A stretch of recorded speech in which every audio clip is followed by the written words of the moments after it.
Week one of playoffs of the BOL Premier League continues with the matchup between Conduit Esports and Dorado Gaming. I've returned just in time for playoffs. I'm so excited to be back with my main man Chong on the desk today to see who advances to that semifinal between these two.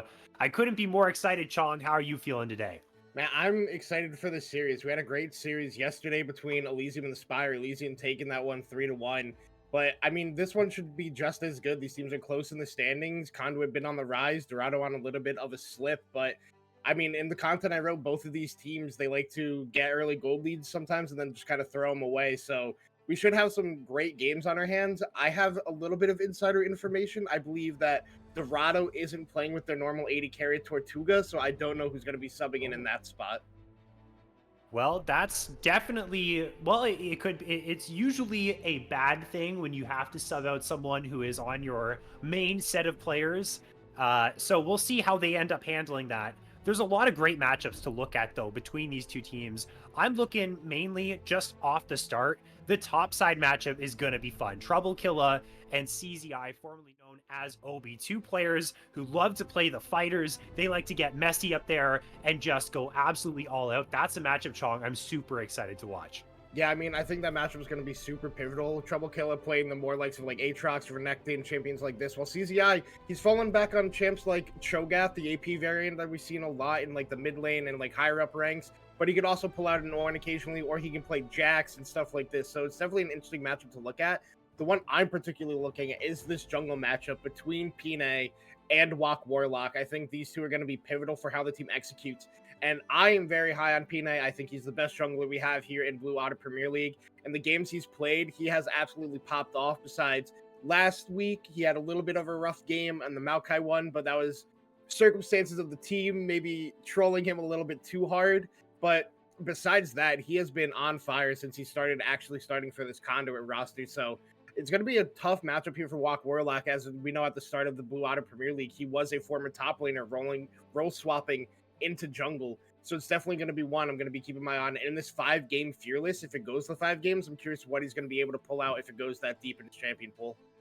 It's always so exciting when you got best of 5 and Fearless. You get to that game 4, that game 5. That's where you really feel the true Fearless portion of this type of stipulation. We're into the bans. We see Dorado here targeting, taking out that Misfortune, taking out that Hui, targeting both Glada and Derizen. I'm surprised that Conduit is actually paying the respects over to Korra and taking away the Irelia and not something that's more of a Korra staple like the Azir or something like maybe the Smolder, those scaling picks that Korra likes to play. We also see the Mordekaiser, now the Ashe rolling on through. I have to assume that that is just the respect over to Wak Warlock Chong, who loves the Mordekaiser jungle. Conduit want nothing to do with that. Yeah, it's a valid ban when he played against Wak Warlock. It was one of his best top lane champions. He can play it in the jungle. And if we remember, the last time Dorado and Conduit played, Korra did play the Irelia and dropped like 22 kills or something like that. Real solo queue-esque. So Derizen's saying, I don't want to play against that again. I play control mages. I do not want to just get farmed for 22 kills again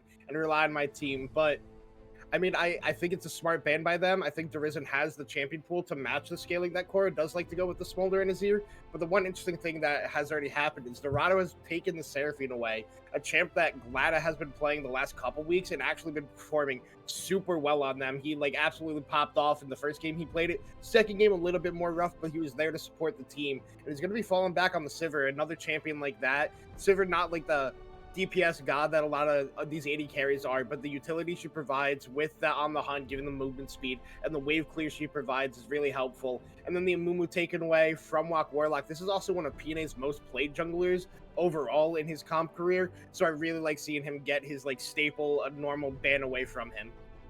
And it's also so valuable to grab a Mumu this early on. Again, we're in Fearless, and Amumu is one of the most played junglers in all of BOL Premier. It's a pick that all of these junglers do like to play, so getting to grab that early on is great.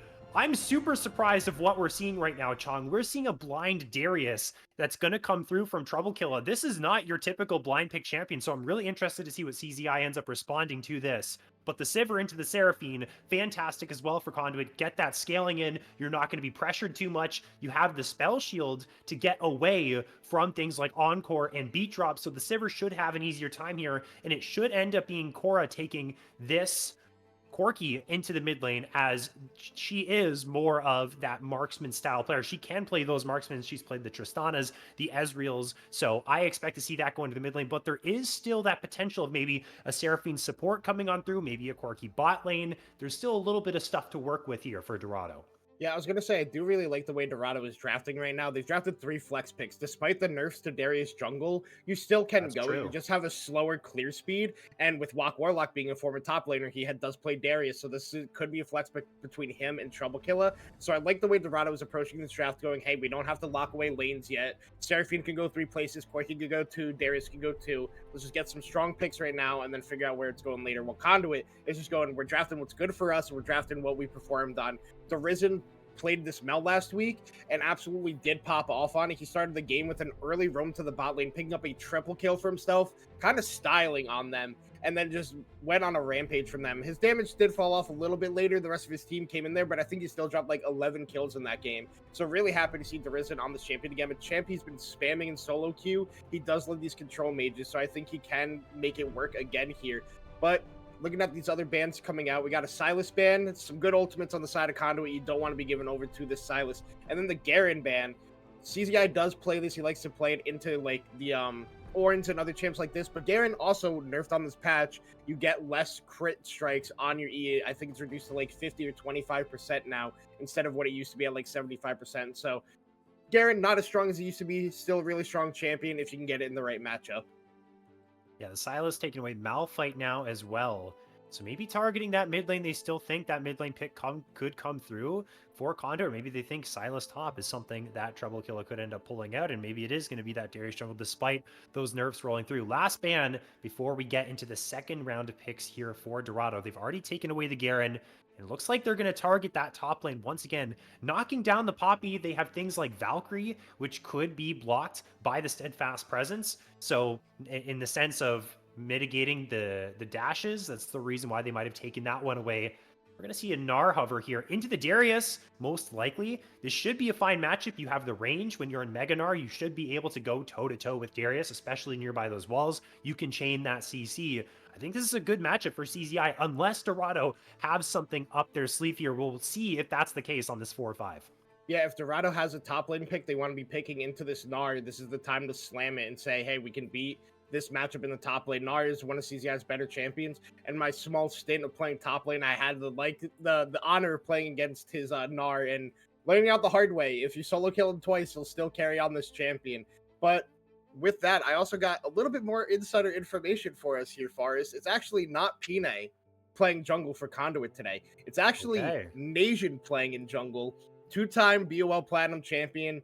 He's won a couple of leagues playing jungle. This guy is still a really solid jungler, but I do think that actually does favor Dorado a little bit just because Conduit has been playing with Pine for the last 2-3 weeks, and now you're subbing out a jungler at the first round of playoffs. So maybe it could be a little bit difficult to sub that in, but Nasian does have a lot of synergy with all these players on the side of Conduit, so I feel like he's just going to be able to slot in easily and work with the team. But going back to this draft, we do get the Cassante pick, which confirms it is this Darius jungle that we were talking about, and now it's Leona support. So the question is, where is the Corki going to end up, and where's the Seraphine going to end up for the side of Dorado? But then Ipsy, with the last pick of the draft, going to lock in this Taric.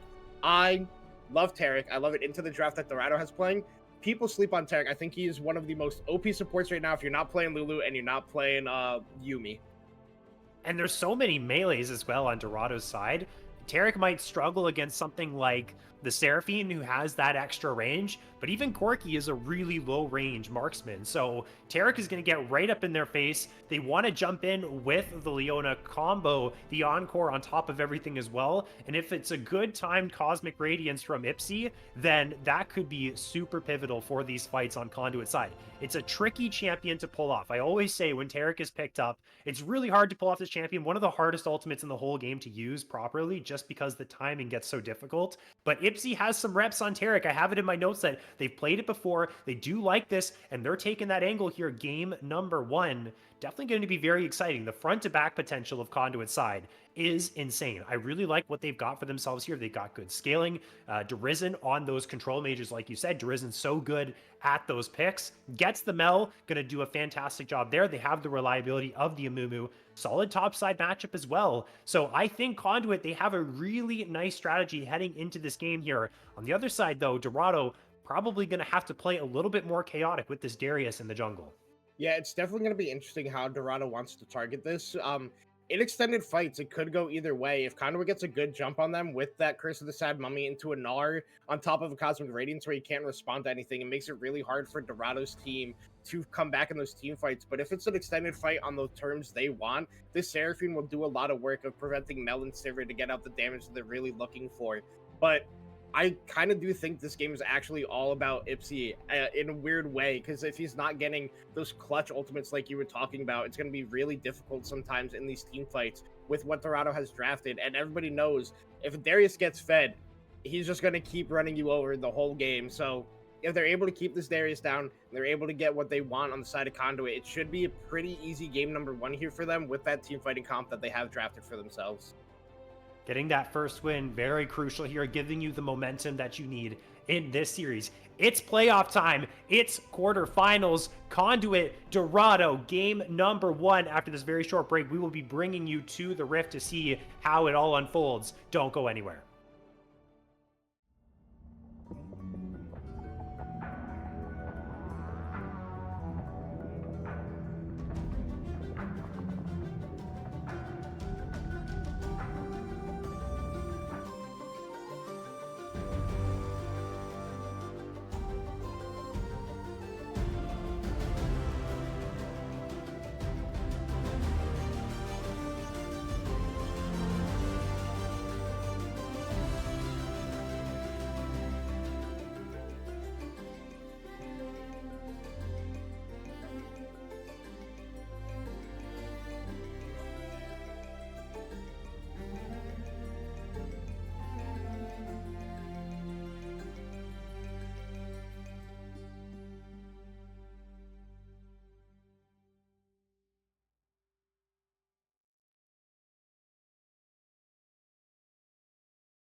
Here we are, on to the Rift, Conduit Esports, Dorado Gaming, BOL Premier League, quarterfinals.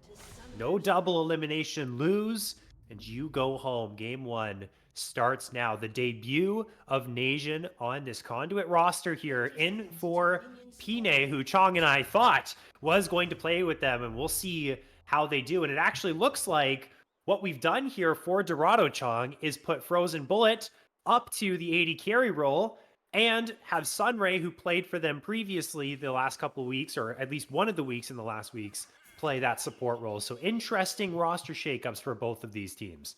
Yeah, I'm really curious to see how the bot lane of Frozen Bullet and Sunray actually work out here. But the Risen get a little bit of poke damage there on the core. Not going to mean much besides an early mana flow stack.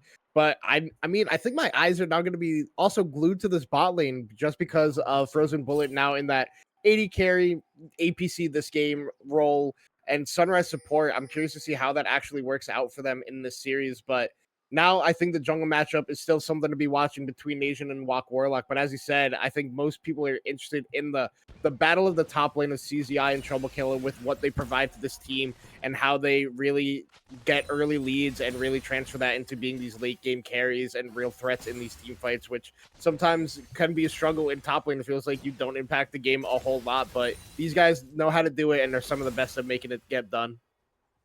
It would be interesting, especially to watch how this Darius paths, the way that he moves around the map. Walk Warlock is used to playing these unconventional picks. Of course, Darius has risen in priority over the last couple of weeks. Obviously nerfed now, but might still be of value to junglers here. Plays the Mordekaiser, so is used to playing kind of the similar style of a melee champion in the jungle that doesn't have any gap closers, has to rely on a relatively short range pull to get people in range. Didn't actually take Ghost here either on the Darius. So that's also really interesting. There was a couple builds I saw with Darius Jungle where some people built Yomu's Ghost Blade to make up for the fact that they don't have Ghost and they want that extra move speed to catch people. I'd be interested to see what route Walk Warlock goes with the build this game as well. Yeah, I know the build is normally, like you said, it's like Yomu's Ghost Blade, but a lot of them also do take Phase Rush to have that movement speed that they're looking for and the sticking power. But Walk Warlock choosing to go for the Conqueror this game, looking for those extended fights with having a Seraphine on his team. So if he can make it work, it can be very impactful, but I'm just curious to see how he's going to be able to stay on top of these carries of the likes of the Risen and Glada with how much space that they can actually have with the ultimate from Glada the On the Hunt Sivir, and then Risen just playing at a lot of range with Mel inherently. So could be difficult for Walk Warlock to be super effective in these fights, but he should be able to get it done knowing that what his play style is. We do see a quicker clear from Walk Warlock. And is around in the bot side, going to drop that ward in the Tri-Brush, keeping Frozen Bullet and Sunray safe from a gank, potentially from Nation. Going to get onto that Scuttle Crab. And we see Frozen Bullet and Sunray having a decent time here bot side, winning these trades. Sivir, of course, doesn't provide a whole lot of damage, so it's a little bit difficult to contend, but Korra's in some trouble. Valkyrie forward, right into the bandage toss of Nation. Unfortunately for them, not enough damage on the side of Conduit to finish him off, as the Apprehend so close from Walk Warlock to pull in Darazin. That might have been a flash burned or even a kill potentially. Darazin going to be quite lucky there in that situation. Yeah, I think Korra also very lucky to be able to get out of that one after Valkyrieing forward. Derizen not having mana means they weren't able to pick up that kill, and not wanting to dive under the turret at this point in the game with Walk Warlock being so close was the call there for the side of Conduit. But like you said, we saw that Walk Warlock was to the bot lane scuttle before Nation was. It's because he skipped his Raptors and went straight for that scuttle. So Nation, knowing he can contest, just goes up, does a drive-by gank in the mid, gets the top lane scuttle crab for himself. So they're even on jungle CS, but Walk Warlock picked up 2 in the mid lane. So the slight ahead on the CS on the scoreboard there. But overall, these lanes have been playing out pretty standard. Frozen Bullet up CS right now over Glada after he's just been shoving the wave and they took an early recall, but should be able to even that one out once they do get back into this lane. Glada also went for Cleanse instead of Teleport to match the mages. Sometimes you see AD carries take Teleport into the mage bot lane so that they can keep up with the tempo that they create with that summoner spell. But the fact that Glada has the spell shield on top of Cleanse it's going to be really difficult to actually lock down this Sivir. And for a team with very minimal range, again, it's only Frozen Bullet that has kind of the chops to catch out someone like Glada or Derizen from far away. You know, Cleanse, Spell Shield, that's really a whole lot of peel that Glada has on top of maybe a Cosmic Radiance. So seeing that there makes me kind of worried later on for Dorado to get onto this backline. So they're going to need some pretty good team coordination here, layering down the CC like the Solar Flare and the Encores. Maybe Trouble Killer finds a flank and can use All Out to isolate Gladys somehow. These are kind of the things I'm looking at, especially now as these neutral objectives are spawning. We got Mountain Drake, we got Grubs coming up. We could see some team fights. We also seeing a gank here, but Derizen finds the root. Walk Warlock flashes forward, finds the Apprehend. The flash away from the Q from Derizen, gonna bring him to safety. Flash for flash in the mid lane. Derizen escapes. Yeah, and that's just a positive play for the side of Dorado, just because now Darius is going to have to play a whole lot safer. I don't think that Wok is going to be able to get another gank up there or in the mid lane anytime soon, just because it's going to be a lot harder for him to get on top of Derizen now that he burned his own flash. But after his first clear, we see that he did go for the Boots of Swiftness to have that sticking power. He's probably going to be rushing that Ghost Blade as the second item. But besides the mid-lane gank, we're getting the trade on the neutral objectives. Amumu super quick at taking these grubs, so immediately on them once they spawn. And then the side of Walk going down to the Dragon after that mid-lane gank. But overall, pretty even-paced game. Nothing really happening at this point in the game besides a few CS leads here and there. If this game, well, I was going to say, if this game goes the way it goes for the next couple minutes and we really get a low action game, I was going to say it might favor Conduit just because they have the scaling of the Sivir in their back pocket, but there's also some fantastic scaling as well on Dorado's side. Corki, not necessarily the worst champion when he gets to those 3-4 items, and the Seraphine shielding and everything going to be building what I would assume is more of a damage build because Frozen Bullet is in that APC role rather than the support Seraphine. So the shielding might not be as crazy and it's more damage focused, but still scaling not bad for Dorado's side. So I still think, despite the fact that there is scaling there, I do favor Conduit in a game like this because they have just a little bit better of a front to back, in my opinion. Yeah, I do tend to agree with you that Conduit scaling is better. A lot of things that people do forget, that Taric is actually a super good scaling support just because of the items that he does like to build. We see he's got that tier already. He's still going to be rushing that Thimble Winter. Despite the nerfs, it's still a super good item on Taric. And Taric just gets better with levels just because that ultimate cooldown keeps decreasing, which is super big in these teamfight comps. And Mel scales well herself. It's just like the question of will the side of Conduit's mid and bot lane be able to outplay Dorado's mid bot lane when these team fights come, if we have low action, if we have high scaling in this game. So it really does come down to execution, but like you said, you gotta kind of favor Conduit just because they do have that ultimate from Taric that kind of is in a weird way a free win in a team fight, just because that 2.5 seconds of invulnerability is so big. But now the Risen might actually be in a little bit of trouble here. We see Sunrise sitting in the bush looking for his angle to get a gank off. No level 6, so can't go with a Solar Flare out of vision to try to get onto Derizen. But I don't think much is going to be happening here if Derizen doesn't step up and we see him walking away. So I think it's just a failed rotation by Sunrise. But I do like the idea that he was going for there. I like it as well. It's a good timing. You're on, or the other bot lane is on a reset, so they don't necessarily know that. Well, I mean, they would have seen that you're missing, but you could also be on that reset as well. So it could have been a good opportunity, but I think you're absolutely right. The lack of the level 6 there, that's what you need to close the gap. Otherwise, Derizen's just going to be able to run on away. The range of the Mel makes her a little bit difficult to kill. We see some trading top side. It's going even for the moment, as CZI just going to use the Gnar to push Trouble Killer back and is building a small CS lead, but nothing too crazy. I think the bigger thing to know in terms of CS is the fact that we have Nation who's ahead of Walk Warlock, but right now Walk Warlock might have a kill on deck as Ipsy is going to fall to the Noxian Guillotine, caught out. First blood to Dorado. Yeah, and Ipsy just choosing not to use any summoner spells there, still sitting on that Exhaust Cleanse, doesn't want to burn the ultimate at this point in the game just because I believe it's like a 2-minute 30-second cooldown at level 1, so not really wanting to burn that before this next dragon is up, wanting that for the team fight. But now we got Nation up in the top side looking for a little bit of action. Ooh, okay, flashing away from the bandage toss.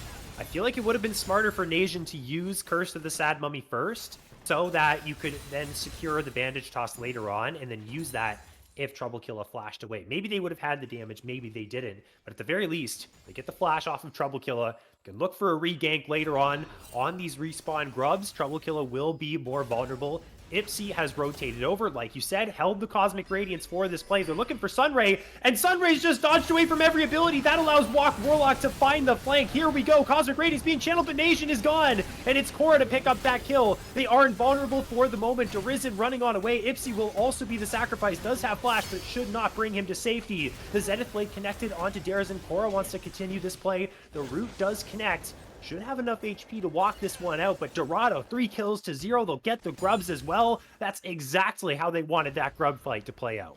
Yeah, and the big factor in that play was them missing everything on the Sunrise, but also Walk Warlock with the flank around them and that control ward that Sunrise placed in that brush right on the side of the blue buff right by mid lane. Walk Warlock was able to wrap around and get behind Ipsy and Nation unsuspected and was able to just get out a ton of damage there. And Cora is the benefactor of that, picking up 2 kills for herself now. So going to be very accelerated on this Corki, and that is something you don't want because Corki is this scaling marksman. You want to be able to have that opportunity to not get them accelerated, and that's exactly what just happened in that play there for Dorado. 11.5 minutes. Trinity Force completed for Cora. She's stacking up that tier as well. Definitely ramping up that damage. Glad trying to get this wave in. Almost drops to the Seraphine. That would have been pretty funny if that ended up happening. Gets away with 1 HP. Again, you really need to make sure that you have to push out those waves because you don't have the teleport that Frozen Bullet has. So Frozen Bullet can just push in that wave and just make sure you lose as much minions as possible. But fortunately, Sivir has that really good wave clear. We actually see an interesting position on the minimap. Nation is behind enemy lines, channeling the recall. Walk Warlock and Sunray did not spot him out, so they will not find the Mumu. They should be able to grab this Drake. Cora has the priority. Recalling in the bush is Ipsy. This will be 2 Drakes to 0 for Dorado. They also denied the 6 grubs away from Conduit. They're winning team fights. This is the advantages that they wanted. We said Conduit benefited from a slower game. Well, now Dorado is starting to ramp it up here. On pace for a potential 22-minute soul here. We'll see what Conduit can do to prevent that from happening. Yeah, and I mean, with that dragon pickup, that is the feats of warfare, sorry, the feats of strength there for themselves with that play at the grubs, getting them the 3 kills that they needed and also picking up that second set of grubs. So Conduit looking so far so good in this game. It just becomes down to how do they execute in the mid to late game, because we've seen this out of Dorado before. They get these early gold leads, and it feels like sometimes they just don't know how to close this out. And despite having the 3 kills, the 2 dragons, 3 grubs, because of the CS advantages that have been built up just in top lane by CZI, they're staying even in gold right now. They're only 200 gold down, but if CZI isn't in these fights, your gold is kind of not there right now. So Conduit can still make this turn around and come back into this game. It just has to come down to execution at this point now. And Ipsy, little overstepping at points in this game so far. He is 0-2, getting caught out for that first blood, and then him and Nation getting caught out the dragon fight. They're just going to have to clean up the game a little bit to be able to get back in this one. But we're saying that Nation is looking top lane again. We know Trouble Killer has no flash. Trouble Killer in some trouble right now. Pretty much sticking to his namesake, but I feel like they know Walk Warlock's on the way, or CZI just wanted to hit minions to try and get that Meganar. Good dodge away on the Q3. There's the ult to bring him closer to the tower. It will not be enough, though, but Walk Warlock is here. There's the Gnar into the wall, but CZI is just saying, bro, I'm out of here. You go fend for yourself, and the Mumu can't quite do that. Walk Warlock flashes forward, looking for the last Noxian guillotine to grab the double kill. Can't quite close the gap. So close for this Darius, but gets one in the end, and ends up making it an even trade across the board.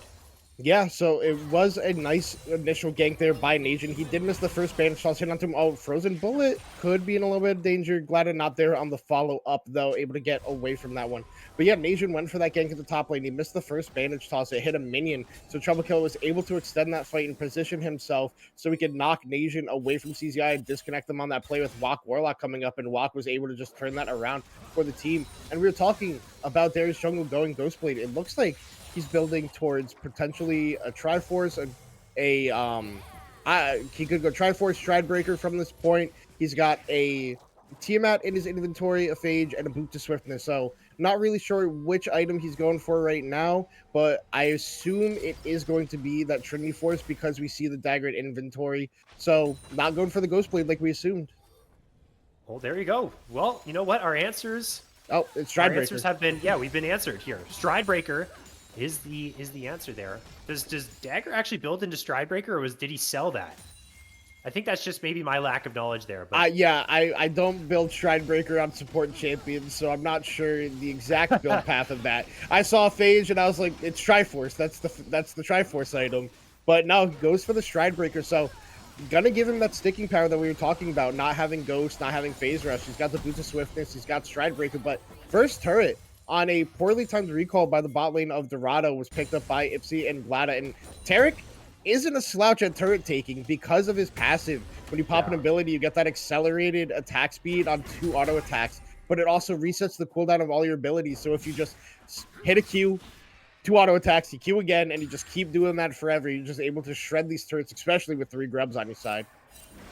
Now the Rift Herald's alive, and Walk Warlock saying, okay, man, I'm just going to spawn right in front of my face like that, and I'm going to take that right on up. Sunray was also here for the rotation. Glada, 160 CS right now, 10 CS per minute. That's the dream on Sivir. An AFK lane, you farm it up, now you rotate mid, and you just take down every single mid wave until you get to your strong point. But right now, the Herald going the way of Dorado means they have some extra tools to work with to crack open some towers, get some more gold into their back pocket, try and put Conduit on their toes, because right now, despite it being, 4-1 in kill score, you said, Chong, gold is even.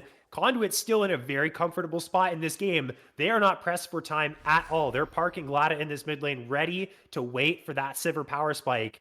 And they're not in any type of rush here. Dorado needs to potentially make some more plays happen. They've done a good job so far, but again, going back to your point of being a little bit worried about Dorado closing out games, keeping that pace going, can they do that in this mid game is the question. As we see Nation, an interesting position on the minimap.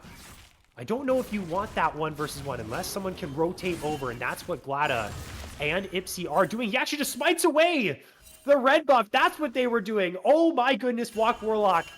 He lets him get +1 on you. That's a big mental advantage there if you're a jungler. Yeah, and now this dragon is spawning. They're gonna have a nice advantage on the mid boy. Ooh. Flash forward there from Nation, but now Sunray is isolated, tries to use the Solar Flare to buy space, flashes over the wall, and here comes CZI trying to find the damage. The Encore lands onto 3, but there is no follow-up for the moment. Teleporting in, his Trouble Killer wants to continue this play. Glada is isolated, Risen finding great peel, the exhaust goes down onto the Cassante to buy some more space here. Those rockets from Korra hurt a lot. The missile barrage is insane. Remember, this Corki is very fed, and Dorado, they don't want to stop this push, they want to keep going. Yeah, they're popping the Herald here, looking for this mid tower to also give them pressure on the Dragon. Glada channeled the recall, so they're not really going to be able to defend this one. And it looks like they're just going to give up mid tier 1. And now there's going to be Soul Point Dragon here for the side of Dorado if Conduit doesn't force it. They're clearing out this mid wave quickly, trying to walk back in, but Ipsy is very low on health right now. The Risen also channeling the recall. There are the Hex Gate. He does have TP as well. So right now, it is a 3v5 on the map, and CZI is about to turn Mega. Could look to make a play happen with Nation, but we know he has no flash, but all ultimates are available except for that on behind. That's the bandage toss. He's on Korra. It's a 4-person curse of the Sad Mummy, but there's just no follow-up for the moment. Huge ultimate from CZI is massive for Conduit. In the backside is Trouble Killer trying to take down Glada, but he's full HP. They had the ultimates. They had the angle, and they found it. Conduit with the big moments here around the Drake. Knocked down absolutely everybody and are ready to take over the game. Nation and CZI showed up in that team fight. A huge 4-man curse of the Sad Mummy allowed CZI in that Mega Gnar to get in range and hit a huge 4-man Gnar on the key members while Trouble Killer was dealing 4v1 in the backline. Basically a 2v4 one team fight by the side of Conduit from the top side of their map, able to pick up that dragon for themselves, pick up their second turret of the game, and now CZI 3-0-3 on this Gnar. Glada picked up his first kill of the game, still at that 10 CS per minute mark, and also the Risen with the 5 assists. He got the damage out that he needed in that team fight, and the big thing is, I don't even think Ipsy burned his ultimate in that team fight, so just a well-executed fight on the side of Conduit there. When you're the ones that are going straight on in like that and you find all that CC, there's really no need for Cosmic Radiance because everyone is dead before you're even going to have to use it. That was play of the game so far. A huge swing in gold for Conduit. and they are in a fantastic position now. The Sunray is here, CZI, no problem, walks on away. We got a Voracious Otacon in the top side of the map, the next objective both of these teams could play for. But oh man, what a fight from Conduit. That's exactly what we wanted to see. The front to back was so clean, and the key ultimates were down from Dorado's side. There was no Encore. There was no Solar Flare from Sunray because they used it in the mid lane play earlier. So that was one of the big disadvantages for Dorado in that fight as well. And Conduit, they played that timing perfectly. Now in a spot where, I mean, Dorado, they were a little bit pressed for time before. Now they are really in a bit of a pickle here. They're like, what the hell do? We got to find a pick. We got to find a way back into this game.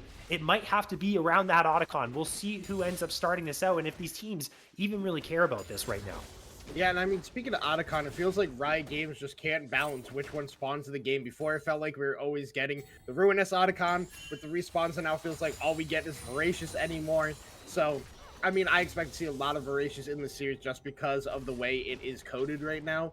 But, I mean, like you said, it's going to be hard for Dorado. They're going to have to look for a play at this Otacon. But if Conduit is smart, they should never start this objective just because of how much shred it actually does. It can really turn a game. You have to make sure that it is a free take for your team to be able to do that. But in the meantime, we see that now Glada is on 2 items. He's got the Essence Reaver. He has the Flicker Blades. He has infinite Wave Clear now and infinite mana. CZI, he's got the Black Cleaver. He has the Triforce. He is super strong. Nation starting to build more tankiers. It's got the Leandries, but they're looking for something top lane now. Well, Walk Warlock's read the play, though, but the Bandage Toss connects, and there's the Curse of Samurai. Like, wait a second, there's a Darius in this bush, too! And there's the Golden Eclipse from Darius, and to knock him down, he's untouched in this play. A teleport is coming on in. Trouble Kill is like, where the hell did my teammates go? They're gone in an instant, and now he's the one that's next up on the chopping block. Uses the All-Out to buy some space, as Conduit has read Dorado like a book. Walk Warlock thought he was in position to make the counterplay, but he was just more meat on the table. Tier 1 falls, maybe Otacon to follow. Yeah, and I mean, Korra got hit by the Bandage Toss, but buffered it with a Valkyrie and said, hey, here you go, Walk Warlock. Here's a Curse of the Sad Mummy when you're not expecting it, because he was sitting in that bush. No one knew he was there, but it didn't matter because Korra brought the delivery system herself to her jungler to make that play successful for Conduit. But now, Sunrise could be in a little bit of trouble there. Luckily, he's got that Eclipse, let him get that extra tankiness, not taking too much damage from Glada at this point. Doesn't have the armor shred that you need to be able to actually cut through this tanky Leona, despite going for the Blood Song instead of the likes of the, I can't even remember the name of the item right now, and I play support. The shield that reduces damage, I think it's like Celestial Opposition. Celestial That's the name of it. Opposition, There yeah. we go. I was like, I can't remember the name right now. Well, it happens. There's a lot of items in League of Legends, so, you know, sometimes things get fogged up in our brains. I think Bloodsong in Opposition and the Slay of Solstice, those are the only 3 I know of the names off the top of my head, so It's I would get mixed up on that kind of stuff, too. It's like Zezarat something. It's Right. Dreammaker is the shielding one, and then you have Celestial Opposition, Slay, and then Bloodsong.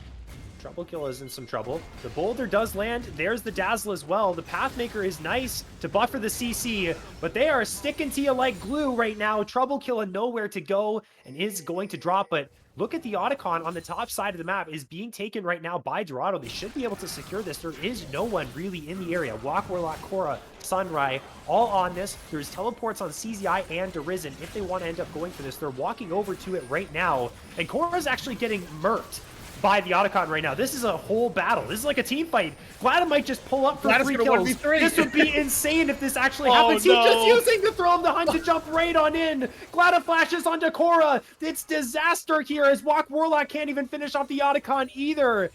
1 versus 3, Otacon has hands. Let it be known, this buff is so difficult to take. In the meantime, Nation takes away the Drake as Darizon is now in a 1 versus 1. That flash is not taking you anywhere. You're still in the melee range of the Darius, but he's just in his face and takes him down for nothing. This Mel champion is insane. Darizon is insane on this. Glada fell on the other side of the map, but there is no one to defend this tier 2. Conduit are having everything go their way right now.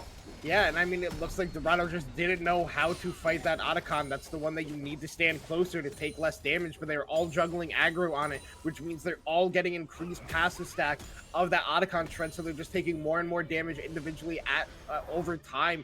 And like we said, Glada just walked up for a triple kill. He didn't get it because Sunray got executed, but he still picked up 2 on the back end. He did pick up Cora, and even 1v1 Frozen Bullet, he did get shut down in the end of it. But I mean, that is just a net positive play for the side of Conduit. It feels like they are just in full control of this game after a strong early showing that we saw off of Dorado getting those feats early, the first 3 kills, and it just seems like they haven't been able to make that mean anything in this game and are just falling to the scaling that is the side of Conduit's comp.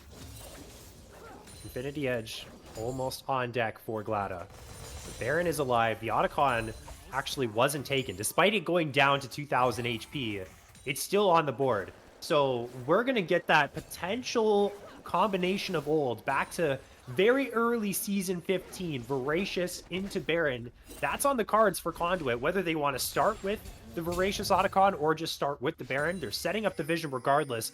They want Dorado to walk into them, Fog of War right into Nation Zamumu, and just line it up for potentially one more team fight. And it might actually just be the end of the game, depending on wave states. And they're fixing their waves really well right now. You see Derizen bot side pushing down that bot wave, and CZI shuffling that one in. Glada and Ipsy staying in the mid lane, making sure that's pushed on out, and they're looking for the Otacon here. They're teleporting for it. They want to make this happen right now here, Chong, but they do have to be careful because we saw how strong this buff actually is.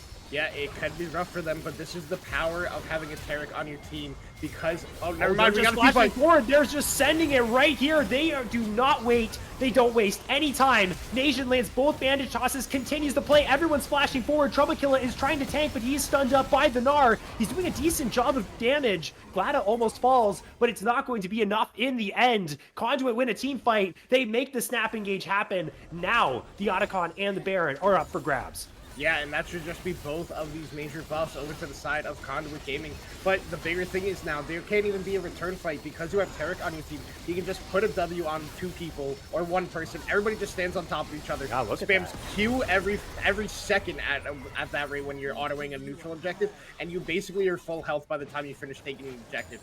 This Taric on neutral objectives is actually absolutely powerful because nobody takes damage anymore. And it feels like even if you can look to turn a team fight on one of these buffs, it feels almost impossible because it's like they take no damage. They have full health right now. So Conduit really in the driver's seat now. They're going to probably be taking the resets as we saw them do and then look towards this Baron and then potentially looking to end this game.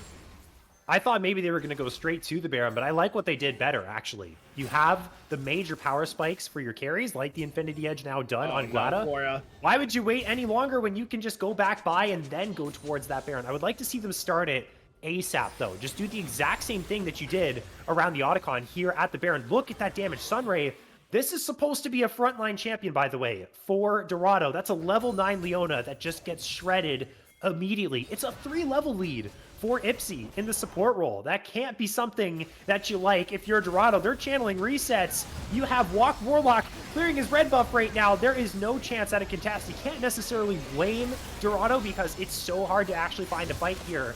But staring down the barrel of a Baron buff plus a Voracious Otacon plus a 10,000 gold deficit here, Chong, things are looking a little dicey for the Dorado team. Yeah, I mean, this is what we were talking about in the draft. If Dorado isn't getting the team fights on the terms that they want, it becomes really hard to play into what Conduit has drafted, and we've seen that in these last subsequent team fights. So it's going to take a miracle. Dorado is basically going to have to play every team fight here out perfectly to be able to have a chance back in this game. Down 10k gold now. They're looking down this Baron buff. Dragon is coming onto the map. Lucky for them, the wave states aren't in the best spot right now for the side of Conduit, and they're also choosing to prioritize this Dragon setup with the Baron buff instead of just forcing down waves. You have the respawns, the withdrawals with the Otacon buff. You have Baron buff. I would really like to see Conduit really just put on the gas right now and just start pressuring these turrets, but they're choosing to play this out safer, going, hey, even if we don't get an effective Baron at this point in the game, we still outscale them. We can look to play later and not mess this game up with the lead that we have. Now they'll have reduced time on the Baron as they did wait a good chunk of time to wait for that Drake. They now are on Soul Point, but taking time to push out the top side is Dorado, so that will be a wave that Conduit has to fix. But they're converging now onto the bot side, onto the mid lane, so everyone's going to have to start channeling those resets. You can see Sunray and Trouble Killer doing that. And here we go. This is the big pressure happening. The Voracious Otacon effectively, I wouldn't say it went to waste, because they would have had it if Dorado decided to contest the Baron or contest the Drake. So that protection was there. But I think if they sent it, like you said, even before, even just forget the Drake for the moment and just go with the Voracious Otacon, potentially they could have found something more. But now the push will continue. And we do see the missile barrages and all the spells from Frozen Bullet doing a really good job of this wave clear. Getting that 3-lane pressure is something that I think Conduit is going to want to have to index into. Yeah, I mean, luckily for the side of Dorado, they do have really good wave clear, like you said, thanks to Frozen Bullet and Korra. But right now, with the base being broken in the bot side, they're going to have to either give up this inhib or look to save the mid lane turret. And since they're not deciding, they're actually going to lose both inhibitors here at this point in the game. And what Conduit could do is they could look to force an end with a fight with that ultimate out of Ipsy, or they could just look to recall and go top and start pushing down that wave if they really feel that it is necessary. But they're hanging around on the base right now looking for something. Oh, Nation's going right on in. That's a huge curse of the Sand Mummy. Finds the angle. Here comes the Cosmic Radiance as well. Troublekilla trying to take for the team. Encore is not going to find anything. Look at the boomerangs from Glada. They are tearing apart everyone on the side of Dorado. Golden Eclipse to boot as well. Walk Warlock is alive, trying to defend the Nexus Towers, but it will not be enough. There's the snap engage that you talked about, Chong. What a turnaround for Conduit. They took that one team fight and ran with it all the way to a destroyed Nexus and a game 1 victory. Yeah, and I mean, Glada with the play, sorry, not Glada, Nation with the play of the game right there at the end with that 5-man curse of the Sad Mummy, absolutely putting an end to that game number 1 with one push of a button. And I mean, with how the early game looked for Dorado, we thought this could have been the other story, but it was one team fight that Conduit took, like you said, and just ran away with it. Look at the damage out of the center of this game, 23,000 damage, and it's not like the rest of the side of Conduit didn't do any damage either. Everybody doing their share up there, so really well played by the side of Conduit. They did. They played it so well. They played it patiently. They had one of those fights not necessarily go their way around the second trio of grubs. They didn't get shaken up by that. They said, okay, didn't go our way. We'll give that away. We'll play towards our strengths.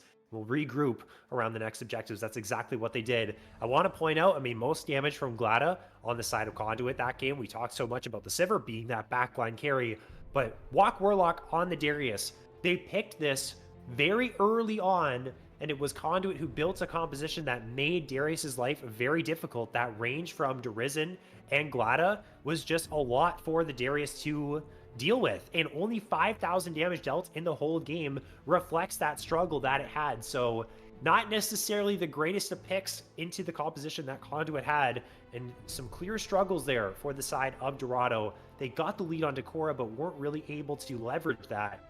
And once they lost that lead, everything kind of just went downhill from there. So they're going to have to try bounce back. Again, this is a best of 5, so we could have a long series on our hands, especially if Dorado goes back to the drawing board and finds a strategy that works out for them. Now we will head to a break, and when we come back, we'll be into the draft for game number 2 here. Quarterfinal matchup in the BOL Premier League between Conduit and Dorado continues after this.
Welcome back to the BOL Premier League, a matchup between Conduit Esports and Dorado Gaming. 1-0 to Conduit.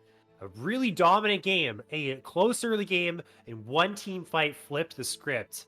And after that, it was everything Conduit Esports. Such a standout performance from Nation on the Amumu in that game. Glada had a fantastic game. CZI on Nar did such a good job of providing the CC necessary for Conduit to win those fights. We flip sides now. Again, full Fearless won't see any of those champions in game one for the rest of the series. We're going to get two brand new compositions cooked up for us here. And if I'm Conduit, sticking to that front to back style, getting Glada on a hyper carry, because, I don't know what Frozen Bullets AP carry ADC champ pool is like. If it's going to continue to be mages, then you match scaling with scaling. That could just be a recipe for success for the rest of the series for you. Yeah, I mean, my biggest question mark is what is Frozen Bullet going to be pulling out in this Yeah. 80 carry role now in that role swap form of support for the side of Dorado now having to step up with Tortuga being out. I mean, we know Conduit is playing with a sub, but like at least Nation is a jungler and a good one at that, so able to just slot right in without any worry about like what champion pool they're going to be playing in the likes of that. But what I expect is that Conduit is going to stick to the same three bans that they did in game number one, unless they're looking to pick something away from those three. If they want to first pick the Ashe, if they want to maybe even first pick a Mordekaiser. But I assume that they're just going to keep it the same and look for these front to back team fights that they are good at. I wouldn't be surprised to see them be one of Jinx and then look to pair it with a Tom Kent or something like that. But so far, it looks like they're just going to ban that Mordekaiser, not wanting to have the potential of that going over to Walk Warlock if they don't pick it up. So sticking to the script so far, and we're seeing the Hui ban come out again for the side of Dorado. But a little change up, they're choosing to ban the Aatrox here this game. Yeah, taking away from Trouble Killer's champion pool, taking away from Walk Warlock's champion pool as well. And it looks like for the side of Dorado, they're sticking to their guns. The same bans will thus far, Derisen's Way being removed. It was the Misfortune last time, and it was the Brawn taking that away from Ipsy. But now Dorado, a band that they pulled out in the second round, now going to show up a little bit earlier with the Poppy and Conduit. They do not want to see, again, I think this is going to be a constant here, Chong. You already touched on it really well in game one. Just what Cora can do on that champion, especially into what Derisen likes to play, probably not going to end up seeing that. And also, Dorado might have been listening to the cast as well, because they take away the Jinx, make sure that Glada doesn't get on that. An Ashe to grab for B1, good setup with your ultimate, good range, really nice lane phase. I think this is a solid choice for Conduit on B1. Yeah, I mean, this is a champion that Glada has played a lot. He's not going to go for the angle of the Misfortune yet, just going to go for the Ashe, the utilitarian champion. And then we're going to see the Varus here. It looks like that's probably going to be for Frozen Bullet, so pulling out an 80 carry in this game. I wouldn't be surprised if Dorado wants to pick the Braum here and take it away from the Ashe Braum pairing that is so strong and so prevalent. And Braum does pair well with the likes of a Varus, but they're going to choose to lock in an early J4 pick here. I mean, Ashe doesn't have any mobility, so if she's in the Cataclysm, she's got to flash out or try to fight her way out, but that leaves them to be able to pair this Ashe with the Braum pick that a lot of people like to tend to go to, and Braum can do well into Varus. You can block that piercing arrow, also the Chain of Corruption, so wouldn't be surprised to lock that away here for Conduit, and then pair it up with whatever jungle choice they want to go with, and they're gonna pull out the Viego here for Nation, a champion he has played a lot, and then follow that up with Derisen's Ari, which he has been popping off on when he does get his hands on this. That is a strong jungle mid combination, and I think that Conduit is going to be able to execute on that one. And Ashe pairs well with it. She's a safe bot laner. She's just going to want to kind of be that utilitarian champion while you can let the other sides of your maps carry. Yeah, and in saving that last pick, potentially for the support, they don't want to pick it up just yet. Conduit maybe wanting to get a better matchup there for Ipsy is more so of that engaged player, so maybe they want to pick something that's more engage oriented. The fact that they're lacking that with their jungle pick, as they did go for something like the Viego, which is more so of the carry, they need their top side or their support to have that go button. Otherwise, they're just going to be praying for an Ashe Arrow, praying for a charm to come through from Derisen. It won't necessarily be the most reliable. We see globals now coming through from Dorado side with the Weaver's Wall that I'm assuming Cora on the Talia is going to have access to. They have solid lockdown with the Cataclysm, Chains of Corruption. I wonder if this will be a poke Varus or if it will be the attack speed Varus. combination, because if it is attack speed, then I feel like the Ashe is going to be doing a really good job of shutting him down with the extra range that she has. We're seeing support bans come through the second round of the bans. The Braum take it away. So Dorado recognizes that combination you mentioned earlier, Chong, and they don't want to play against that. And I would assume that they might take away something like a Rel from Yipsy, maybe a Thresh, maybe a Nautilus. These types of picks that Yipsy does like to bring out. It's going to actually be the Alistair that they take away here, preventing some more of that disengage. They're not too worried about what Yipsy has to pull out in the engage department. Yeah, I think he would probably tend towards a Thresh just because Ashe Thresh is another one of those strong lanes that they pair well together. And they're going to choose to ban away Sunrise Rel. This is a champion that he has played a lot, but I think this is the first time we're going to see Cora on Talia this season. I don't think she's played this champion yet, so really curious how they'll be able to perform on that one. It's good into the Arya matchup. It's also pretty good into Viego. You can stop both their dashes from the Q from Viego and then also the Spirit Rush out of Ari.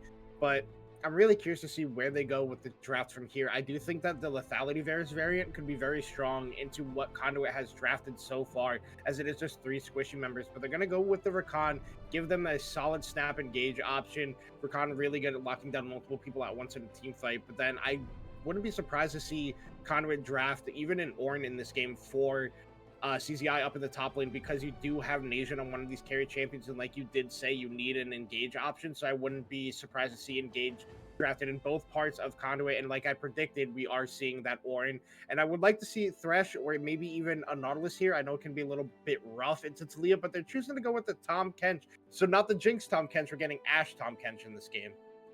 That's interesting. So a bit more protection now for certain members if they're caught out here. The Devour can keep them safe. Really good 2v2 in this bot side for Conduit, because Tahm Kench is just an absolute menace. If it's not Braum to be paired with Ashe to just bully any melee champion, Tahm Kench is probably the next scariest thing. He gets his stacks, he devours you post 6, he stuns you, does a whole lot of damage. And so really strong 2v2 for Conduit. I like what they have here. Solid team fighting, but this time Nation is taking less of that role of a supportive player on the squad and is indexing into that carry position. So a little bit less forgiveness and a little bit less reliability on the side of Conduit, but they have a lot of firepower locked and loaded here. On the other side, Dorado, Trouble Killer, Ambessa taken into that Ornn is going to need to try and find an advantage there, maybe get himself ahead, look to find ganks with this Jarvan. That's exactly what Jarvan likes to do. Again, Dorado, they need to get ahead. They need to make plays happen. They have the Cataclysms here, Chong. They have the Weaver's Wall to move around the map.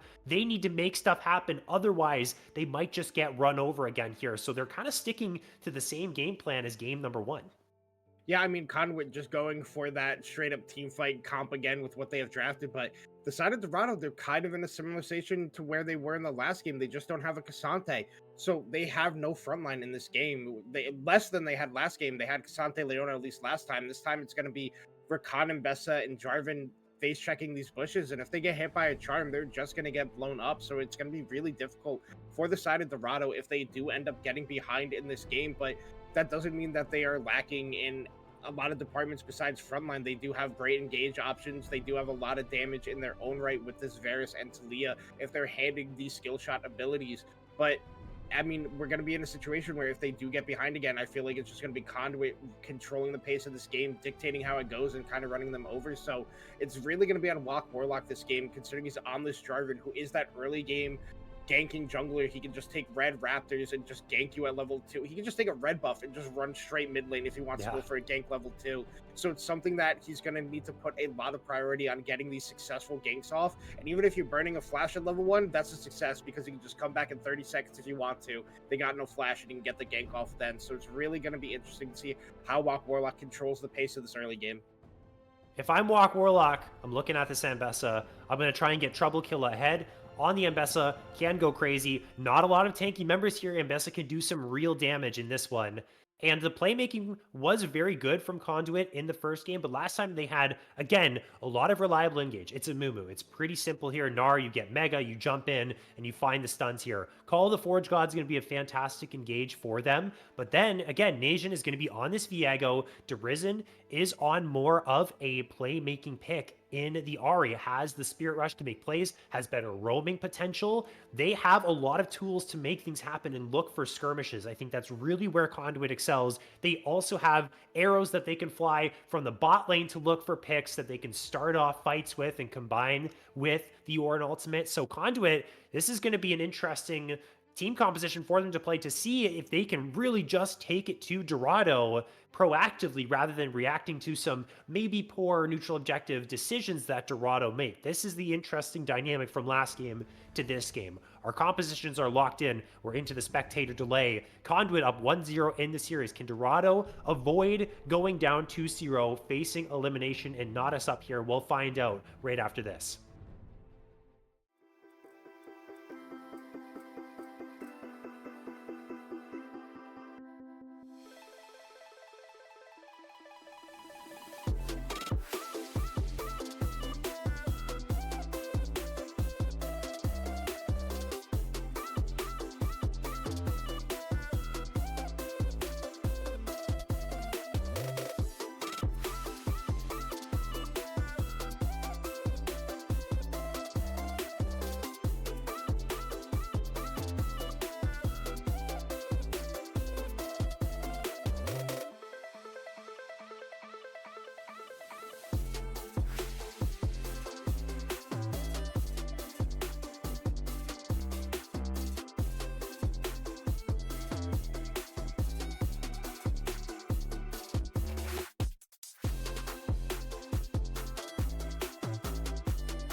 Welcome back to BOL Premier, quarterfinal matchup between Conduit Esports and Dorado Gaming. Before we get on to the Rift and give or see what happens between our two teams, we'll give a quick shout out to ProComps, our sponsor and game changer app for the league community. It's not like other tools, it's your personal draft coach, perfect for both teams and solo players, and you can pair it with any other app you use. With ProComps, you'll receive real-time drafting advice with tailored champion picks and ban recommendations. It stands out with features such as the ability to generate champion pools in seconds that you can share with friends, a post-draft guide to attack the game, and generate comps based on your preferences and your coach's analysis. And you can even create your personalized tier list. You think of it having like a virtual strategy coach. The app is already has over 280,000 downloads, thousands of daily users like you. ProComps is user-friendly and free. Give it a go. Download ProComps now, and you'll experience a whole new level of drafting power in your league games. Go to procomps.gg and download it from Overwolf, or click the link in your bio. I think one of my favorite things about ProComps is the fact that you can kind of get a breakdown of the way that you should play the game and what you should look for when you draft a certain team there. I think that helps out because a lot of times I might be lost or other people might not be playing towards their win conditions. That can definitely be very helpful here as we are on to the Rift, minute 15 into the game. 5 points from both teams, trading vision back and forth. And we talked about these teams here, Chong. And again, I think this game might be a little bit more bloody than the last, at least at the start with what we've got. Yeah, I died for a second, but I'm back now. So yeah, like you said, I think it's going to be a little bit more aggressive early game here for the side of Conduit with Nation and Derizen on this Viego Ari combination. But looking at everything else, summoner spell wise and everything is pretty stock standard. Derizen going for this Ari variant of the Ari. He's done this every time he's played Ari so far this season, not going for that super strong laning power that you get out of the Electrocute, looking for the increased damage in a team fight when you're already landing all these abilities when the area does come back to you. So not something I'm shocked at seeing him pull out here again in this game. But overall, like we were saying before, it's really going to be on Wok Warlock to get this pressure going on this jungle Jarvan. And he's pathing up, down, knowing that there is a ward on his Raptors. So trying to avoid that, but going to be spotted now that he does start them up. Trouble Killer last game was on the Cassante. And this time around on the Ambessa, CZI was playing the Gnar into the tank. They've kind of virtually swapped their roles here. Of course, Gnar not necessarily as big of a, or as much of a carry that people might think as something like an Ambessa, but kind of flipped the roles here. So we'll see how CZI does as well on more of a supportive pick. Nation and CZI kind of swapped roles there. Now Nation on this carry, on this Viego, has priority in the bot lane. You can see on the minimap, Nation is moving up to the blue buff of Wok Warlock. They're looking to invade here right now and try and look for a kill as Derizen has to flash away and takes too many tower shots and drops for first blood. Core is able to pick that one up. Wok Warlock tries to flash away, but somehow Nation has Caitlyn auto attack range on the Viego and knocks him down. 1-for-1 solo kill for Dorado. Invade for Conduit. I mean, Cora played that beautifully, got a nice flick back on the E there to be able to get the stun under turret on Derizen, so taking 2 turret shots there meant his demise. He did try to flash out, but that empowered Q able to get there, and Ipsy and Glada with this early lane push that they have thanks to the power of the Ashe laning, Ipsy able to walk up there with Nation to look for this invade on the blue buff, knowing how behind the clear Wok Warlock was because he went up for the Krugs after taking his red buff instead of going the normal Jarvan route of just skipping Krugs in the early game and going down and looking for ganks, so they were able to get that invade on the blue buff and make it work for them. Now, Wok Warlock's kind of homeless in this game. He's trying to invade onto the blue side here, but there is nothing for him to take, and Nation is just the benefactor of this play. He got the blue buff, he took the wolves, and now he's taking his whole bot side as well.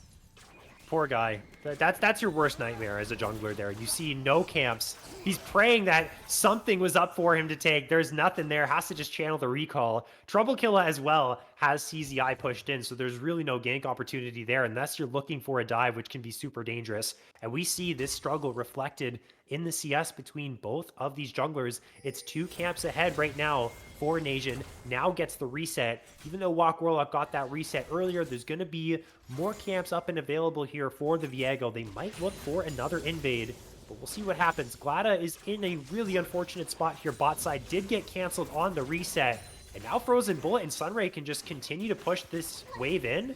and prevent Glada from recalling, lest Glada ends up losing an entire wave. So this is really good right now for Dorado to alleviate the pressure that was mounting bot side. Is, well, it looks like Glada's just going to recall and just drop these waves, and that's just the decision that was being made. Yeah, definitely an interesting recall choice there by the Conduit bot side of Glada and Ipsy. Considering that Frozen Bullet had no mana, they could have just stayed and tried to get the wave pushed back in their favor despite Glada having less health.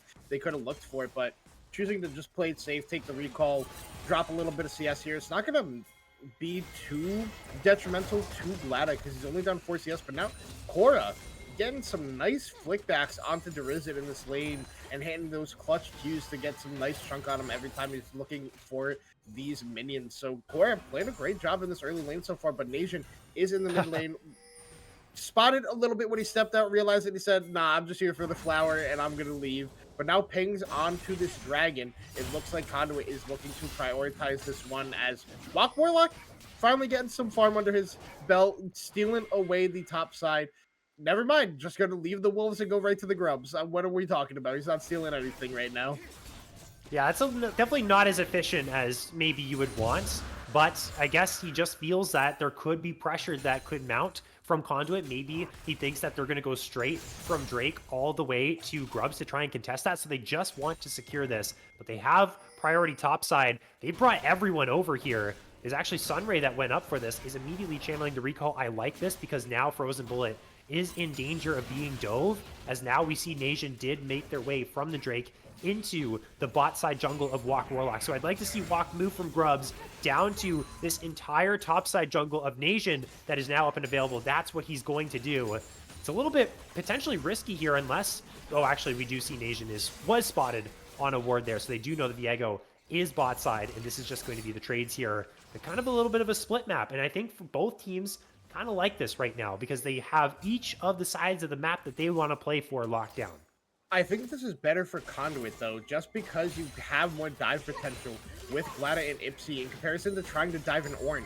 Ornn, notoriously hard to dive as a champion just because of the power of his kit next to these short walls, next to the turret and everything like this. So over time, we see that Nation has almost a 20 CS lead here in the jungle. So I think Conduit is really happy with how this map state is going right now, and they're just going to look to keep it like this for as long as possible. We see every time Nation wants to go for one of these camps, he is bringing Yipsy along with him. He goes, hey, you're not supporting Glad in this game. You're supporting me. Get up here. We're taking these wolves. We're taking the ground. And then if it's there, we can look for a dive. But overall, I think Nation and the side of Conduit very is happy with how this early game has been playing out for them, despite maybe Dorado dying on that first flood, so they weren't able to pick that up for themselves.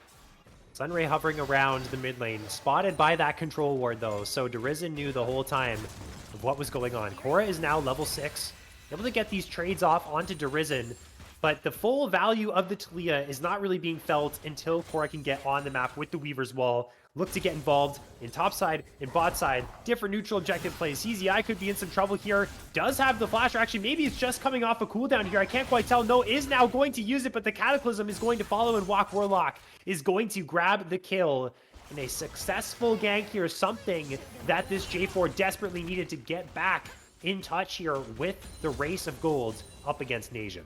Yes, CZI just a little bit too far pushed up, trying to get that wave to crash and maybe look for a recall. So Walk Warlock, right place, right time, able to make that gank work with the power of Trouble Killer in this matchup. And CZI ends up going down in the end. And luckily with the wave state of bot lane, they're not able to get a counter dive for themselves on the side of Conduit. But right now we see Nation is still hovering around here looking for this, hoping his bot lane hard pushes this lane and then they can go it, but now he's starting to back away. It looks like Nation is just wasting a lot of time here right now. As we know, Walk Warlock is recalling. He can just try to run down to this bot side and look for this counter gank if he does choose to do so. There's so many defensive summoner spells available, but they get the knock-up here onto Sunray and the Enchanted Crystal Arrow. The Grand Entrance cannot bring the Varus to safety. The Piercing Arrow actually missed from Frozen Bullet, might not have dealt the damage necessary to kill off Nation, but did have to use the flash anyways. That's another kill to the Viego. It took a while, but their patience paid off here, Chong, and they were able to grab the kill for themselves. Yeah, and they just waited for Glada to hit level 6, and the second he did, that was the green light for Conduit. Ipsy barely hitting Sunrise there on the knockup from that W. Frozen Bullet was able to flash out of that one. Now Risen is getting traded on here. Cora could look to maybe get a solo kill here again. And Dorado does have the Spirit Rush and actually lands the Charm, forces the flash off of Cora. It was doing really well of landing these seismic shoves, but you can't underestimate the damage that Ahri brings to the table. So very close between these two. I feel like maybe Dorado would have went for that if Sunrise didn't show up in the mid lane, as Yipsy so close to landing that Abyssal Dive. Walk Warlock is here. They do spot him on the control ward. There's flash available here for both bot laners. Maybe Ipsy is still without. Ipsy's going to use it. Going to devour Glad up as well. They committed the Weaver's Wall. They're going to miss. Now the re-engage could potentially come through for Conduit. Spectral Block connects onto Cora, and Cora is going to fall. Sunray trying to buy some peel with the quickness, but gets stunned up. The seismic shove, it's stolen. That tripped me up there. It's Nation on the Viego. This is the play that Conduit needed. Charm connects as well from Dorado. Everyone is here. 3 for 0. Could it potentially be 4? Walk Warlock flashes away. Nation still wants this, though. Takes a huge tower shot. Has to wait for cooldowns, maybe. He's going to hold the wave right here. Walk Warlock knows he's dead if he stays underneath the tower. He's going to try and walk on away here. Looks for the 1 versus 1. Gets the flag and drag. Gets the shield, but there's the Spectral Bond. Nation gets another one. 5-0 is this Viego. Conduit 7-2 at the 11-minute mark. Yeah, and even before that bot lane play even happened, CZI also solo killed Trouble Killer up in the top lane. So what effectively was an ace for Conduit. And the big thing is, that is 5 kills on this Viego now. He is online, and this is not what you want to be having on the side of Conduit, because now Nation is just going to run this game. And it's not like he hasn't played a lot of these champions before either. We saw an effective flick back on the E when he did seal that Talia away after getting the kill on the core, which spelled the demise for the rest of the side of Dorado. So Conduit played that out really well. We saw once they did go in, Ipsy had already flashed, and the second Gladder flashed out of that Cataclysm, brought him under turret, and then the reinforcements were there to make it work. But now again, the Risen, always on the bad end of these trades against Cora. Cora doing a really good job of spacing the Risen away and hitting all these Qs to keep getting that constant poke, constant chunk damage. But now in the meantime, it looks like it's going to be 6 grubs over to the side of Dorado, as Walk Warlock does get up to the top side before Nation does, choosing to prioritize this dragon here. And it's going to be 2 dragons, 2 grubs. So the next neutral objective will be that feat of monster slaying for whichever side picks it up. I fear for Dorado in the next couple of minutes, they're going to want to contest these dragons soon, because building towards the soul is Conduit. So in 10 minutes time, assuming the next Drake goes over to Conduit, they don't throw their lead in the next 5 minutes here, and they do get that one up, Dorado's going to have to find a way to muster enough strength to contest these objectives here. They have the tools available to mount a pretty successful engage, but we'll see if they can get their strength up, because they are about 2,000 gold behind. A lot of that is in the jungle there, as Nation went from a Sheen and a brown paper bag all the way to a completed Trinity Force and Mercury Treads. He must have been sitting on like literally 3,000 plus gold. So an insane power spike for this Viego is so strong, is relentless in his bot side. I don't think Nation has been topside like once this game, maybe once or twice. CZI is quite literally being put on this island. Constant danger surrounds him, but he's just cool, calm, and collected. Only 1 death to his name, and Cora is isolated underneath this tower. Ipsy tanking up, gets the Grey Health Shield, and that will be the kill going over to Dorado. They knock down the Dorado mid lane. Yeah, I'm pretty sure Nation started on his top side and then said, all right, I got the buff I needed here for the early levels. That's all I'm going to take. And that's just been, like you said, parked in this bot lane side. Chains of Corruption did connect. They're using the quickness as well. They're throwing the whole kitchen sink at this Ashe, and they will get the kill onto Frozen Bullet. Glada just too far up and gets punished. Yeah, I mean, that's the issue. He didn't take Cleanse this game, thinking he could sidestep the Chain of Corruptions and even the CC coming out of Sunrise with that grand entrance, and even the getting the name of the ultimate right now, it's spacing from me, but chooses to go for the barrier, doesn't pop it there, kind of just knowing that he is dead the second he sees that flag over the wall from Walk Warlock, and then the grand entrance from Sunrise ends up going down. Shut down for Frozen Bullet there, but overall, I mean, that's not... it's nice for the side of Dorado that they're able to pick it up, but ideally, you want to stop Nation on this Viego from continuing to be as accelerated as he is. You want to start shutting him down and try to take him out of this game, but that's easier said than done, as now a play in the top side. Trouble Killer, nice flash. Max range. Well, they call the Forge God. And there's the public execution that's actually going to buffer the CC of the knockup, but there is the Heartbreaker. Ipsy's the one to claim the kill. The Flag and Drag was dodged away from because Nation was untargetable, stealing away the soul of the Ambessa, and now transforms into it, gets another kill. It did go to the Tom Kench, but they bring down the Ambessa in the top side, and Nation now finally making his presence known up here. Yeah, it was a nice buffer by CZI to get out of that public execution, and a nice flash by Trouble Killer to start it, but at the end, he can only do so much with how strong the Viego is in this game, and then Ipsy also there picks up that kill for himself, and then like you said, Nation with the soul grab was able to buffer that flag and drag out of Walk Warlock, so able to just easily get out of the play afterwards, and we're kind of seeing similar things that we saw in game number 1. Conduit is taking the early leads that they have after a nice team fight and are just starting to run away with this game. They're up about 2K right now. But the big thing is Nation got this early lead for himself and has not relented on it and keeps going for these aggressive plays, keeps going for this counter invade. He's 3 jungle camps away now from getting that smite upgrade before Walk Warlock, so that could make neutral objective takes a lot harder for the side of Dorado with Rift Herald spawning in the next couple of seconds here on the Rift. It's exactly what Conduit want, and they also get first turret there as Dorison takes that one down. Cora, though, has the HP advantage, uses the flash to try and take down Dorison, but again, this is Ahri. He has Spirit Rush. He's A-okay with that, so Cora's going to be without that summoner spell, and that might come back to bite her later on, potentially if there is a neutral objective fight to happen, if Cora is out of position. Right now, the Herald is alive, and it is Nation on that objective, looking to knock that one down. No one really in the area. Actually, see, Dorison is in trouble. On the bot side, everyone is corralling her. Walk Warlock and Gang taking down the Ahri. They get the shutdown. Sunrise takes up that last tower shot. Glada is here, but Glada also has to be careful because this is still 3 versus 1, and you are just a lowly AD carry. Walk Warlock is looking for him. He's trying to clear out the wave as best he can. Cora is very low. He actually should have the HP to save this tower, so it is just going to be a Herald for mid laner trade. At the very least, though, Dorado are able to make a play happen. Yeah, they were able to get a pick off of Dorison thanks to the play by Cora earlier to force the Spirit Rush. She tried to flash away. We saw him flash away from his turret, knowing that the CC was probably behind him. But regardless, they're able to pick up that kill. I believe the shutdown went onto Cora there as well. So definitely who you want the gold to be going on at this point. But Walk Warlock going for that Eclipse instead of the more bruisery tankier driving that we see a lot of times, choosing to index into that lethality, which can make it a lot harder for him to stay alive in these team fights. But if he does get onto like the Risen or Glada, he is going to do a lot more damage and just try to burst them down before anything in a team fight. But with that, the Herald is picked up for the side of Conduit. That does give them the feats of strength overall, and now they're going to be picking up this dragon, putting them on soul point here, and looking to get that about at 23 minutes time when it does spawn that 4th dragon of the game. It's going to be so difficult now. Dorado, they have to muster the strength to contest the next dragon. Otherwise, it is going to be Soul going over to a Conduit team who is already so far ahead and looking to increase this gold lead further with the Rift Herald, open up the map, take down this tier 1 tower. As Cora's been found using the Weaver's Wall, which is actually going to block the Rift Herald.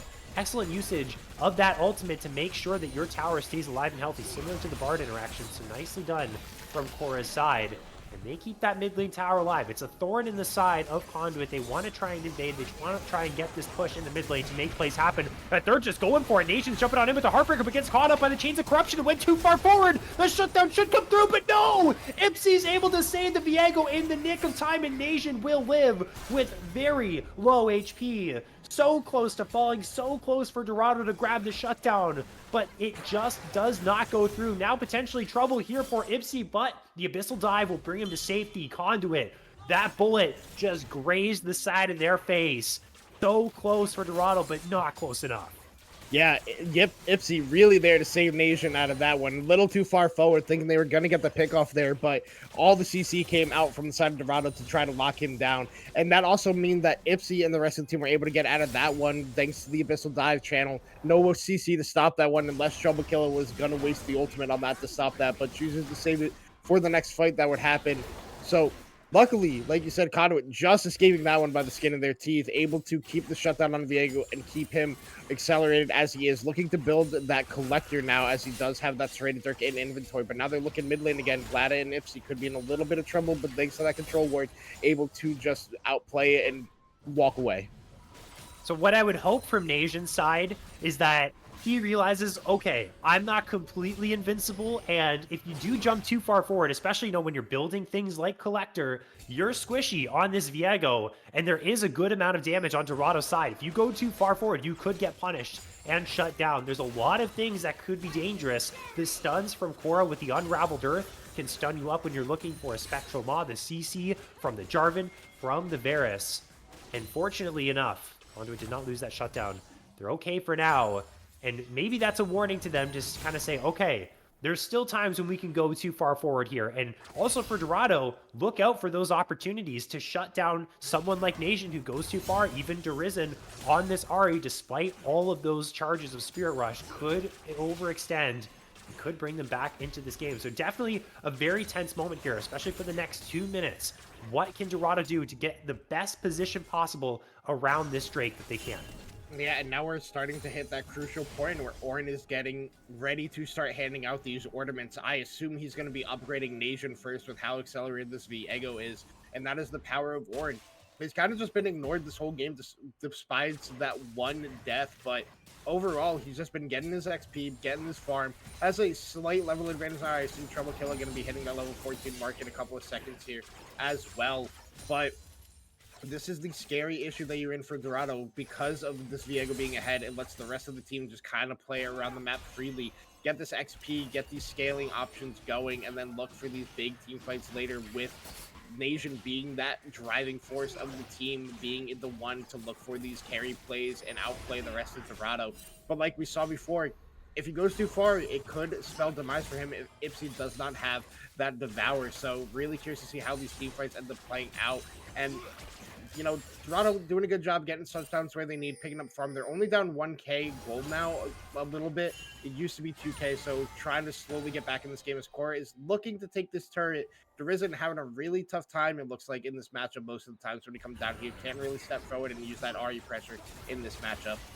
Ipsy could be in trouble. They're engaging onto the Tomcat. That's not really the target that you want. Look at the call of the Forge God. It lands on a Frozen Bullet who has to flash away, but Glada has the range and knocks him down. Walk Warlock on the run. There's the Heartbreaker. First reset here for Nation. The teleport is good from Trouble Killa, and a good seismic shove brings back the Viego and knocks him down. So jungler gone from the side of Conduit. Here comes the Weaver's Wall. There's a public execution as well. Trouble Killa into the backside, but Ipsy has the Devour to keep Glada safe. Now split from the fight is Derizen. CZI trying to front line for the team. Trouble Killa is in some trouble himself. The charm goes wide. Sunrise jumps in with 1 HP and sends himself straight to his doom. Now Conduit open up and they find the next 2 kills. Korra in some trouble, is slowed up.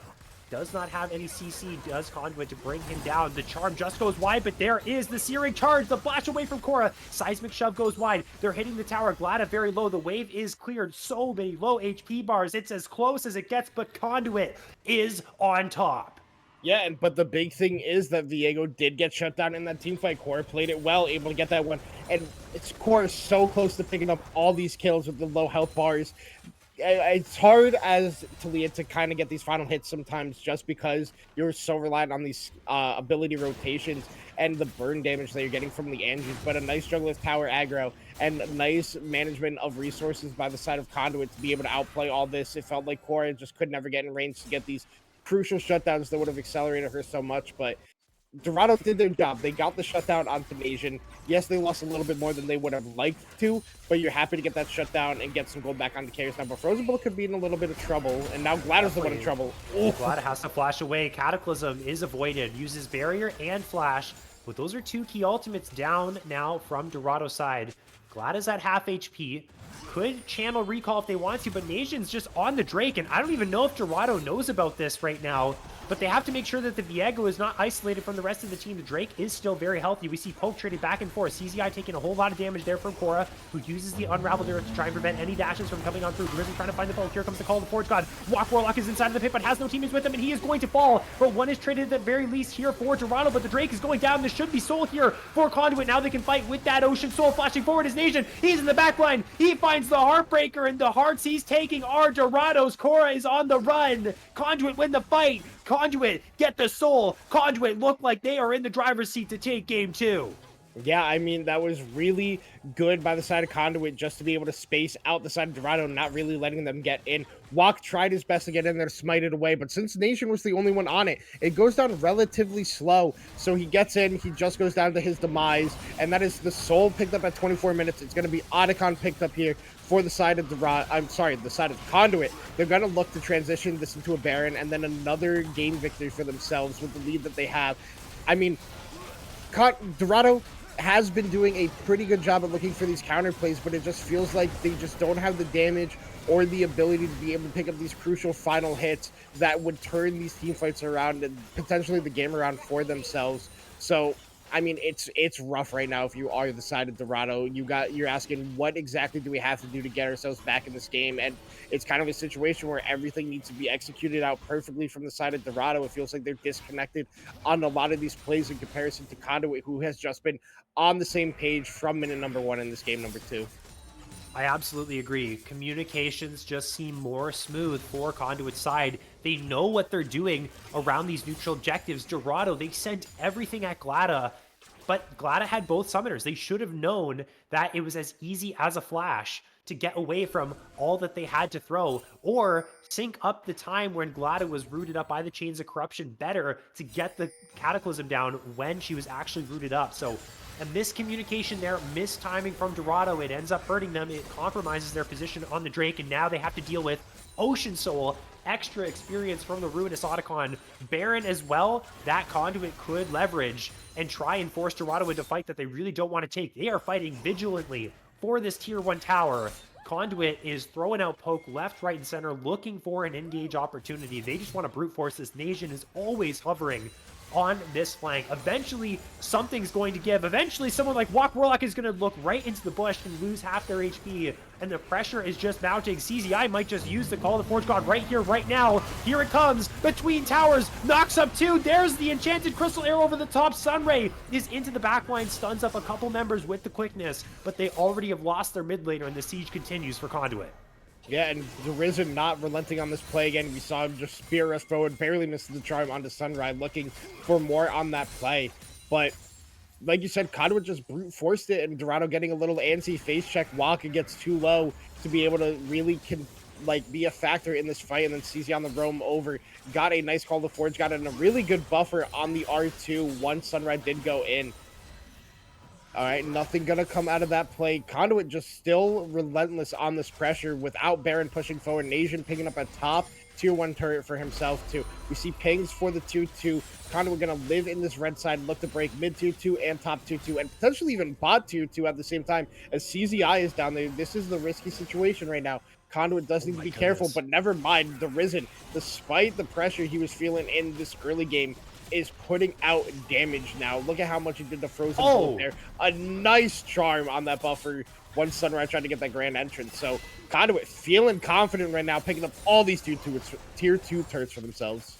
Their macro is fantastic, Chong. They're pushing up all 3 lanes. It is so hard for Dorado to defend this. They have to spread all their forces thin across 3 lanes. They got Korra holding CZI in the bot side, trying to do her very darndest here, but this is an Ornn that is quite tanky. He takes up a whole lot of rocks, and now Ipsy's here to join the party. There's the Call of the Forge God. There's nowhere for this Taliyah to go. He has Flash. He gets away from the Abyssal Dive, but it just will not matter. Pushes them both into her, and she will eventually fall. Those guys are just too tanky, too big, too much HP. Trouble Killa and Nation in a 1 versus 1 in the top side, but Nation wants that one all day. You can see the healing that's available for everyone with this Ocean Soul. It's so difficult to deal with. and now it's only 4 people on the map for Dorado. They are losing their tier 3 in the bot lane. They're losing their tier 3 in the mid lane. The pressure is converging here. Chong Sunray going in with the quickness. They're looking for the 4 versus 5 fight. They're using the Cataclysm onto Nation, but he just flashes on away. Now Yipsy's tanking up flash searing charges there for CZI to knock up Sunray, who will fall. Frozen Bullet is up next. Going back in is Walk Warlock. Into the backline is Nation, who finds himself another reset, but he's taking a whole lot of tower shots and he will fall. But now Trouble Kill is the only one left for the team. Korra is respawning soon. They are looking to knock down the Ambessa, who gets to safety underneath the bot tier 2, but it's another fight win for Conduit. I mean, Conduit just been relentless on this pressure in the last 4 minutes. It feels like the Risen hasn't left this top side of the map, literally looking for charms, Qs, anything he can get to start chunking these people out, making it so much harder for the side of Dorado to do anything against them. And instead of looking for the end, they go, hey, Korra has too much wave clear. Let's just get all the gold, spend all the gold we just got from breaking, what was it?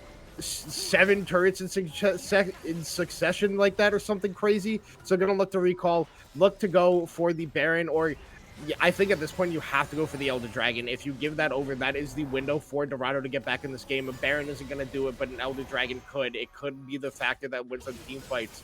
But now the Risen a little disconnected from his team on these recall timers. Oh no, he's face checking. Oh no, they're lying in wait. Wait, DeRizen some. Oh, I think the Farsight Alteration actually spotted out Walk Warlock, so DeRizen's gonna see the danger, back on away. That could have been dangerous, because if DeRizen died there, then maybe a 5 versus 4 Elder start gets leveraged from Dorado. I still feel, though, 10,000 gold ahead. Now everyone's bought their big items here. Infinity Edge on Ashe. We got 3.5 items on the Viego. 4 versus 5, Ocean Soul, like, honestly, I'm taking Conduit in that fight. They're just so far ahead. And they're looking for another fight here. Remember, Korra does not have Flash, and so she's going to be going down pretty darn quickly. The Seismic Shell brings back 2, but there is nothing that Dorado can do right now. Their wallets are empty, and Conduit's bank is overflowing, and they will march straight towards the Nexus. CZI teleports on in. He knocks up Trouble Killer, the only one remaining from Dorado's side. Conduit looking to take a 2-0 advantage in this best of 5 in this quarterfinal matchup. 1 win away from a semi-final berth, and right now they look as good as they've ever looked. Yeah, and that was just a dominant game there from Nation and the rest of the team on Conduit. It just started from that early game invade on the blue buff and just never stopped for the side of Conduit. It felt like Dorado couldn't do anything to get themselves back into that game. It felt like every time they went for a play, Conduit was just getting 2 better ones for themselves and just going crazy on that. Despite all the damage that Viego did, all the carrying he did, Korra, 30,000 damage on this Talia. It felt so bad because she was doing her best. She was dealing all the damage that she needed to, but just nobody there to help her get those final hits to be able to actually be a factor in this game. It feels rough sometimes, but it's just how it works. Conduit played the team game better and just absolutely dominated in this game number 2, looking to give us a 3-0 in the playoffs and look to push forward to the semifinals. And at this rate in this series, it looks like they're probably going to be able to do it. Now, whether it's a sweep, whether it's a game 4 victory or something like that for Conduit, if things don't look up for Dorado, they're certainly going to fall here. Asking them to reverse sweep when they look in this form, it's a tough ask. They have Frozen Bullet and their support player in their AD carry role. They have their substitute support in. Things don't look great for them in terms of their starting roster here. They got to try and muster some type of strength to get back here. Walk Warlock, I hate to pick on players, but has had a really, really tough series. Had some solid engages this time around, but only 5k damage in game 1 on the Darius. This time, less than 7k on the Jarvan. It just really has not gone Walk Warlock's way, and it has been Conduit to target this player. They've made sure that Mordekaiser that Walk Warlock is known for is not something he can play. They got to try and find a way to get everyone on the same page here, get a composition where they can make stuff happen early. They can go toe-to-toe with Conduit, but right now Conduit just look way too in sync. They look too coordinated, and they are blazing right through this best of 5. Can Dorado come back, get themselves a game win, reset the mental, build their way towards a reverse sweep, or is Conduit going to crush them before any hope of that comes to fruition with the 3-0? We'll find out after this break when we come up with game number 3.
back with the BOL Premier League quarterfinals. Dorado Gaming versus Conduit Esports. A 2-0 lead for Conduit. Dominant fashion, both games. I would say game two more so than game number one. I said proactivity had to be the name of the game for Conduit. That's exactly what they did, Chong. They are following their game plans to a T. Conduit looked better than ever. Invades, the Viego got ahead. They looked for skirmishes. CZI's engages were incredible on the Ornn. Glada super consistent on the Ash. And Dorado, they look lost in comparison. So this is their last ditch effort here, Chong, to muster some type of momentum, to get some strength, to get one back in the series. Everything is on the line for them right now. You lose and you go on home. Yeah, and I mean, I think the scariest part about this for any other teams watching playoffs so far is PNA plays the same champion. So if he subs back in, Conduit could just do this again next week and possibly even all the way to the finals. But it's going to be really tough here for Dorado. They're going to have to find some magic, some miracle in this draft and game plan to be able to come back in this one after how the first two games have gone for them. I feel like we're kind of going to see more of the same in this draft here for Conduit. They're going to draft for that team fight and look to just play around that. Even though they had the Viego ahead super early, they were just out executing in these team fights and just looking for them whenever they had the chance to. So I expect to see that again here. I'm really curious to see where Dorado chooses to go in this draft, what they choose to change up. It feels like most of these games, they've just been lacking frontline and in a weird way, initiation at the same time, because it feels like even when they have these engaged champions, they're just never pulling the trigger because Conduit is just there, faster on it, and ready to go before Dorado is even in a position to go for it. So I think Conduit, ban-wise, they're going to keep the same. I would expect Dorado to maybe keep the Hwei ban there, but I'm not sure what else they're going to be choosing to go for here and what they're choosing on the red side. Staying on the red side after that game, seeing what they change up in this draft is definitely going to be interesting, to say the least. I think a smart choice would be to keep the Jinx ban, because I think on the other side, Conduit might look to get a Jinx game on for Glada, or something like a Caitlyn as well. I think for Dorado side, just play what you're comfortable with. You have things like Walk Warlock's Udyr and Sejuani that have yet to be played in this series. You might want to get Korra on something like her Azir or even her Smolder to get her on some comfort, champions that she's played so much. And we're actually just going to see Conduit. We ripped through those bans, by the way. That was insanely fast. It was the exact same as game number two, exactly like you said, Chong. And the Mordekaiser, though, well, actually, it wasn't the exact same because the Braum was taken away from Conduit side in place of the Mordekaiser, which they have first picked here, which is a little bit interesting because Mordekaiser is not your typical first pick. Is it going to go into the jungle for a nation? Is it going to just be a top lane Mord for CZI? It's something that CZI does like to play. We'll see what the response is for Dorado. Already, though, getting that comfort, like I said, with that Sedge lock-in. Yeah, I mean, knowing Nation, he will play this in the jungle. He is that kind of guy to just be like, nah, I can play it better than who I'm playing against. I'm not worried about it. If we want to first pick it, let's first pick it. But the response is the Sejuani, like you said, it is comfort for the side of Dorado. It is comfort for Walk Warlock. But this is also kind of what you need for the side of Dorado. It's a beefy frontliner who does have those engage options. So hopefully they're able to pull the trigger. And now even more comfort. Korra is going to go on the Azir this game. We saw Korra have some amazing carry performances on this champion, but hopefully that the team this time is able to back her up, unlike that in that Talia game, where she was putting out the damage, but the last hits were just not able to come through. So hopefully that Dorado's able to do that here this time. Now I'm really curious to see where Conduit goes with this draft. It kind of feels like Caitlyn is kind of hard to play with Mordekaiser because you want to be focusing up to that Mordekaiser. But now we're seeing the Smolder hover. It's something Glada has played before and performed well on. I think there was one game you started like 0-4 and ended the game like 17-4. So I'm not surprised to see that picked up, especially with the recent buffs that have come out with that ultimate cooldown now a scaling decrease and changing the E damage and how the W damage is actually dealt less on the burst of the globule and more through the line once you do cast it. So not surprised to see that picked up. I think Smolder is a strong champion with these buff changes. And now with Syndra being picked up here by Derizen into the Syndra, not really surprised to see that as an option here. A lot of long range for Conduit to work with.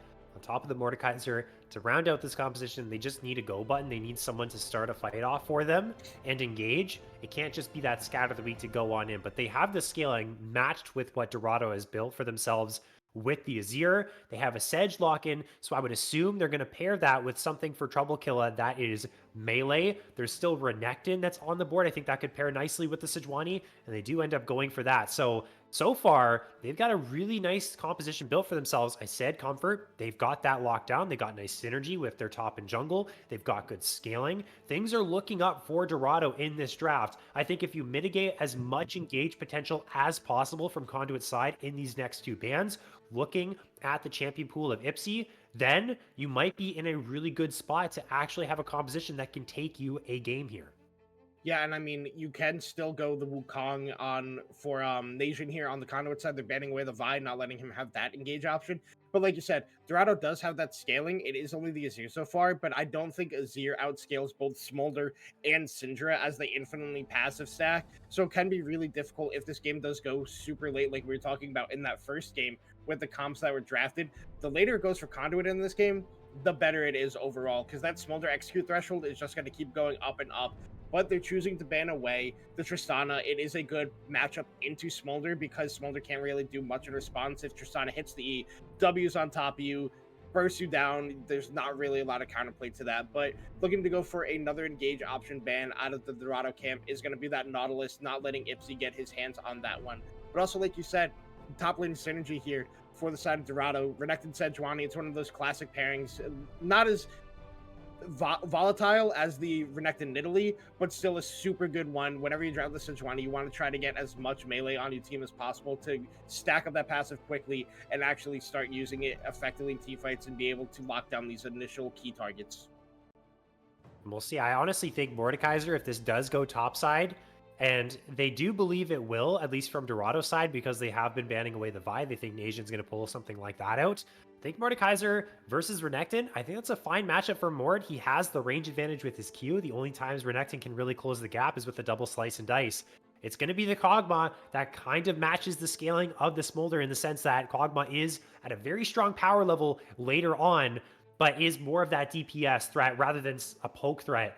And a Janna here would be interesting. I think something like, okay, Maokai is nice. That could go into the hands of Nation in the jungle. That could be their support pickup. We'll have the whole composition revealed here, but it gives engage options to Conduit, which is what they want. Nature's Grasp, they could run that through the whole team. They can flash Twisted Advance. They have some engage here. I think they need themselves a little bit more, though, whether this is their jungle pick, whether this is their top lane, whether this is their support. They need maybe some type of supplementary engage, and that would really kind of round out this Conduit composition to play from range, to play on that snap engage. And Poppy's a champion that can definitely do that. Heroic entrance, pin someone into the wall, follow it up with Maokai. You have the burst damage of your Syndra, unleash power, play to get one person, then play the 5 versus 4. This is honestly a very different composition to what Conduit played in game 1 and 2. They've played a whole lot of variety here, and if they can pull this one off right now, Chong, this is a dangerous prospect going forward for other teams that are going to play against Conduit, who's very versatile in what they can play in the playoffs. Yeah, I mean, if I had to assume here, it would be this Poppy in the jungle. Poppy support did get nerfed quite a few times, and the buffs specifically to Poppy have been towards this jungle and top lane variant. Wanted to try to get her out of that support role just because of how powerful she is at the level 1. I could also see it still being support and going the Maokai jungle for Nation, but I also always respect Conduit for giving me that shout out with the Janna hover. I know Ipsy doesn't play it, but he knows I play it every time. I cast him recently. He's just been hovering it as a meme. But I mean, like you were talking about, the side of Dorado, that Kog'Maw scaling, the Azir scaling is really good. And pairing it up with the Nami, it's not the conventional support that you want to pair her Kog'Maw with. It's normally that Lulu, but Nami kind of effectively does the same thing and actually provides a little bit of a bonus damage with that E, the Tidecaller's Blessing, onto the Kog'Maw to help him shred through these beefier targets more. But the real question is who's going where for the side of Conduit? Like, maybe we got some spice going on. You know, who knows? It could be Syndra bot lane with a Smolder mid, with a Maokai support and Poppy top and Mordekaiser jungle. They got like so many flexible options. If I had to assume, like I said, it's gonna be that Maokai support, Poppy in the jungle, Smolder AD carry with the Syndra mid. But I mean, there's only one way to find out, and it's gonna be once we get everything going. But if I had to choose here, I think this is gonna be the comp that gets Conduit over that hump, gives them that 3-0 here compared to Dorado. I think Dorado has a weirdly harder to execute comp because of Kog'Maw. Kog'Maw, yeah, he's tricky. He only has the single target damage. He's super vulnerable. There isn't a ton of peel on Dorado's side. There's no Braum that can protect this Kog'Maw. There's no Tom Kench like we saw from Conduit in the last game that can devour somebody to safety like he devoured Nation in a really scary situation. So if the CC is found, then it's going to be tough here for the side of Dorado to keep their AD carry alive, but we'll see how well they can do it. They do have 2 carries to play through. Korra could also be that primary carry for them. We'll see if they can get anything going. If Walk Warlock can have a better game than he's had in the last 2, Redemption on Sejuani, a champion that really doesn't need any resources in comparison to something like the Darius jungle and the J4 that he's played the last 2 times around. Just really play to set up your team. You can play around Trouble Killa, that melee champion synergy with the permafrost that Sejuani has. Make the plays with your team.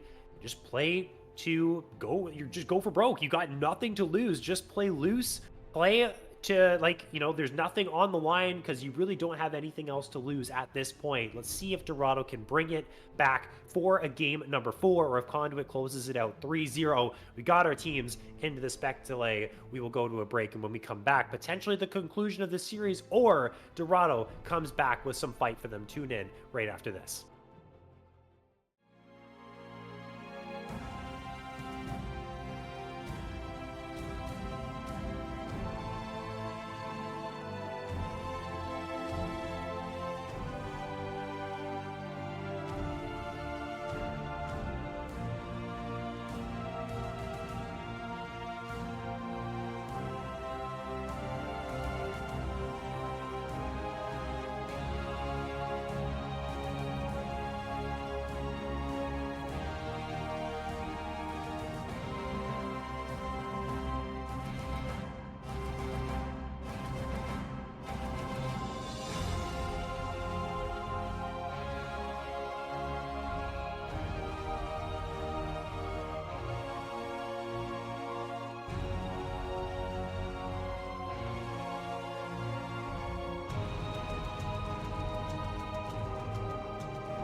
On to the Rifts for game number 3, Conduit Esports and Dorado Gaming here in the BOL Premier League. We'll give a quick shout out to ProComps, who's our sponsor, before we get into all the action. Game changer app for the league community, and not like other tools, your personalized draft coach, perfect for both teams and solo pairs. And you can pair it with any other app. With ProComps, you'll receive real-time drafting advice with tailored champion picks and ban recommendations. It stands out with features such as the ability to generate champion pools in seconds that you can share with friends, a post-draft guide to attack the game, generate comps based on your preferences, coaches, and analysis, can even create personalized tier lists as well. Think of it as having a virtual draft coach and a strategy toolkit all in one. The app has over 280,000 downloads and thousands of daily users. ProComps is user-friendly and free. So give it a go. Download ProComps and you'll experience a whole new level of drafting power in your league games. Go to procomps.gg, download it from Overwolf, or click the link in our bio. So nice of the teams to not get into any type of level 1 action while we shout out our wonderful sponsor here. They're just giving themselves the 5-point start, making sure no one's invading their sides of the map. We're ready to go. Game number 3. Can Conduit put Dorado away here, Chong? Or does Dorado have some bite in them? We'll find that out right now. And I mean, I talked about it in Champion Select that Nation is the type of player to pick your champion and say, I can do better on it. And he is going with that Mordekaiser jungle here in this game. It is the Poppy Top for CZI. And I think the interesting thing here on the side of Dorado is that Cora is going with the Grasp Zero build that she has done in the past, but it's normally not what you expect to see when you are going into a ranged matchup. It's normally what you pick into melee. Normally, I mean, you could go like Lethal Tempo, you could go Arcane Comet, even Airy, but choosing to go for the Grasp here, get a little bit more tanky in these, through the laning phase, be a little bit tanky through these team fights, and have a little bit more survivability. But overall, everything else is stock standard. Both bot laners taking the barrier, nobody running cleanse in this game. I think it could have been a cleanse game for Frozen Bullet, but choosing to go the barrier instead and having the faith of his team to peel for him. I like the aggression that Frozen Bullet is putting out in this lane. Has a massive range advantage over Smolder and Maokai when you are using your W ability. So that extra damage that you can put out, you can get buffed up by Nami like you were talking about in draft there, Chong. So a lot of pressure that the Nami and the Kog'Maw can apply in this lane phase, and that's something that you're going to want to have to do because Smolder, of course, as we know, is the very strong champion in the late game, and also the Poppy in the top side. I think whichever way they went, Mordekaiser or Poppy from Conduit's side, is pretty good into the Renekton, but you can already see CZI is full HP, Trouble Kill is half HP. Your Q does so much damage. The Renekton can't dash into you because you have Steadfast Presence. If you get pinned into a wall, you're taking your whole HP bar. This is a pretty, I'd say a pretty easy lane for CZI. Of course, I don't want to caster curse him, but I like what they've done here. I think this lane assignment is going to do well for them, but we'll see if Walk Warlock can help out in any way. Yeah, Walk already up on this top side. Nice word by CZI. Not going to be fall prey to that gank. But I mean, the other thing that's interesting is that Walk Warlock is going for the Grasp Sejuani. Normally, you do see the Aftershock to have that bit of extra resistances once you do get into a fight, whether you're landing the Q or getting a stun or a Glacial Prism to have that beefiness. But Sejuani build now has been going for, never mind, we're getting action in the bot lane. Sunrise in a bit of trouble here. Take half their HP. Yeah, just going to get out thanks to the Tidecaller Blessing. But yeah, might potentially go for a dive, but I don't think they have the chops to do that. They could. Nation is here, but they don't have a whole lot of CC outside of IPSI.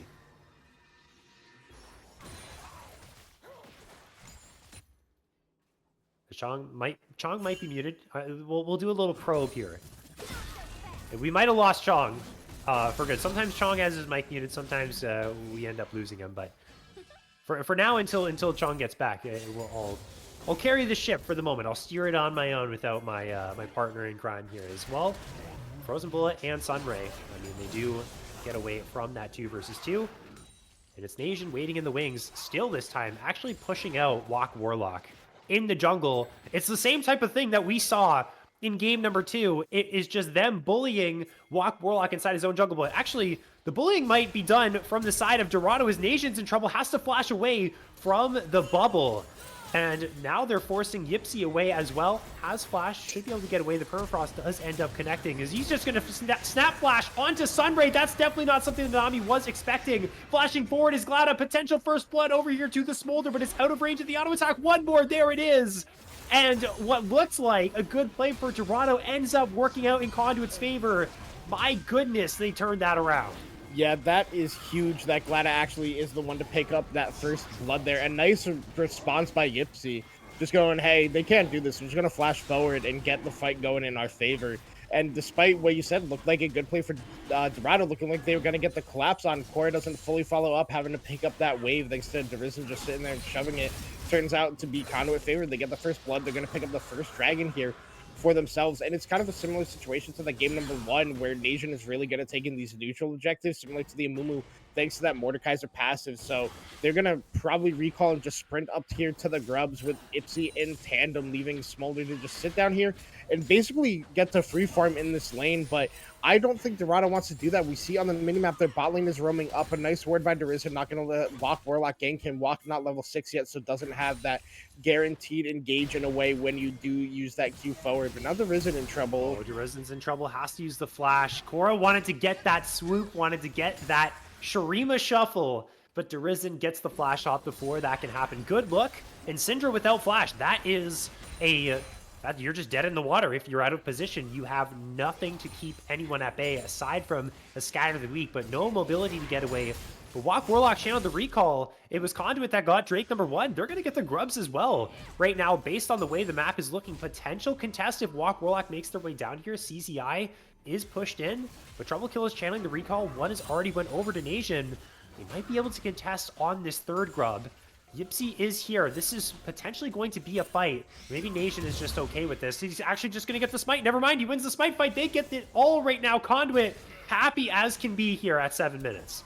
Yeah, and I mean, I thought Walk was just going to go in and smite it away, but delays a little bit, so Nation was able to combo up the smite with that Q smackdown to get that big burst of damage, so Walk couldn't respond in time unless he was the one who took the aggro away and just went for it. But because of them going for the trying to go for the play in the mid lane, Walk wanted to recall because he did take a little bit of damage on the tail end of it, and CZI was winning up in the top lane, made Trouble Killer take that recall, so it was just a free Grub setup for Nation without any help there. And now, oh no, Trouble Killer gets trouble. Oh, we see the Keeper's Verdict went out, and that did not connect. So, hey, Trouble Killer is out of trouble for the moment. Glada is suffering a bit, has to miss some farm because Sunray's doing a good job of forcing him back, lands the bubble. Aura checking the Smolder right there. Ipsy now back in lane, though. Should mean Glada can get back to the regular stacking ways. A small CS lead for Frozen Bullet in this bot side, but so far things going swimmingly for Conduit. They're going to get this shove in bot side. Lots of camps here for Nation to pick up. They might just play it slow up until these next objectives come on through. They're going to get the level 6 on the more and more tools for them to play with. Yeah, and I like how Glada actually used that E there when they were walking away looking to get the CS. He just went in to get a couple more of those passive stacks and then hit a W on the back end of it. So starting to stack up pretty effectively on the Smolder. He is at, I believe it says 42 stacks there. So a little bit behind on the stack mark where you would want to be. But overall, he's not going to be too perturbed by that, considering he did get that first blood. So he's sitting on that little bit of extra gold. And if Sunray ever oversteps in this lane and Ipsy's in range, they can just go onto him and kill that Nami again. But a nice ward in that bush by Sunray lets him get away from trouble. Now Glada just looking to get those Dragon Taming sacks up there, not let them have the pressure that they want in this lane. I do like the Comet variant of Smolder just because it does help you with that W poke and can help you just have pressure in the lane because Smolder is the weakest in his laning phase. But now a nice trade there. Glada could be in trouble there. Nice arcane barrage by Frozen Bullet takes Ipsy low, has to recall, and in the mid lane at the same time, Derizen still has no flash, and it looks like Walk just hit a Glacial Prison onto him, and then was just able to pick up the kill to Core there. So a nice play by them on the Dorado side to start getting some gold back in this game, and we're sitting at dead even gold. But despite the neutral objectives going both ways to Dorado, to Conduit in the first blood. Cora is the person you want your gold to be on if you're Dorado, either Frozen Bullet or Cora. But because of the fact that, obviously, I'm not going to doubt the fact that Frozen Bullet with gold can carry a game like this, but Cora is really good on this Azir. It's something she likes to play. She's played it 4 times here in BOL Premier. Give it over to her. She should do her thing. She had a fantastic game in game number 2, despite the tough loss for Dorado. It's a good look for them. And exactly like you said, Chong, punishing the Flashless Syndra. That's a very punishable champion. It can be in a whole lot of danger without that summoner spell. So good on them to find that pressure. Again, can they just continue? Can they find more plays? Can they actually make something of this is the question now on one item for Cora. We'll see what they can do. In the bot side, we see Nation hovering around, but not as much engage potential, not like what they had in previous games. But guess what? If Frozen Bullet just phase checks a bush, that's good enough for you, and they get the flash off the Kog'Maw. Yeah, and I mean, I think the biggest thing about that mid lane play is that they didn't even use the Shurima shuffle out of Cora, and Syndra still has no flash. So Cora could just look for another solo kill if she does choose to do so. But like you said, I think they do have good engage options on the side of Conduit to make dives work. It's just Yipsy has to be in range to make it actually work. But if Frozen Bullet just wants to face check a bush, he's going to have to burn a flash. Otherwise, he's going to get pulled into a death realm and not be able to win. But now CZI winning up here on the top side. Trouble Killer in trouble, but gets away from that Q, so able to get away. But now, Dragon is on the Rift. It looks like teams are posturing for this one. And never mind, CZI gets a solo kill. How did that even happen? I'm not sure how Trouble Killer is there. There was no flash used from CZI, so there was no heroic charge in sec play that happened. It looks like, well, Trouble Killer might have just went for the solo kill, and CZI said, my guy, you cannot do that. I'm Poppy, and I will rock you every single day of the week. This champion is quite strong, making it look easy there in the top side. Gets the solo kill. Now the fight for the Chemtech Drake. This sort of Cold War that's happening here in this river continues between these two teams. If you're Dorado, you know that giving away these Drakes to Conduit, it's not a good idea. They know what happened last time. It was just a 22-minute solo there for Conduit, so they don't want to give that over again. And they're going to try and contest it this time, and they might actually be successful. Recall being channeled from Ipsy. Walk Warlock is here. Cora has the priority. This should be Chemtech Drake, first of the game to Dorado. Yeah, and I don't think Conduit is upset about this going over just because they're like, hey, even if we do lose this dragon, it's their first dragon of the game. Smolder is still scaling up. Oh, Derisen. Oh, Derisen. This is very... Well, that shouldn't have happened. That was definitely a little bit too overzealous, just checking the Drake, but he had no business being there and loses the flash, now in that same vulnerable state again. Yeah, and the thing is, Cora still hasn't used that ultimate one, still has a flash for herself. Walk Warlock can still be in the area to provide that extra bit of CC despite using the Glacial Prism on that play. But in the meantime, Grubs are going to be started up here. CZI has the first roam down thanks to the wave push, but Cora is walking over. Ipsy and Nation are trying to come in, and Walk is just going to have to back off, which means this could be just 6 Grubs here. Ipsy just burning the ultimate. Wasn't sure if Walk Warlock was on there. If he was in the pit, they could have tried to pick him out. So I don't think it's a terrible play, but now that gives you less engage options as Dorado is looking for a spawn now. Oh, wait, Derisen has left the area, so this will be 4 versus 3. They do have to be careful. Here comes the tidal wave.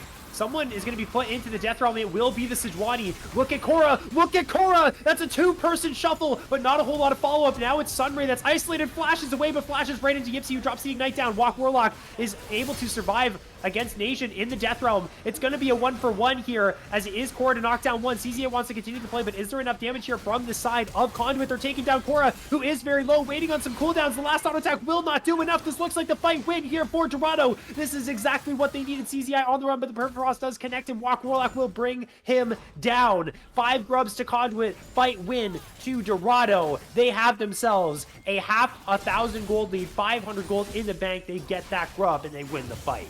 Yeah, and I mean, Walk Warlock kind of showed off. He knows the Mordekaiser mechanics better than Nation, even though he was in the Death Realm, was outplaying Nation, and it's spacing him out really well with Sejuani. And Cora on the backside got a huge shuffle like you shouted out and was able to get the fight for the team, picked up 2 kills for himself. But despite that, despite picking up 1 grub, not letting the 6 go over to the side of Conduit, Derisen picked up a kill to give his team the feats of warfare, so able to pick that one up for themselves. Now, Vlada in a lot of trouble now. Vlada is in some trouble. Does have to use the flash, I would assume, here.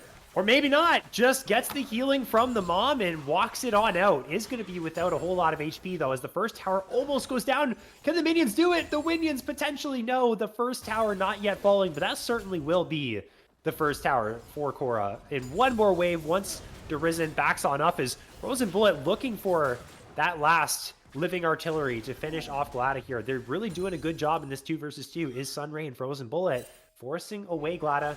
Still deathless in this game, but feeling the pressure of the Kog'Maw, who is farming relatively comfortably. Yeah, and I mean, it's not to say that Glada isn't farming well either. He's down the CS now just because Ipsy has been leaving him in this lane. But Glada's played this before. He goes, hey, I'm on Smolder. I don't care if you leave me for every neutral objective. If I get, like, let's say I get 6 stacks, I'll be happy about that. Oh, a nice buffer there by Ipsy on the ball. That was clean. But that was super insane. Does take a good chunk of damage in retaliation despite the sick plays that he got there. But, I mean, that was that, sorry, losing my words there, but that grub fight was really good there. For the side of Dorado, it gave Cora 2 kills. Cora, like you said, that is who you want your goal to be on this game if it's not on a Frozen Bullet. Cora is in a prime position to be the carry for this game. It's just a question of if she does get caught out, what is going to happen to the side of Dorado. She has no flash for herself. The Risen still doesn't have it, and Wok has that Glacial Prism again, so he could just look to the go to this mid lane, which we see him hovering towards. Oh, well, okay, that wasn't the angle they were looking for. That also wasn't the angle they were looking for, but guess what? It does not matter. They can miss all their spells and still take out the Syndra without flash. That kind of just rains the message home here of what we were talking about with Syndra being really difficult to play when you have no flash. Your opponents can miss literally every ability and you still go down there. First turret is going to go over to Dorado, and they're looking for that Rift Herald on top of it as well. I think they're going to get it. It's 3 versus 2 on this top side here. Cora doesn't have ult, but they should not be. They shouldn't be bothered here. Trouble Kill is looking for a fight. Does pop the Dominus onto CZI because Walk Warlock is here, moved over from that Rift Herald, and now they have enough damage to potentially knock down this Poppy, who tries to use the Keeper's Verdict, but that gets canceled, and that's a kill going over to Trouble Killa. And Dorado is making the plays right now. They are staying in control, and they are playing like they should be right now. Yeah, and I mean, I think it was a little bit of an ego play by Conduit to try to steal away this Mordekaiser and make it work and get that 3-0. I mean, even if they do lose this game, that means Mordekaiser's off the table and they can free up a ban again for themselves, but Dorado showing they don't need the Mordekaiser to get game wins. They are having a really strong showing here in this early game, but me being the constant Dorado caster, I've seen them get leads like this before and throw them away, so I'm still a little bit hesitant on the game state right now for the side of Dorado because this Smolder has been unbothered in this game, sitting at 128 stacks right now. He's got the Q upgrade for the first time, so Glada can be that major late game carry. He has a gold bounty on himself right now, and he is going to look to be the savior for Conduit and look to get the rest of his team in a position here. But despite that, another turret's going to go down to the side of Dorado. A little bit overpackful up here in the top lane, not letting Trouble Killer get some solo gold. Going to share it amongst the team.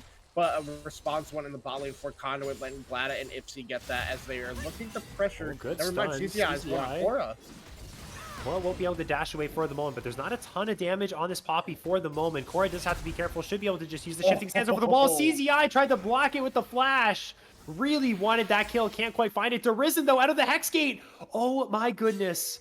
Tries to find Cora, but the Fog of War doing him dirty. Wasn't able to find it. And guess what? Glada on the other side of the map is caught out and probably going to go down here. Uses the Mom. Tries to find the damage. Flashes. Why would you do that? That was not a good choice, as Glada will use that Summoner spell and fall anyways. Big plays from Dorado. Their mid laner escapes. They take down the enemy ADC. They're rolling right now. They got 2,000 gold. Actually, it's 3,000 gold in the bank for themselves, a position they have not been in all series long. Doing a fantastic job in this game number 3. Starting to build momentum. Starting to have things go their way. Yeah, that was a bit disrespectful by Glada there. His team had left him, and he's still halfway pushed up into enemy territory with no vision, gets caught out for it, and the kill, good enough, goes on to Frozen Bullet, another player that you want gold on. And, I mean, despite that, everybody on the side of Dorado has gold here. Trouble Killer is going to be putting pressure here on the spot lane tier 1. CJ there to respond, and it looks like Conduit is kind of scrambling right now, trying to figure out how they get themselves back into this game. A situation they haven't been in the series, one that Dorado knows, and the script has flipped right now. Dorado in the driver's seat, but they're down 2 dragons to 1. They're going to have to look to try to fight for this next one with the power that they have. But that doesn't mean that Conduit can't look for like side lane plays and look for these picks onto key members when they are not having the respect of plays like that. As we see Trouble Killer backing off once he gets the trade, knowing that something like that could happen, not knowing where people are on the side of Conduit. Glada playing super aggressive in this mid lane. Has to be careful though. No flash. Walk Warlock waiting in the wings, waiting for that Glacial Prison to come off of cooldown. Doing some good damage though in the mid lane, working towards what looks like an Infinity Edge. An extra damage on the Smolder there. Going to pay dividends for the moment, but still very vulnerable without that flash. 2 items on Korra as we see trading between these 2 top laners in the bot lane. But that means big power spikes here that have come on through. If you look at the item discrepancy in the mid lane, Korra is very much ahead of Derizen right now. So they look for a fight. They use the Herald. They look for the Drake. Things could go well for them. They're going to use the Glacial Prison. It's going to go on to Ipsy. Not necessarily the most priority target. He's going to use the Nature's Grasp to try and buy some heal. Here comes the Mom to find a little bit of healing and a whole lot of damage. Flashing forward is Nation, but he flashes too far in. Here's CZI on the flank. Keeper's Verdict is going to miss everyone. This is a comedy of errors here for Conduit, and they might have found themselves in a very unfortunate position. Trouble Killer gets into the backline and finds the first kill into Gladys. CZI drops as well. Derizen trying to run on away, uses the flash to get over the wall. Trouble Kill in pursuit. Here comes Korra. Korra is looking. Can Korra find any more kills? She will. That's a triple kill for her. Maybe the full ace on the cards for Dorado's side. Not necessarily going to be the case. They're looking to try and dive Dipsy. There's the stun. It's going to land. Quadra kill for Korra on the Azir. We said she had to have a big game, and she is having about the best game we could possibly hope for here. They've broken open the base at 21 minutes. Dorado, do you believe in reverse sweeps? It starts right here with this game. Yeah, and that play did look like it could have been Conduit favored, but they just missed absolutely everything when they had the chance to turn the game around in their favor. And Korra showing up, the messiah of Azir, showing up for the side of Dorado, literally turning that play around and getting a quadra kill for herself, and absolutely being the driving factor for the Dorado side after how the early game went in her favor, and is absolutely dominating this mid game now. It's going to be another fight potentially. I mean, Conduit could look to give over this dragon again that spawns in 30 seconds, going, hey, we got 2. Give them their second one. We need to scale up. We can't keep looking for these fights. But now Derizen has no flash. Walk Warlock, we've seen this play before. He's looking for Derizen, but he does have the tower safety and a nice Herald placement. I thought it was an Orb of Deception there, honestly. But Herald going to spawn on the bot lane, giving even more gold over to Korra, as Conduit looking like they want to go for this fight, looking for a pick here. Gypsy is here in the area, finds Walk Warlock, backs on away. I think giving away this Drake is wise if you are Conduit. Play for your Smolder 225. You already have 2 Drakes in your back pocket. You don't need to worry about what Dorado's doing around here. It's only second Drake for them. That's exactly what they're going to do. Their only hope, really, is playing for the Smolder scaling, trying to get picks with Derizen, the Scout of the Week, and maybe you use the Maokai over the top as well to try and catch someone out of position. But looking for any fights right now, contesting any objectives. Honestly, even the Voracious Otacon, just give that away. Who cares about that? I feel like that's just bait to look for. If they try and contest that, I think that's the moment where Dorado need to sink in their fangs and put this game away right here, right now, because they could combo it with the Baron as well, depending on when this fight starts out. But it looks like Conduit wants this fight. They're hovering around this area. I think it's very dangerous given the position they're in this game.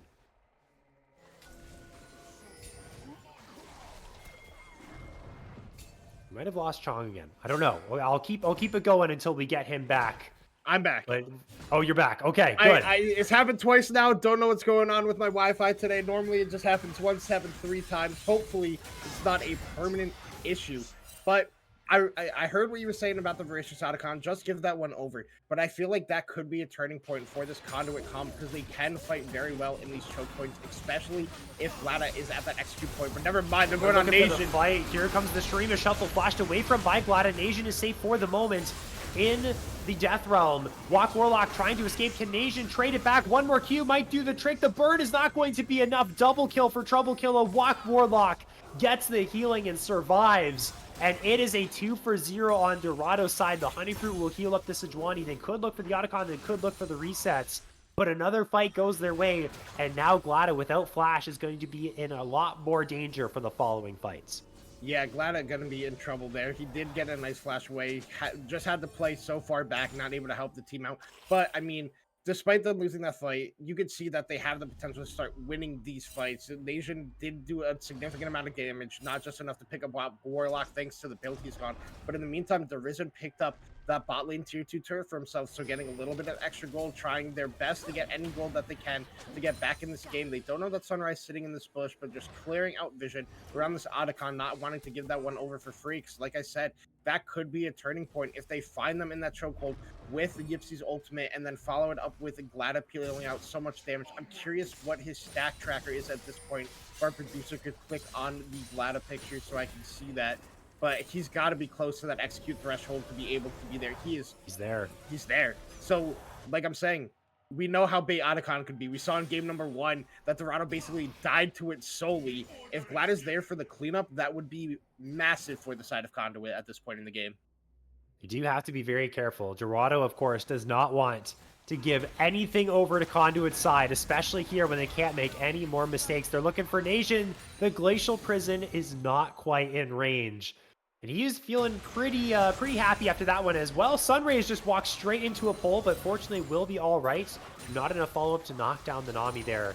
But now the Infinity Edge, 225. It's here for Glada. Although the DPS from Smolder's side is very much lacking. This champion doesn't do so well in the DPS department, so the fights that Conduit need are the slow fights. They want to draw it out as long as they can, have Glada get as many Qs and fights as he can, make sure this Kog'Maw and this Azir can't just roll over the fights, jump on in, and take every single name in front of them. They have to find the fights that they like. And you know what? The more that I think about it, like you said, Chong, it could be around that Otacon. That could be the slow play that they want to find. It could be at a Drake as well, although they might just end up giving this next Drake, which is spawning in a minute's time because it isn't that soul. They still want some time to get to a place where they want to be. And we criticized Dorado a little bit about their inability sometimes to close out games that feel like they should be won. That sort of stereotype or that reputation that they built for themselves is going to be put to the test right here with a phenomenal lead at the 27-minute mark. Yeah, and I mean, the scariest part is this Smolder. It's not really anybody else on the side of Conduit. It is Glada on the Smolder. He will have to be the carry if Conduit wants to win this game. He's at that threshold that you want for Smolder. He's just, like you said, it's the DPS department. He will never be able to out DPS a Kog'Maw in a team fight. They have to play these fights out perfectly and extend them out for as long as possible. But if Nation can find Frozen Bullet and put him in Death Realm, that is where Conduit has the key to success. That's where they could be able to look for the turn. But the biggest issue is if CZI isn't there, Trouble Killer and Walk Warlock and even Korra are just going to get onto Derision, get onto Glada, and make their life a living hell. So, like we've been saying in the last couple games, Dorado kind of has to play everything out perfectly to be able to get themselves back into this one to get the win. And that's the opposite situation now. It's Conduit who needs to play perfectly. They need to be getting the team fights exactly how they want, making sure they're getting the proper fights, the proper characters, proper kills on everybody to be able to get back into this one. As the Hextech Dragon is spawned, it looks like we're getting a 5v5. It's interesting here that Conduit decides that now is the time that they want to contest this. They have 2 items on pretty much everyone from their side. There is no flash on Glada though, so it's still so dangerous for the Smolder to step up when Walk Warlock is live, has Glacial Prison, and Korra has the Shurima Shuffle available. Korra has Flash. There's a lot of tools available right now for Dorado to take a fight win. This is an interesting usage of the Azir turret. It's almost immediately going to be dropped down, so not a ton of value there. No real siege is able to be mounted here from Dorado's side, but Nation's going to get bubbled and take a whole lot of damage. Look at the damage that Korra is able to deal. There goes a Glacial Prison, but it's not able to find a whole lot as Nation was out of range from everyone else from the side of Dorado. CZI is now taking stuff up. Walk Warlock taking a good amount of damage. A couple ultimates used, but no one drops just yet. This Drake is alive and heading right back there as Dorado. I mean, I think you're kind of happy as that is Conduit because that is the Glacial Prism down from Walk Warlock. That means if you do want to, you could go for the turn on the Dragon. But they're saying, no, we are going for Baron or even Otacon. It depends on what they want to do, but Conduit burns this down so quickly thanks to the Kog'Maw. And if they start up this voracious Otacon, this could be so bad for the side of Conduit. They're trying to burst it down as quickly as possible. Without Nation being there, it's going to be a whole lot more difficult. They're going to have to peel this one off and not get caught out in the jungle here, and it looks like that's the play they're going to go. But now because of this, Dorado can just go on to whatever objective they want to, and they're starting off the Baron.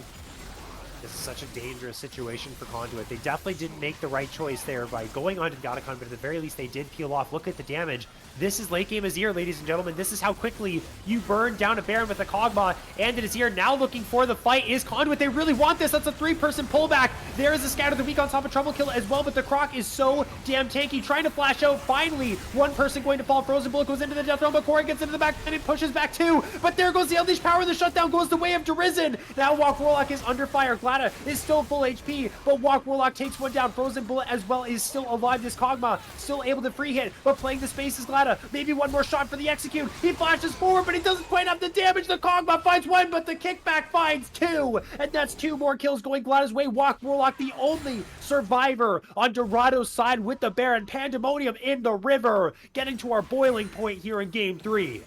Yeah, that is exactly what Conduit wanted. Yes, you did lose the Baron buff, but not only Walk Warlock has it, and so much went over to the side of Conduit. You got 2 kills there onto Glada, a big one, a shutdown, and I'm pretty sure Derizen got the shutdown onto Korra, which is massive for the side of Conduit. They are starting to get back in this game. Yes, they lost the inhibitor, but that's just a free avenue of gold now, or even stacks for the Smolder or Syndra. So that is exactly what you were looking to have happen here now. You're just going to look to now farm up these super minions, really try to not let anything go down with this Baron. And we saw the chokehold power of the team fight that Conduit has. It was a nice ultimate by Ipsy, and then an immediate flash 3-man pull by Nation, found Frozen Bullet, pulled him into the Death Realm, so you Smolder can actually win these team fights, not worrying about the damage counterpoint from the Kog'Maw. But it is going to be Otacon over to the side of Dorado, and they're going to be looking to get even more on the map of that, as we see Conduit looking to try to push a mid lane and break down this mid lane tier 2,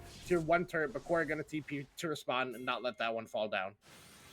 Keeping their towers alive. There's a lot of ground to make up if you are Conduit. Yes, you fought back in that fight. You're slowly creeping to a point where you want to be in terms of your power level, but they have so much ground to make up.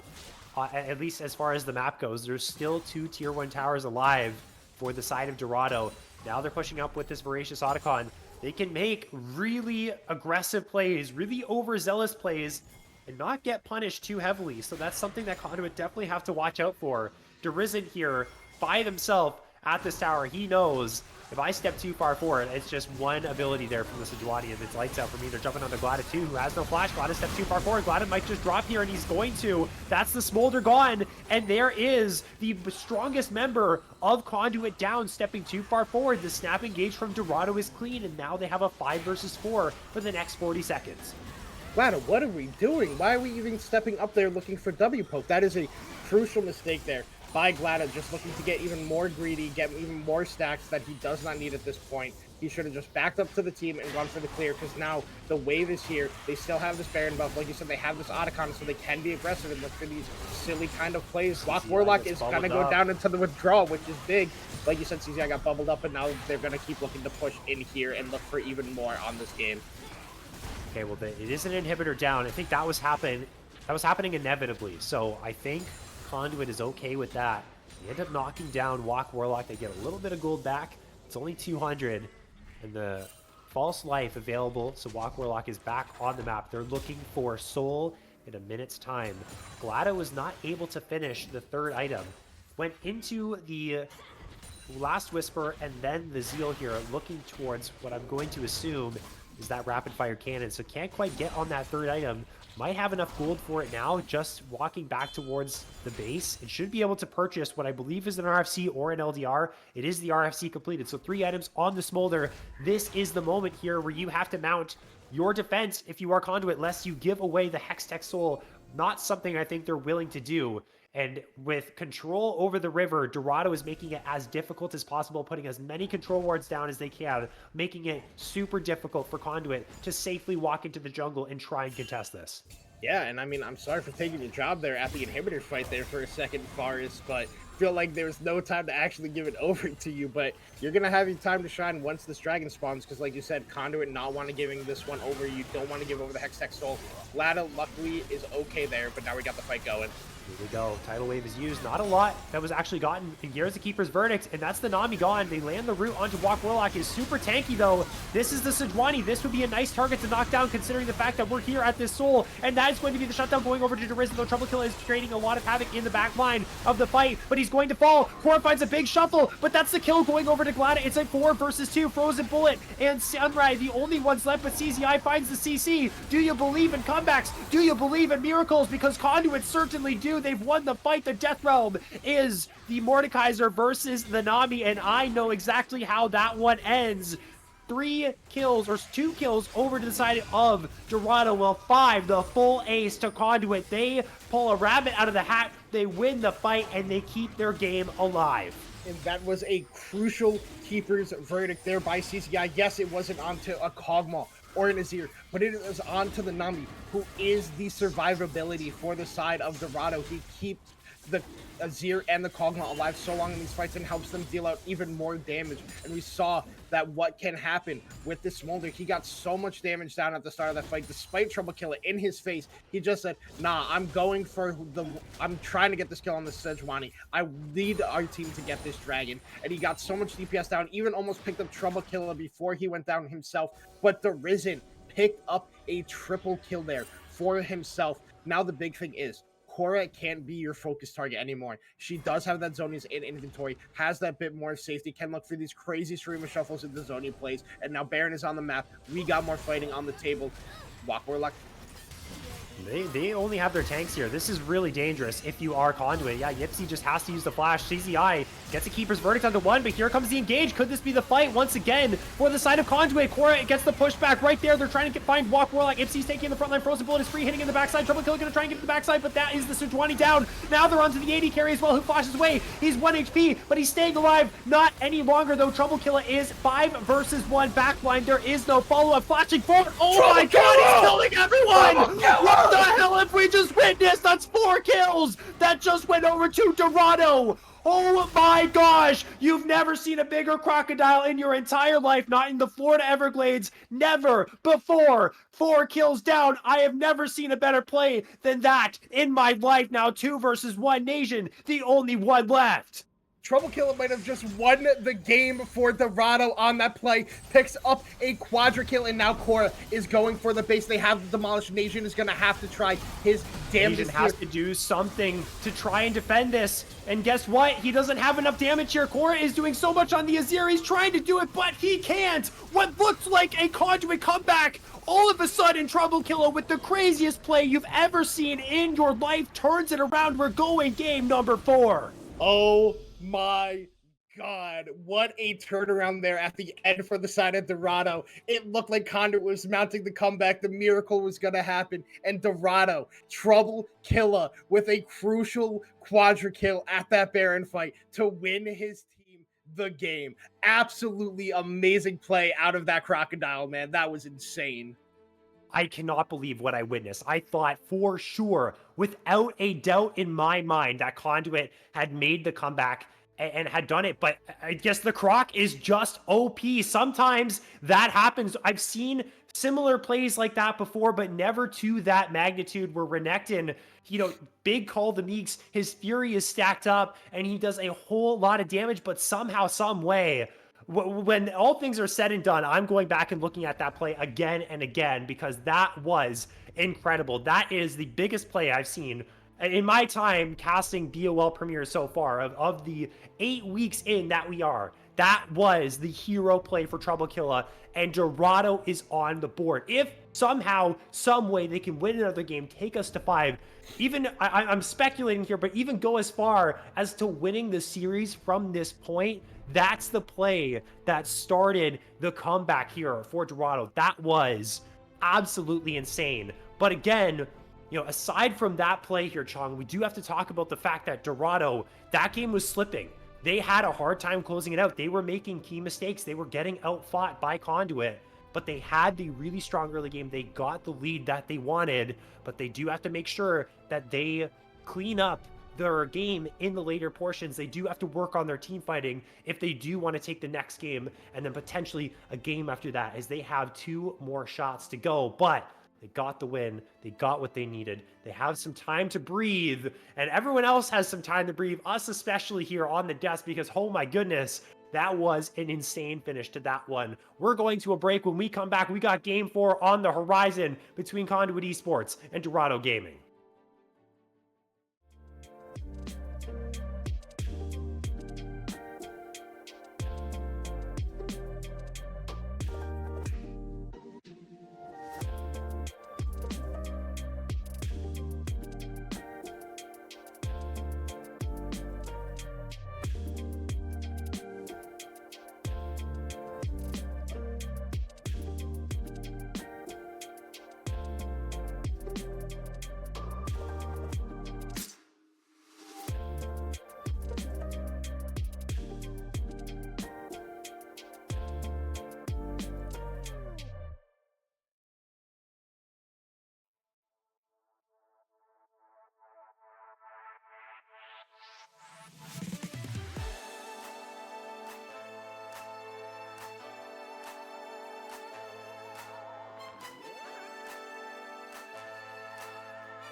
Welcome back to BOL Premier Dorado versus Conduit. We have made it to a game 4 off the back of an insane game-ending team fight that just happened before our eyes.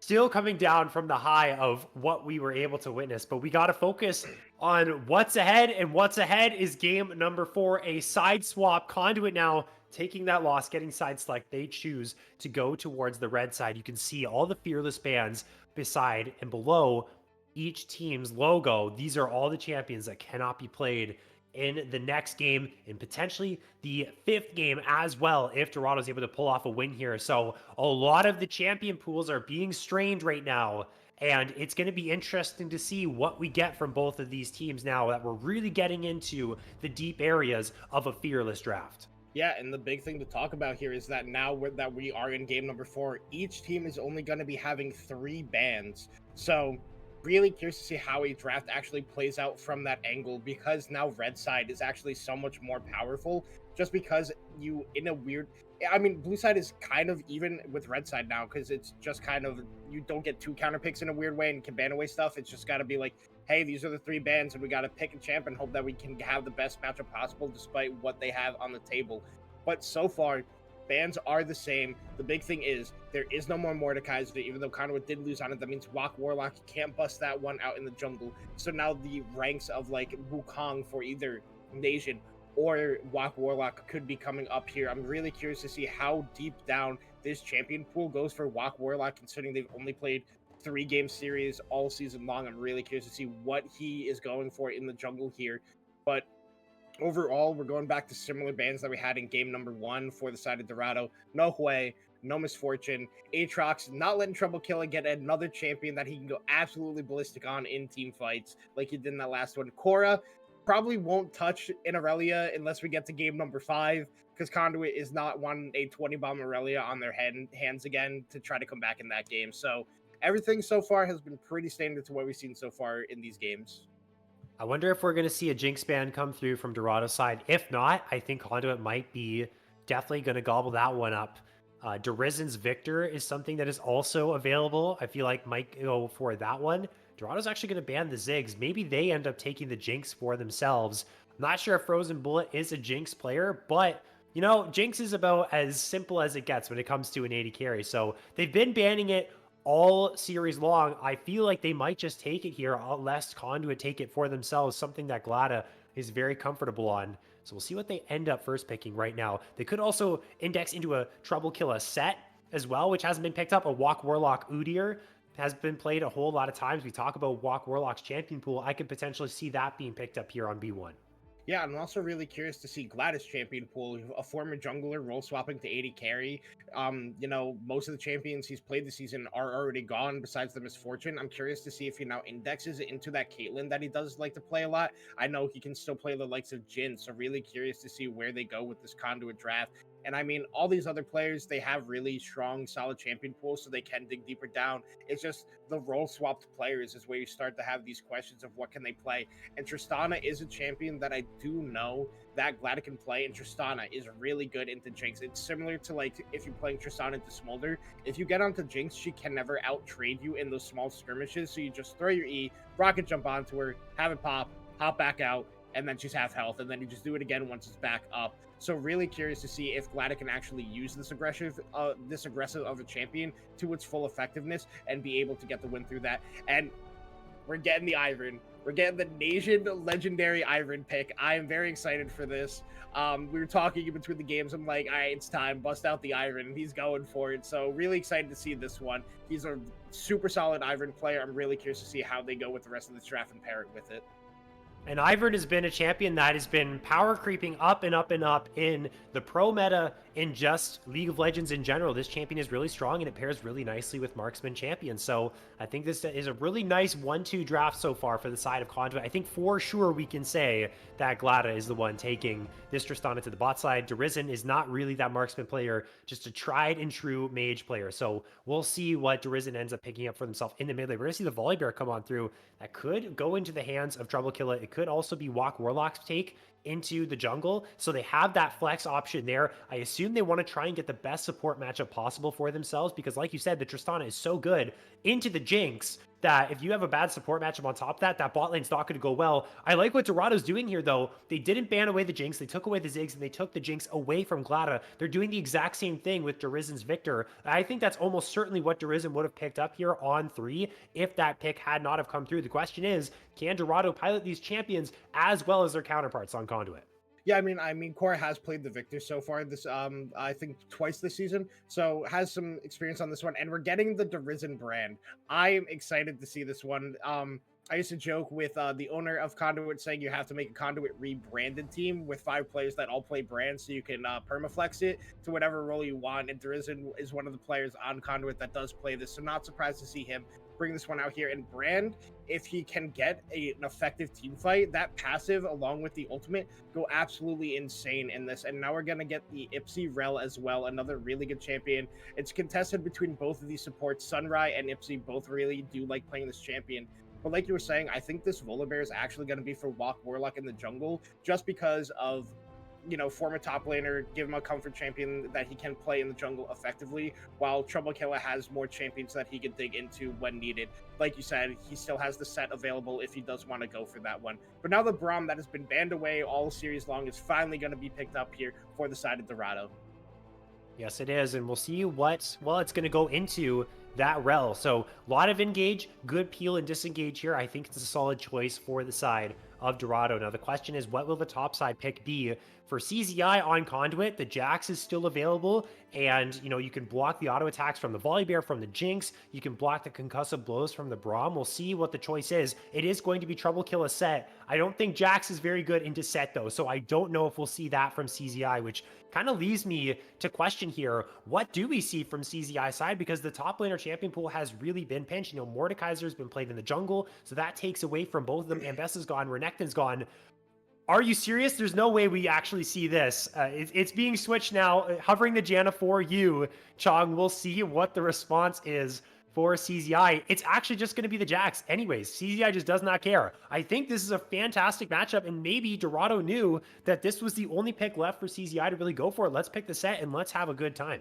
I mean, I do think set pairs really well with Iron specifically. Iron, shielding, all that stuff, but he pairs super well with melee carries, not like ranged as much. Like, yes, you can run him with like the double marksman comps that we used to see all the time, but he loves these hyper aggressive top lane AD melee carries because they get a free dash onto whoever he roots with that Q. So I do think this Jax pick is smart. The question is if the front line of just solely basically Daisy and Rel are going to be enough for the side of Conduit in this game. I mean, it's going to be hard for Set to be super efficient with his ultimate. There's no super tank to be grabbing and slamming onto the backline for that big damage. But if you can catch a Tristana in midair out of a rocket jump or even a Jax with a counter strike, it can turn a team fight around so quickly for the side of Dorado. I think both these comps are really interesting to see how they are played out in this game number 4. I feel so Derizen's brand is going to want to get the Pyroclasm onto all the melee picks. When it was the brand picked on R3, I was a little bit worried because there's range on Victor, there's range on Jinx, and if you're not getting engaged on as brand, then you don't get as much value as you would want because all you have to do when you're getting engaged on is just throw your ult into all these melee champions and just sit back and watch if it's solo queue, watch your LP climb up. If it's in competitive, watch your team win games. But now with the set in, with the Braum in as well, it's a much better looking game for Brand. They do have minimal frontline for Conduit, although the shields from Ivern will also help out. Daisy on top of that can be that extra frontline member. We've got ourselves a game on our hands. I think this one is going to get bloody. You want to play for the lane. You are Dorado, but there's a lot of the bot lane here is super aggro from Conduit side. So if they want to get kind of the similar game that they had in game number 2 this time around, then that's exactly what they want to see. Dorado, they need one more game to force Silver Scrapes and potentially look towards a reverse sweep, but they got to focus on this game right here. Right now, our team's locked, loaded, ready to go. We're into spectator delay. When we come back, game 4 is on the horizon, and we will see if Silver Scrapes is up next.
Back for Game 4, Conduit Esports, Dorado Gaming, BOL Premier League.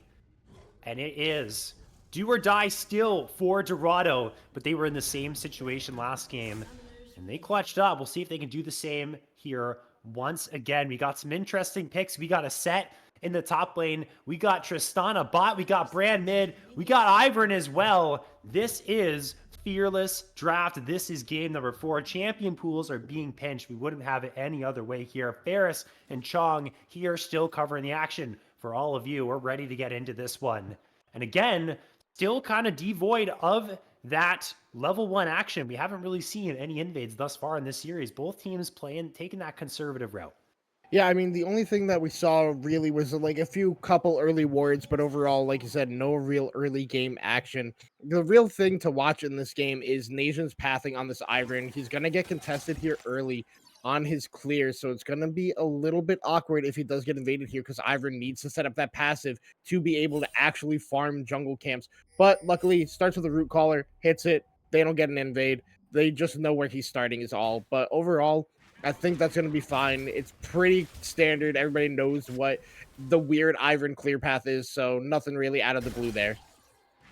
Once again, Frozen Bullet on a hyper carry champion, one that doesn't have a lot of escapes, and that the side of Dorado are going to have to protect. Cora now on more of that control mage instead of the hyper carry this time around. Might not be able to pull off the same level of magics as she was on these years. But then again, we've also seen some Victors do some pretty wild things as well, especially now, ever since the Arcane Storm can grow in size as it takes down people. We've seen some Victors do some pretty crazy things. So Cora looking to replicate that level of success up against Derizen Brand. And we've seen a little bit of chatter in the chat here, Chong, about how Derizen's Brand, sometimes people cover their eyes when Derizen plays Brand. I think Derizen's going to want to shut up the haters with this performance here, and we'll see what he can do on this one.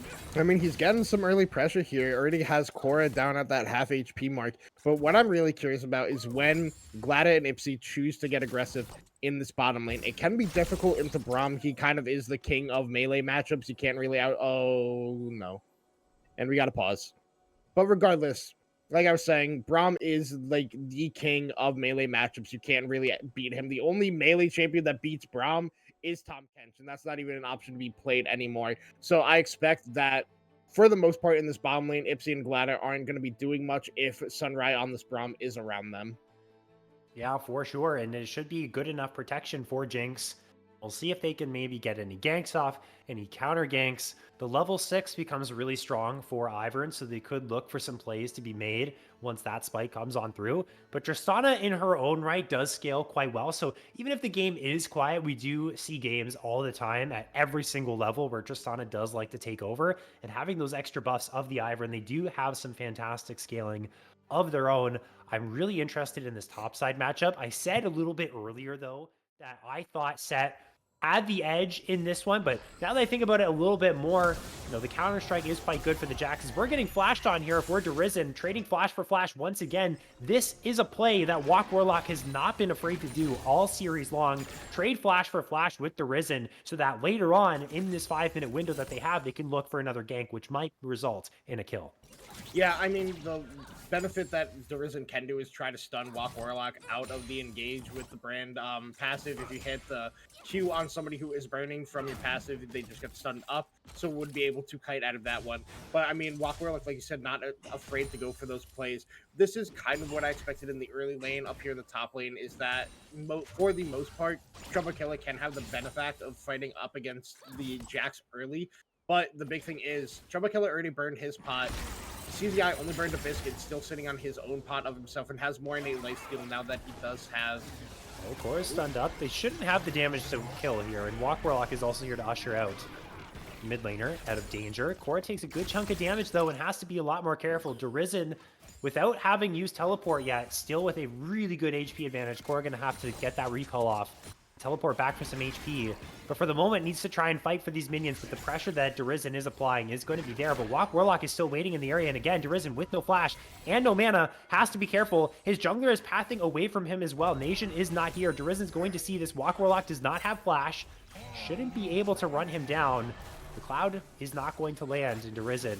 Good usage of hugging the right side of the lane is going to escape as Well, on the other side, Sunray was chunked out, but everyone's living to see another day. No first blood just yet. Yeah, and all of Conduit taking a lot of damage on that play. Nice passive stacking there was the side of Conduit to get the stuns up and some nice damage thanks to the turret. So no real dive going to be happening at this point in the game. But like you said, Dorado hugging the bot side of the lane made it really hard for Warlock to get in there with no flash. So able to just get the minions that he wanted, get the poke on core, and just take back to this lane and look to be doing that again. Has to definitely have knowledge of where Warlock is to know what side of the lane he can play on. Otherwise, we will probably see Warlock just come in and help get that kill on him in the early game. But overall, we had some action, but nothing really amounting from that at this point in the game. Yipsy first to reset between the supports. Is Yipsy going to move to the top lane for the grubs? It looks like that's not the case. We'll see if Sunray is going to do the same. It looks like it's a little bit up in the air right now. Sunray's heading up the mid lane. They might end up playing for these grubs. Looks like that is the case. And Nation is on the same side of the map as Warlock. So not able to make that trade if the grubs are started here in the next 30 seconds. But it would be a little bit preemptive if Sunray got here right now. They would be leaving the Jinx by herself, but she is channeling a recall of her own, and she is back to base. See what these junglers do end up wanting to do. CZI with the push in this top side is down in CS. Nation going to help him get the push out, maybe get a reset off, or maybe turn towards these grubs themselves. Maybe we see a contest out of here. I mean, Nation's doing this for a reason. They don't want to look for the dive. They might just want to head straight over to this neutral. Yeah, it looks like that is their idea right now. We see that Ipsy and Glider are both like in the river right now, also hovering around this dragon, not wanting to give that to the side of Dorado either, while they are trying to get pressure for these grubs. But Troublekiller is looking to channel recall now, had saved that TP earlier in the lane, so could look to TP back now if they do want to go for this grub contest as he's TPing in.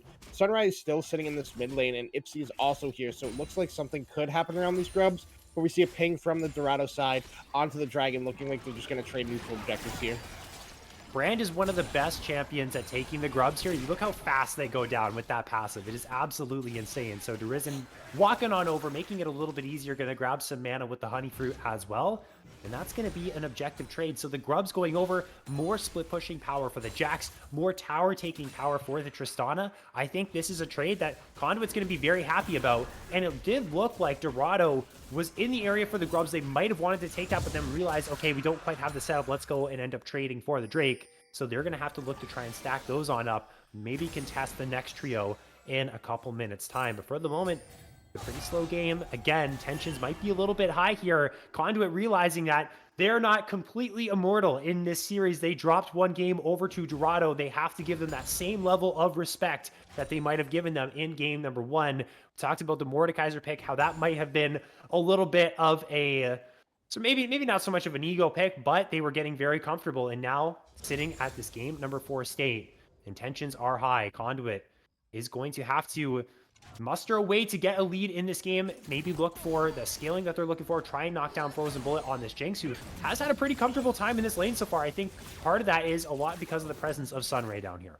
Yeah, Sunray doing a good job not letting Glad and Ipsy get the pressure that they want to onto Frozen Bullet. Every time he has the opportunity to, he's hitting that Q and getting those concussive blows stacks onto the enemy team. And now Warlock is down here. He is level 6. So they could look to make a dive if they really did want to make that happen. But Nation is also in the area, level 6 of his own. So in theory, it would be a 4v3. Daisy kind of a champion in her own right. Not so much in the early levels, but definitely later in the game. But Glada is pretty low right now, taking a lot of damage from Frozen Bullet and Sunray in this lane right now.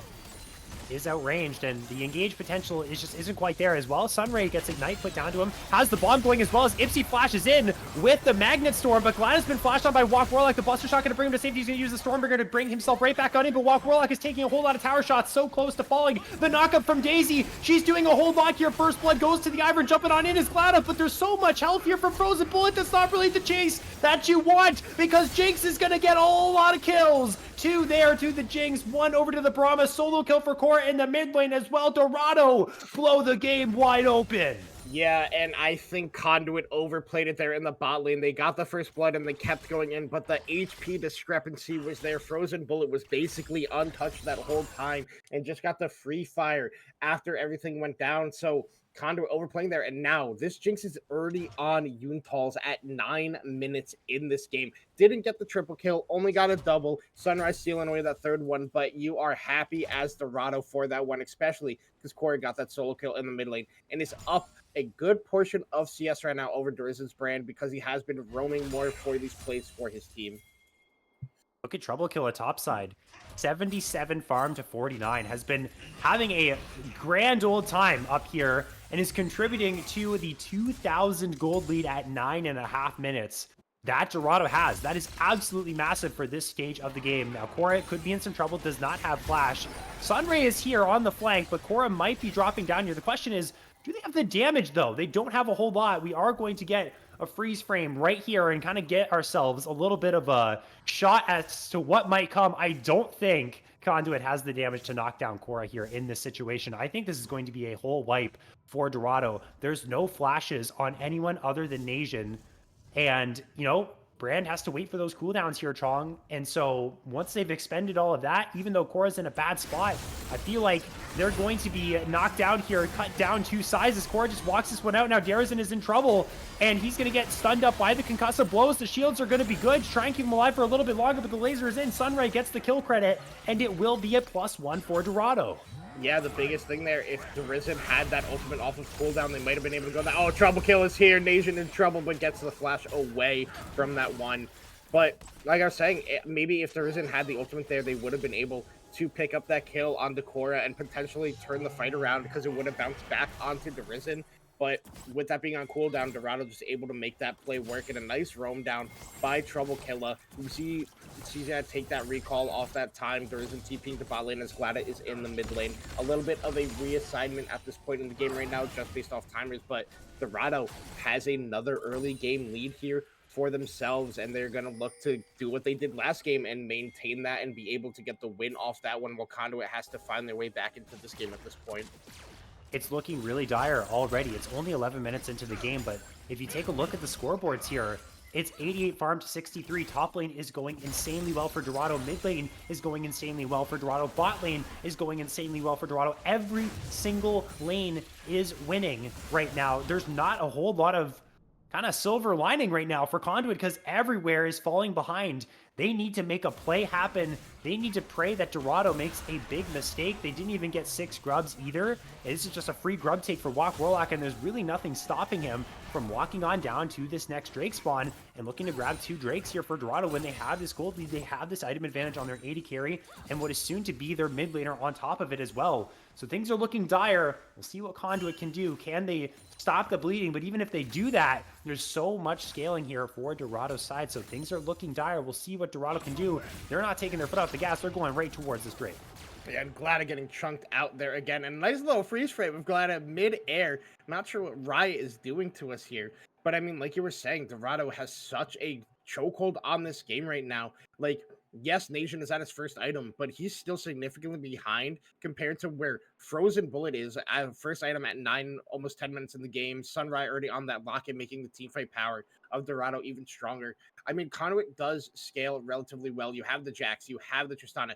Iron does scale well, but you have to worry about the Jinx scaling and the Victor scaling. They both scale alongside of all those champions. So, I mean, Conduit is probably going to give over this dragon if I had to assume at this point, and then look to start contesting later in the game once they have items on their carries and more gold and stuff like this. But it's definitely an interesting point we are at this game compared to how last game ended. Dorado back on the driver side of this game once again in the early game. They've just been able to take away or take the picks that they've wanted, the Jinx on B1, the Victor on B3, and just run with them. They've been doing such a good job. They've felt really confident here for Dorado's side as, well, we might be in a situation here where we do have a spectator bug. So we'll see if we can end up getting that fixed up here soon. But it looks insanely good for Dorado. And again, it is a little bit early to say, but I would be less inclined to say how good this game looks for Dorado and how much of in their favor I am if there was one lane going well for Conduit. But again, it's just everywhere. It looks good for Dorado side. They have the scaling there. They just have to make sure they don't funnel into a big pyroclasm from Derizen. That could be something that could mount the comeback here for Conduit. They need to make sure that maybe Ivern doesn't get to a super strong point, that they keep their foot on the gas, and they keep looking for these drakes, keep looking for these plays, and they're in a pretty good spot here. What Conduit can do to get on and bounce back there is, well, it looks like we are in a little bit of a spectator bug, spectator break and delay. While we figure that out, we'll cut to a short break, and we'll come back when we can bring you the game, the continuation of Game 4 between Conduit and Dorado.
Back into game. We had a little bit of a spectator bug, but at the very least, we had players added. Well, we had production have some players in the game added, so we could get right back into the action there without falling for that trick once again. So we're here, 6-2 now, 3,000 gold lead still, and second Drake secured for Dorado.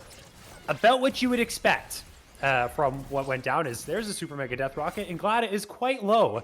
Not having a good time into this Jinx. If you can't close the gap, then she's just going to kind of run you down from range, and that's really what Glada is getting here in this bot lane sort of matchup in the mid lane. Yeah, and I mean, the only thing that we did miss in the action, and it looks like Derizen did pick up a kill on Decora, but it looks like he went down himself in tandem.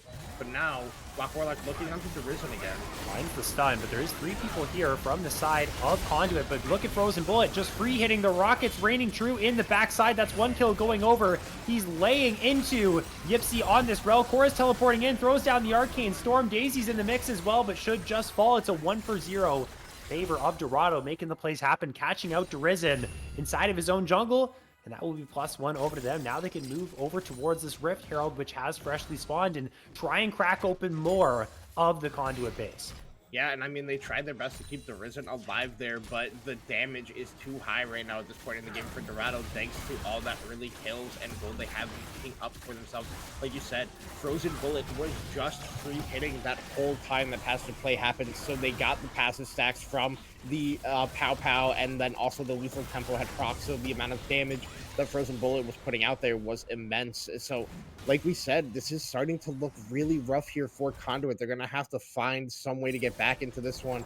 I mean, I guess Twitch chat was right. Derizen Brand, take your eyes off the screen because it is not going good so far for him. No, it certainly has not. It's been exploited by Walk Warlock, and these immobile champions that Derizen does like to play. I mean, when you are a mage player, those are the champions that you have to pilot.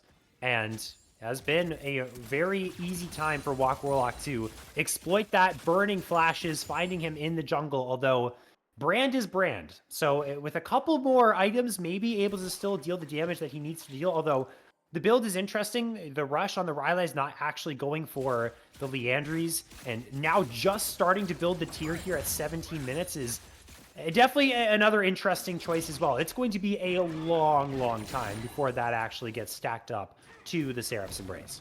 Yeah, I mean, it's definitely interesting. Normally, you do see like that double burn build of what Korra is going, the Blackfire Torch and the Andries for that damage, but choosing for the more supportive and team-oriented build with the Rylais and now going for Seraphs for that more safety option, I definitely think it might not be the correct choice, but that is what he's choosing to go for. And they're looking to get a pick on the Sunrise, but Frozen Bullet and Walk Warlock are here. Oh, jumping right on in, though, with the Crashdown. Magnet Storm is Yipsy, finds 3, but the damage just isn't there right now for Conduit. They get a lot of damage here onto Frozen Bullet, and they actually end up getting him. The shutdown, unfortunately, goes Ipsy's way, but there is the fight that Conduit wanted. They've somehow found Korra as well, who does have to use the flash, but there's the jump from CZI, and that's 2 shutdowns over to the Jax.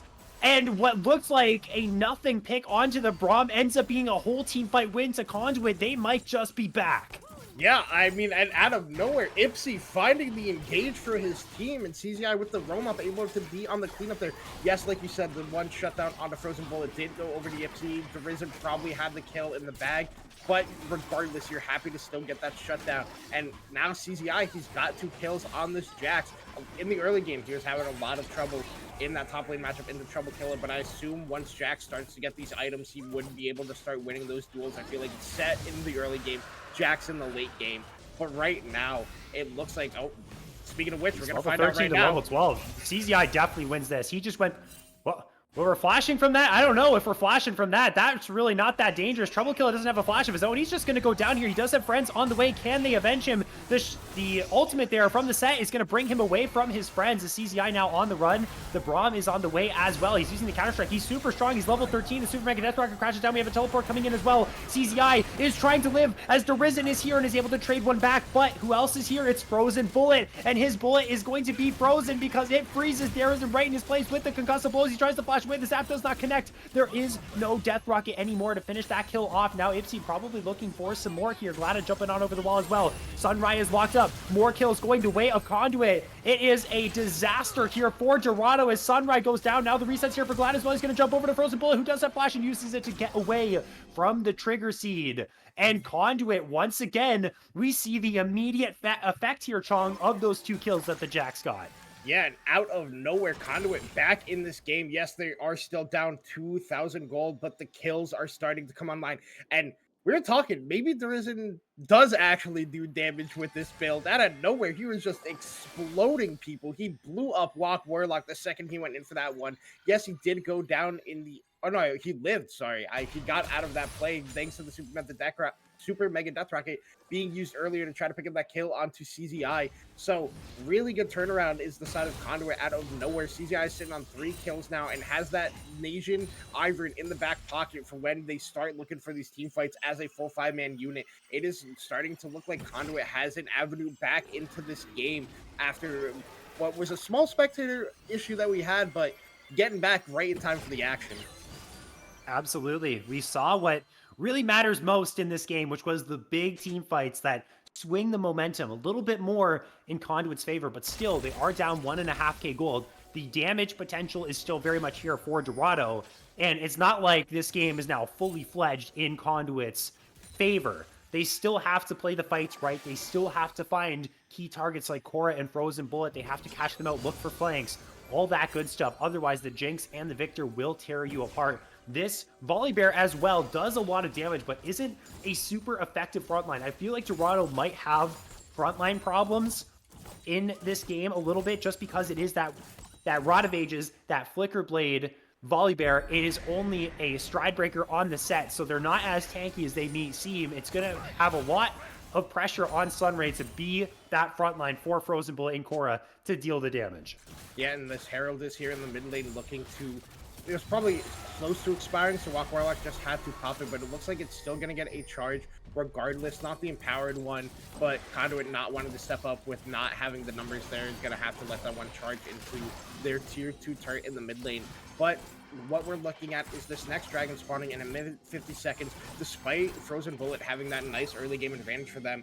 GLaDOS's right back in it. He's at the same item point as him. Two items. The boots already upgraded. GLaDOS, has been farming up. He got some nice assists, got a kill for himself, picked up a turret. So really right back into this one. And this could be a bad situation here for Dorado. A chokehold is what Brand loves to see. Uh-oh, Walk Warlock's been hit by the trigger seed, and now he's getting engaged on. Yipsy finds the follow-up CC as well. The Stormbringer is going to bring Walk Warlock away, but GLaDOS jumps right on in, and GLaDOS jumps right on out. That's the first kill going the way of Conduit, but here comes the reinforcements. Here comes the set, but CZI's joined the play as well. Both top laners in the backside. GLaDOS free, hitting in the Jinx is down, and so is the Braum. Trouble Kill is not able to knock down anybody. Conduit jumping up and down all over the places. The Jax all over the places. The Tristana. CZI having the game of his damn life, and Conduit is right back in control.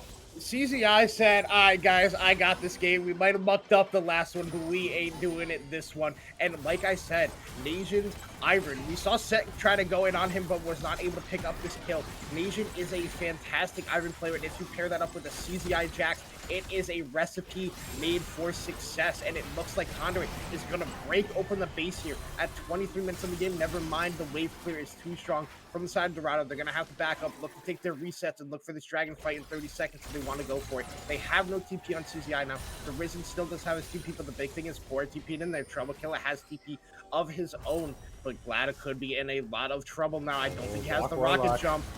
Has flash, and he uses it. The Buster Shot is actually going to push him further towards his base. GLaDOS uses a flash of his own, now gets the rocket jump cooldown. Walk Warlock has the blast going to bring him closer, but he does not have Stormbringer to close the gap. But this will desync GLaDOS back timer, and it does mean that it should be a Dorado Drake. No one from the side of Conduit is really in the area, so overstaying their welcome is going to put Dorado most likely on Soul Point. I think if Conduit looks for this fight without their AD carry, definitely not going to be pleased with what the result is. They're backing on away. Derizen's putting in some damage here. Walk Warlock looking for the chase. At Soul Point now for Dorado, something they can play for in 5 minutes, something Conduit has to be very careful to not give away.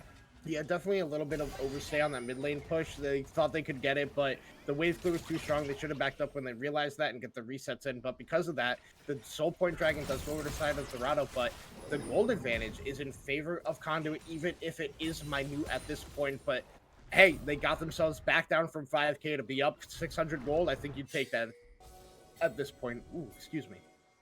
Derizen also, I want to point out Derizen sold that tier, and I think that's so base. He's like, man, there's no way. He's like, guys, I messed up. I think it's wise. I think you would have never had a Saracen Brace by this point. Just go into the Leandries and get your damage off. And I think now Derizen's actually in a fine spot here. Does have teleport to join if any mid lane play breaks out. But this is 4 versus 3 in this area. They do have to be careful. CZI does not have teleport, so can't build them out of a situation that they were in the last time in that same general area. But playing their waves right, Cora is slowly building up on this Victor, collecting more waves in the side lane. Frozen Bullets pushing out mid. For Dorado, things are still looking okay for you. You want to get your Jinx to your Infinity Edge, look for a fight, protect your backline, make sure that CZI is not on the flank and that everyone is protected. Then this still could very well be a Dorado win here. This game has pretty much gone from almost certainly in Dorado's favor to it's a very close game with a slight Conduit edge with the way that their top laner is so far ahead. 1,300 gold like you just saw, which is crazy to think because of the way that the game started, with the set being so far ahead, like 30, 40 CS. It looked really chalked for the Jax. Now it's turned right around. Yeah, and another big thing to mention is that GLaDOS actually has a gold advantage over Frozen Bullet. Yeah. Despite Frozen Bullet getting the first 2 kills of the game for his team and that assist, he has done really nothing in these team fights. He gets out good damage, but just goes down so quickly to Derizen's Brand. And I mean, that's kind of what you're hoping for when you draft this Brand, is that he can just absolutely pop any carrier that steps up to him in a team fight, or even tries to get away. If you get a nice Pyroclasm that's bouncing around the team, the damage is there. And I mean, they're doing a good job on the side of Conduit to rail this game back into a spot where they can look for the win.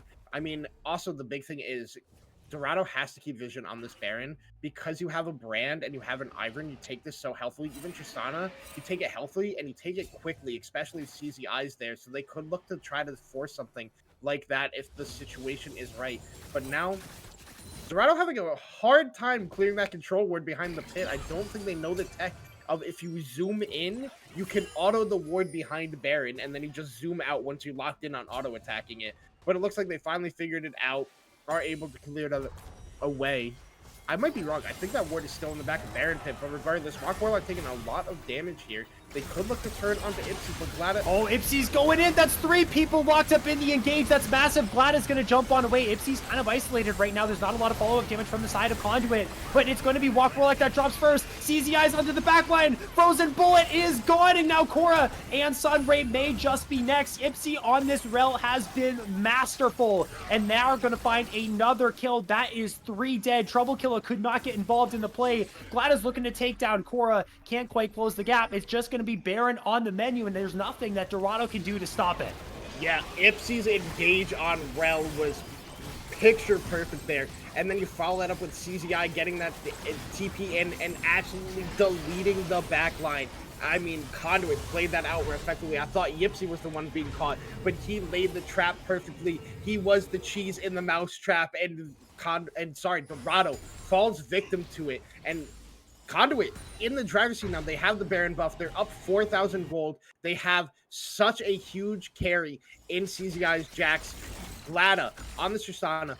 3 items now after being behind in this early game. Frozen Bullet only on 1.5 items. And even the Risen, who was the focus of so much early game aggression, hasn't died since then. He's 2-4-11, dealing out so much damage in these team fights for his team. Yes, he's down in that CS department, but the damage he provides and the utility that he can be there with the team is so massive. They're pinging onto the Otacon, looking to want to take that and then potentially turn that into a dragon, not letting the side of Dorado get that Ocean Dragon. And if you can get 4 Ocean Dragons on this Conduit comp, I don't think they ever die. They certainly wouldn't. I think there's a world where Conduit end up getting to the Nexus before those Drakes even go down. As CZI is getting chased out by Walk Warlock, but that's a level 16 Jax to a level 13 Volibear. If there isn't 4 other people, or if there isn't 4 people grouped up strong for Dorado, that Jax is definitely taking that 1 versus 1 all day long.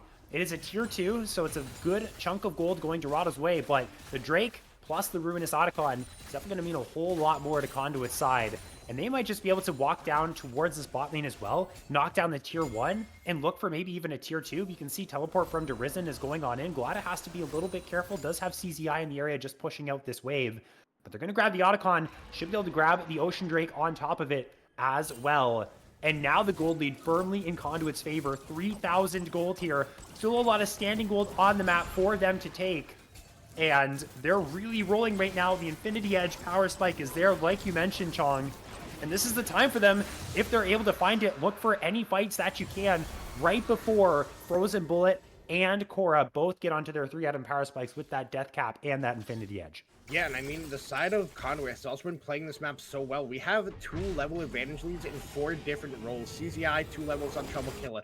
Nation on Walk Warlock. Glada on Frozen Bullet. And even Ipsy on Sunrai. I mean, they're just playing so well. I think Ipsy has a 3-level advantage now, thanks to taking the Otacon and getting all those petals. I mean, the way they've been playing the map, they're just soaking up XP and gold as much as possible in the early game. And now we're really seeing this comp come alive for the side of Conduit. Ipsy on this rel, the last time he played it last week was an absolute menace. I think he was like 2-2-22 and looking to repeat that action for his team to bring them to that semifinals after the rough regular season that they had with the constant jungler swaps. Ipsy has been stepping up his game to help this team get to the point they are now. And, you know, I think any team that they go up against playoffs should really be worried about this team, the way they have stepped up their game over these last weeks. And they're looking to prove that now, get this win over Dorado after that slight blunder early game they had last game that they came back from. And if it wasn't for Trouble Killers Renekton, they would have 3-0'd them. But right now, the game we need to focus on is this one with Conduit in the driver's seat. Dorado needed to look for these team fights to get back in this game, and they have a tough time right now with the way Conduit is pulling them around this map. They still have their tier 2s up and available. But now the waves are kind of crashing in. We can see that top wave is pushing. CZI is ushering in that bot wave. But we're channeling recalls. Taking it pretty slow is Conduit. I feel like they could be playing this game a little bit quicker using the immense experience advantage that you just talked about, Chong, which, by the way, is absolutely insane, to their advantage, so that they can find fights. They can get a fight before Cora hits this 3-item spike. Already the Infinity Edge is on Frozen Bullet, so the damage is there, but the problems for Dorado in these fights has been the lack of peel. The Braum has not been effective enough at keeping CZI away from Frozen Bullet, who's just completely wide out in the open, ready for that Jax to just completely annihilate him.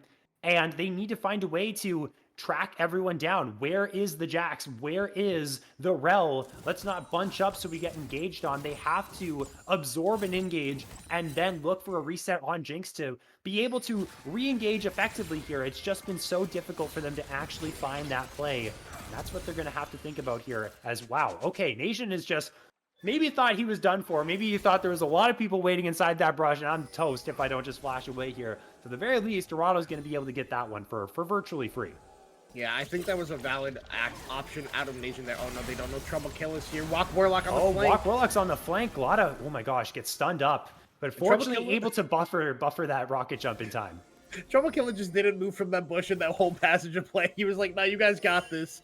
But luckily, Conduit able to get that one to be able to escape there. Nice buffer, like you said, out of Glada on that rocket jump to get out of the stun from Walk Warlock. They are holding Cryo in this bot side for CZI to have a free tower for himself. And now he can look to go on to Trouble Killer as he is doing so right now. He's level 18. I mean, this Jax hurts. Jax has the scaling. Jax has the level advantage. This is CZI getting back for the rough lane phase that he had. He's like, how do you like me now, bro? I'm scaled up. I got the gold that I want. And now it's his turn to have some fun. And at this point in the game, Set is just really not that strong of a champion. He needs to get that early advantage. He has to be ahead. He's kind of outranged. He's losing in the 1v1 in the side lane. Things are looking real tough for him. But so far, Dorado have held relatively well. There hasn't been a lot of pressure converging here from Conduit. It kind of feels like they don't necessarily know how they want to approach the siege. They do have a Baron coming up, and I don't know, is Dorado going to give this one away? Are they going to contest it? I feel like if they contest it, this could be the fight there. If they lose, we could see the end of the game. It's a really tense situation. Yeah, it looks like they do want to contest, but like you were saying, CZI is so strong on this Jax. He's level 18, has 2 completed items. I believe he's close to that zone. He's in inventory or already has it. I think the only thing that would make him stronger at this point is if he had a real weapon. But regardless of that, Conduit is getting the waves in the state that they want to be able to pressure either this Baron or this Dragon that spawns in 30 seconds. They don't want to give over Ocean Soul to the side of Dorado because that could be a way for them to look to extend these fights and get back in this game. They are walking down mid as 5. They don't have a minion wave, but Trouble Killer tried to get on the Glada there. Nothing gonna happen. CZI is coming down the river on a flank angle. Yipsy could look to pull the trigger at any moment now. Oh, he's gonna do it, and he found it once again. He only finds 2. Walk Warlock's locked up, but they get the flash off of Cora. CZI looking to get involved in the play as well. Channeling the counter-strike, not gonna use the leap strike to close the gap. Forcing them away is Conduit. They look to try and get back out towards that Drake, grab themselves Soul Point, maybe move towards the Baron as well. You can see that Pyro, it wasn't even the Pyroclasm from Derizen. He didn't even use that. The damage from the brand is actually seriously legit right now. They're taking down the Drakes. Dorado's trying to find a way to get in, but I'm sorry, guys. There's simply no way you're walking on into this one. CZI and Yipsy are certainly not going to let you do that. And now they do have to be careful because the re-engage could come on through. From the side of Conduit, there's no flash on Frozen Bullet, no flash on Cora. It's a really delicate situation here. Your carries are at their most vulnerable right now if you're Dorado. Yeah, would you say the damage on Brand is searing at this point in the game? Perhaps.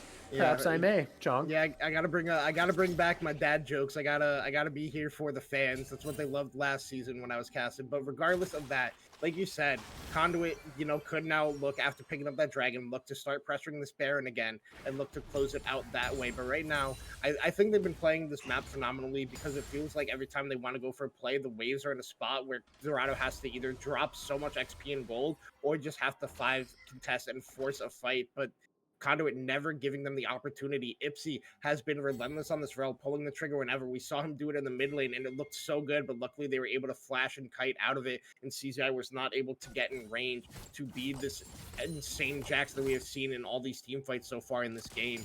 But I mean, regardless, Cora is very close the Flame Horizon the Risen in this mid lane, actually. She has been farming so well on this Victor and trying to scale up the best to her abilities to be able to put the damage on in these team fights, but with no flash, we were saying the same thing about Dorado before. As a mage player, if you have no flash, and then this Jax finds you, you are just a sitting duck. You are cannon fodder for him at this point in the game. And Jax even orienting even harder into the side lane, building this frozen heart so Set really can do zero things against him. And even Jinx, if he gets on her in the team fight, reducing that attack speed is massive at this point in the game. I'm a little surprised as to how slow Conduit is playing this. I don't know why they're not just forcing the Baron here. They're so far ahead. I feel like, just start the Baron and let Gipsy work his magic. He's gonna find the engage. You know he is. Just do it. Send it. Like, the other team is scaling right now. Jinx is getting to 4 items here. I don't know. I feel like if they wait too long, it's gonna get to a point where Dorado just comes back, and then, the gold lead just will not matter anymore. I do not know what it is they're waiting for here. So they have full control of the river right now. They have full control of the enemy jungle. Like, Walk Warlock is recalling right now. We can do the Baron, can't we? I don't know why they're not trying to do it, but this is really elongating this process of, it felt like Conduit, they caught fire, they got ahead, and they were really running with it. Now it just feels like they're slowing down, and now finally maybe making the call to jump onto this. They are going to do it. They're on a ward. But I feel like if they look for any fight here, Chong, it just has to be good for them with the way things have been going. Yeah, I mean, and they take this down super quickly with a Tristana and a Brand. Walk Warlock trying to get in, but Ipsy playing Gatekeeper, looking to get in. Play Gatekeeper, and he finds a 3-person Magnet Storm. Here comes the fight right now for Conduit. No one in the backside right now. Free hitting is the Tristana, but that's a huge haymaker from Trouble Killer. He did it once again, and now the fight looks kind of cooked here. If you are Conduit, they should just try and get out. CZI is able to trade one back. Trouble Killer gets the shield. This is just going to be the full ace for Dorado. They've mounted the comeback. They might just be able to march down mid and end this game. What the hell has just happened? Trouble Killer was the MVP of that fight. He haymakered CZI out of a Counter-Strike leap twice in that fight when he tried to get onto the back line. CZI never even popped the Zonias, and like you said, this might just be game at this point. Frozen Bullet gonna get these get excited resets and probably just shred through these towers and the base of Conduit and send us to Silver Scrapes. What a turnaround by Dorado, and to be able to be sending us this far in the series, something I was not ready for, not expecting. But do you believe in miracles, ladies and gentlemen? Do you believe in reverse sweeps? Because Dorado is trying to mount one right now. I'm starstruck. I'm actually shocked right now. There's no way Dorado was able to come back and win that game. I don't know why Conduit waited so long to do the Baron there. Now, obviously, that play from Trouble Killer could have happened at any other stage of the game, but they were just really hesitant to make use of their lead when they had it. Once they took the Otacon, once they took the Drake, you pointed it out, Chong. Everyone on Conduit's side was 2 levels ahead of their counterpart. They just had to start the Baron and just go for broke right there. I feel like it would have just been lights out. At that point, Jinx wasn't yet on Infinity Edge. Korra was not yet on Death Cap. It would have been the perfect time for them to go. So they kind of hesitated there. And one good team fight is all it took here from Dorado to put away the game. Yeah, I agree. They should have just ripped Baron. We saw how fast they actually took it down. They could have done that at any point and looked for a team fight. I think CZI being on Vision was the big thing there, never able to get that big flank that he was looking for. And Ipsy tried to go for that engage, but was a little too disconnected from the team. And like you said, Trouble Killer got a huge haymaker to shut down Glad in that fight, to not let him get the reset to go absolutely ballistic. So really well played by Dorado at the end of the game, and a huge blunder for the side of Conduit. Maybe being a little scared of what happened in that game number 3, and then they just fall short at the finish line there and have to fight for their lives in game number 5. And it's going to be interesting now with full Fearless. We're heading into game 5. There are no bans. Once we start this pick and ban, we are just going to be shotgunning through these picks, and I'm curious to see the comps that we end up getting here. It's going to be super fun. The comps felt wild in this game. Now in game number 5, who knows what we're going to see. I was not expecting a game number 5, but here we are. Heroics once again for Dorado. They refuse to lose in this series. They want to get a semifinals berth. They do not want to drop, and here we are for Silver Scrapes. After the break, we'll come back for game number 5 here in this quarterfinal banger between Dorado and Conduit.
Here we are, a place that we thought we had no business being in, but we are here nonetheless. It is game 5 Fearless. We're already into picks because guess what? There is no bans. Dorado were in losing positions in every single game, and in every single game that their lives were on the line, they just won the fights they had to win. And Trouble Killer has been clutch to the max, like Kobe in the clutch type stuff going on right now. This guy's performed absolutely insane, and now Dorado is here. Now Conduit is here. Both teams backs against the wall. Chong, game number 5. No bans. What are these teams gonna bring us? Well, we see that Glada is going for that misfortune, but then the Aurelia is up for Korra, but they're choosing to take the Hui away from the Risen, saying, "What else do you have in the bag?" I know that the Risen can play the Aurelian Soul, but I know he doesn't favor that as much, so I'm really curious to see where he goes. But the Xin Zhao is picked up here for the side of Dorado. It's gonna be in that jungle for Wak Warlock. Can be really good into Misfortune, so you cannot get hit by that bullet time. But the Wukong is picked up here, and then the Oriana, the Wukong Orion combo, Oriana combo, or wow, tongue twisters. Sorry about that. But regardless, that is a combo that can win you a team fight. If Wukong gets in there and you get a good shockwave, that can be devastating in these team fights. But now the question is, where do we go from here? What 80 carries does Frozen Bullet have left? What is left in these support bags? What is left in the top lane champion pool? I know that Cho'Gath is still available, but it looks like we're gonna go for the Xayah here. A little bit of safety from that Wukong, from that Shockwave that I was talking about, but there's no Rakan to pair with it, and I'm really curious to see what support we're going with. Nautilus is still on the table. There's some fringe champions. I'm a Bard main myself. I would love to see a Bard, but I don't expect anybody except maybe Ipsy to pull it out because he has played my own champion into me before. So really curious to see where we go from here in this draft with what we got on the board so far. Yeah, it's very interesting. I was gonna go out on a limb and say, well, maybe it's a Hui bot here, and then they're gonna put Korra on the Irelia mid, but that ended up not being the case. They're gonna go with the Renata Glass. I was gonna say Renata Glass does have some good value with the hostile takeover and all the champions. Well, the Wukong wants to go for it. I'm assuming they're just going to play a death ball composition. Is Conduit get one instance of CC down, throw down the bullet time, maybe something like a Nautilus to pair with this Misfortune as Leona's taken off the board, Rel is taken off the board. There's not a lot of synergies left, so I expect to see something like that, but they're just going to end up going with the Alistar here. I don't know if I like this, though, because there's a lot of range on Dorado's side. You have Hui, who's going to hit Alistar from range. It's relatively good into that Xin Zhao, but then there's Renata that can use Handshake to keep you away, the hostile takeover to keep you away. The Xayah is going to play disengage and isn't really going to be going into you, so I think this is a missed opportunity here, but there is the Aatrox. The pick that has been banned away so much from Dorado is now going to be their nightmare in game number 5 because they have no choice but to go up against that, and we'll see what will Dorado and Trouble Killer take into this Aatrox. Maybe something like a Garen? I don't know. Something pretty spicy is definitely going to be cooked up on his side. Yeah, it's definitely going to be interesting. Trouble Killer not getting that Aatrox that he is kind of known for, similar with the Renekton. But I do like the Alistar pick. It is going to be the Garen, like you did mention, Fars. But I do like the Alistar pick just because the only real range on the side of the Dorado Gaming is this way. Xayah is a short range 80 carry, similar to, you know, the Ezreal or even Misfortune. I don't know why I said Ezreal. Ezreal's got long range. But Misfortune, a shorter range 80 carry. So definitely going to be a good pick there. It depends on how you play around this Renata because she can handshake you out of your combo, but you do have that unbreakable will that will break the ultimate from Renata if you do get the buffer correctly. So really interesting comp, like you said. Conduit looking to go for that death ball comp. You get 1 CC and everything is coming out over top of that. But Dorado has good options to negate that. You have the Xin Zhao ultimate, Xayah ultimate, even the Renata Glass hostile takeover, and Hui can put out some good damage. These are definitely 2 interesting drafts, and it is more of what these teams have been playing. Conduit looking for those team fights, while Dorado has these more scrappy, brawly, can take you out of nowhere team fights if you're not expecting it.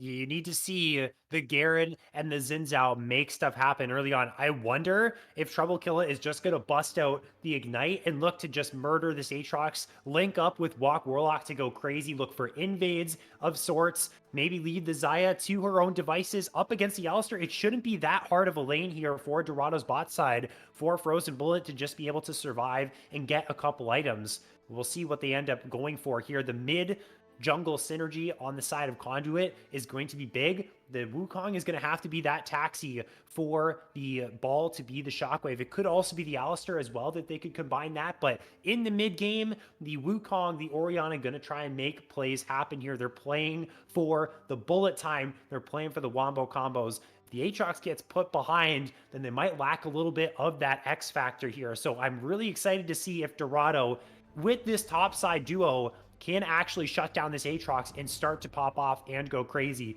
If you are the side of Conduit, are you playing for this Aatrox? Are you playing for the Misfortune? Do you play for the mid jungle? Where do you look to attack early on if you are Conduit?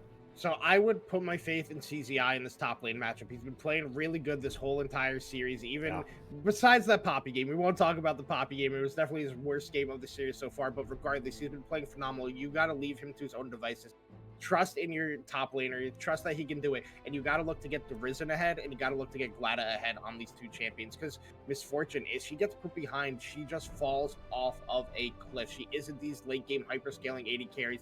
She is super dominant in the early game and then tends to fall off later as the game goes, unless she has like 17, 18 kills. You want to get this Misfortune ahead so you can dominate these mid-game team fights and then have Orianna be that late game carry that you are expecting her to be. I would be playing for my mid, I'd be playing for my bot, I'd be prioritizing these dragons, maybe get a set of grubs. You don't want Garen to have that split put pressure. If that's what Dorado wants to go for and how they want to win the game, they could look for that avenue. But I would trust in CZI in this top lane matchup. Be like, you wanted the Aatrox, we're going to give it to you. Do your magic like you did in these last few games, and we won't mess it up for you this time. And on the side of Dorado, Risen and Frozen Bullet got to keep themselves safe from all the dive potential that's there. Again, flanks for CZI could be very important for him to get access to that backline, to knock down Frozen Bullet, to knock down, or actually Derizen's on the other side. I'm talking about the wrong team. I was like, Korra and Frozen Bullet. They need to protect themselves. Again, Hui is that low mobility carry, that control mage that can be exploited very easily. So it needs to be a big game from them. They need to create space for themselves and pop off here. It's do or die for both of these teams. Dorado was the 6th place team in the standings, the team that at least I thought, Chong agreed with me. A couple other people might have thought Conduit was going to take this handily in 3 games, in 4 games. Dorado is here in 5. They have fought as hard as they could to get here, and they have 1 step left, while Conduit want to crush their spirits and make sure that this reverse sweep does not happen and they move on to the semifinals. We are going to see definitively the conclusion of this series coming up after the break. Stay tuned. Don't go anywhere. It's going to be good.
Game 5, we're on the Rift, BOL Premier, quarterfinals, Conduit Esports, Dorado Gaming. One shot left for both of these teams. Conduit was up 2-0. They've been taken down 2 pegs to the same level as Dorado. You have to feel at this point here, Chong, this is Dorado's comfort zone. They've been in this situation twice.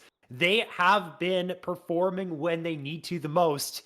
At this point, it would be heartbreaking if we went all of this way for Conduit to then finally put the nail in the coffin and finish off this series. But nonetheless, it's been a banger. I hope we close out with a pretty exciting and insane finish. Yeah, with how the last couple games have gone, I think we are going to get exactly what we were hoping for. We're going to get an exciting, intense game. Maybe a little bit hesitation between these teams because this is it. If you make a mistake and you get punished, you can lose the game. But we are getting exactly what you wanted in the top lane. Trouble Killer has taken Ignite, and he's just going to look to bully CZI on this Aatrox and then probably link up for Walk Warlock for these invades like you are hoping for. But I mean, despite that, everything else makes sense. Summer spell wise, rune wise, it's definitely going to be interesting to see how Dorado has to play around only having one TP this game with lane assignments come the later game. It's definitely going to be something that's difficult to work around. It won't be as bad if your Garen is super far ahead, but we'll see if Trouble Killer can actually make use of that Ignite. When you take that Summoner spell, you got to be killing your lane opponent. Otherwise, you're not making a whole lot of use out of that. Started the Doran's shield, not the Doran's blade. I mean, that makes sense because Aatrox does have that range advantage. Going to be using that sustain that Garen has from Doran's shield from the passive to maybe build up an HP advantage and look for an all-in that way. Seeing big trading in the mid lane. Korra and Derizen. Korra should have the relative range advantage in this matchup, but Derizen's getting the push, taking up a whole lot of damage, is having to burn the pots early on. Could be an advantage for Korra later, who has had a phenomenal series up to this point. One more to go. One more big performance is all Dorado needs. We'll see what they do here as Glada and Yipsy with the priority in the bot side. I honestly don't expect to see much from this just because of the support choices that both of these bot lanes have made. Yeah, I mean, Ipsy's going to be the aggressor and Sunrise there to be the retaliation, not let him get in and get those engagements that he had, like in the last game on that rel. But like you shouted out, Korra, even in the losses, has been playing phenomenally in the series as we were getting another pause. And as our producer knows, it would not be a Dorado series unless we get multiple pauses. It is our curse here on the Sunday cast. But regardless of that, I mean, this series has been exactly what you wanted. Like we were saying, even in the losses, Korra has been performing amazing for this team and had a great Azir game in that game number 2, or sorry, game number 3. Game number 4 also played extremely well on that Victor. But I mean, both of these teams have been playing well despite some slip ups on both sides. This has been a phenomenal series that we have been so luckily to cast here together, Forrest.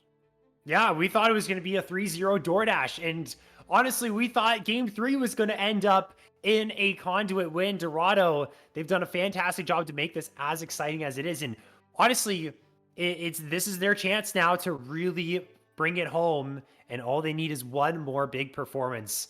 I mean, the composition from Dorado's side, it's a little bit all over the place, in my opinion. They got some good skirmishing here with the Xin with the Garen, but then they're kind of peeling back with the Xayah. They're playing for peel with the Renata and the Hui. They're just going to have to maybe play for picks, a flash engage on the Garen side. Trouble Killer looks to completely nuke someone into oblivion. They look for Blade Caller to root someone up. Maybe they combo the Spiraling Despair off of that as well. Pure team fights here for Conduit. I expect things in this game to ramp up around the neutrals. Playing for level 6, that's where Conduit's really going to come alive in this game. Yeah, and my eyes are also on Sunrise. Speaking of like the little bit of lack engage on the side Dorado has, I'm really curious if Sunrise is going to get those clutch flash hostile takeovers from angles you aren't expecting and be able to really turn team fights that way. But it's definitely going to be a bit harder for Dorado to start the team fights in comparison to what Conduit has. They have the Wukong, they have the Alistair, follow it up with a Shockwave and get a bullet time over that. That's what they are looking for with the draft that they have gone for. And if Nation gets ahead on this Wukong, he can be a real thorn in the side for both Korra and Frozen Bullet in, like, if he's using that Warrior Trickster forward and getting a huge Cyclone in those team fights. And also the big thing about Wukong with having the Warrior Trickster and a caster ultimate, you can leave it somewhere to kind of play peel for both the Risen and for Glada on these carries. And then Wukong, just the double Cyclone charge is actually so huge in these team fights. I'm really curious to see how he uses them effectively. He had a really good game on Viego, a good game on Amumu, good game on Ivern too, but you can only do so much as Ivern to be able to help your team win a game. He's not these carry champions. He's purely supportive. But regardless, I think everybody throughout the series has had their moments to shine. And I think the only one, maybe for a little bit on that Sejuani game, was Walk Warlock as well. But it feels like Walk Warlock and Sunrise, we haven't been talking as much as everybody else who have been like stepping up and making these flashy plays. I'm still laughing over here about that game 3 Trump killer shot that I had because it just keeps, tickling my fancy. But like, I mean, everyone has really had some amazing moments throughout this series. They certainly have. And the X factor potentially for Conduit as well could be CZI on this Aatrox. I feel like Conduit's composition lacks a lot of DPS, right? Like Misfortune is not necessarily your premier DPS AD carry. She's playing for the bullet time. Oriana's going to drop the shockwave, and then that's about all she has to offer. Wukong has the big engage here. The cooldown reduction that Aatrox has, that ability haste, is going to be that constant, consistent damage for Conduit that they need if their Wombo combo doesn't work out. So if CZI ends up falling behind, if he can't find certain flank angles, you could see a world where Dorado, with the DPS from Xayah and all the spells here from the Hui, do end up pulling ahead in that regard. And what type of value will Walk Warlock find on the Xin Zhao with the Crescent Guard, able to block a whole bunch of damage here, can take up an entire bullet time, can absorb a whole lot, and effectively be this solo frontline for the team? Because even the Garen too, this is not a tank champion. He's going to be building damage. He's going to be looking to win the 1v1s in the side lanes. He's not going to want to team fight as much unless he's on a flank in the backline. So Walk Warlock really has to be that solo frontline for the squad, and could run into troubles here with Dorado with that lack of frontline, lack of peel here for the side of the Xayah and the Hui, which could actually be put a whole lot of extra pressure here onto Sunray on this Renata to actually provide the peel for these carries. Yeah, and I think my only worry about this Dorado is the last time we saw Walk Warlock on one of these super hyper aggressive carry junglers was that like J4 game, and he wasn't really effective in that game. So I'm hoping, the confidence that this Dorado team has after the last couple games they had. He had a really good game on that Volibear. I'm hoping he can repeat what he was doing and, not fall too far behind on this Xin Zhao. Because if Xin Zhao falls behind, he's one of those junglers similar to Wukong where you kind of feel like you're just an ult bot and you're kind of useless for most of the fight. But I mean, with the bailout from Renata, this Xin Zhao could actually go pretty crazy in some of these team fights if you are, using it effectively. I'm really curious to see how they pair this up as a jungle support combo. But I mean, it's definitely going to be an interesting series. I think with everything I'm hearing from our producer, we should head to a quick break as we wait for the pause to, come to a conclusion due to some ping issues. With that, we're going to head to a short break. We'll be back once that is resolved.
We are unpaused, back, ready to continue game number 5. Conduit Esports, Dorado Gaming. We had a disconnect from Walk Warlock, but Walk Warlock is back, ready to continue the action.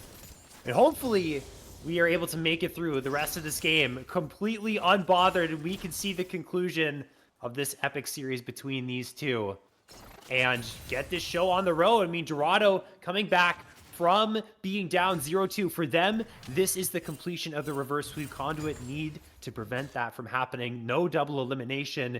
You lose, you go home. Something's got to give here, and there's no more mistakes available for both of these teams.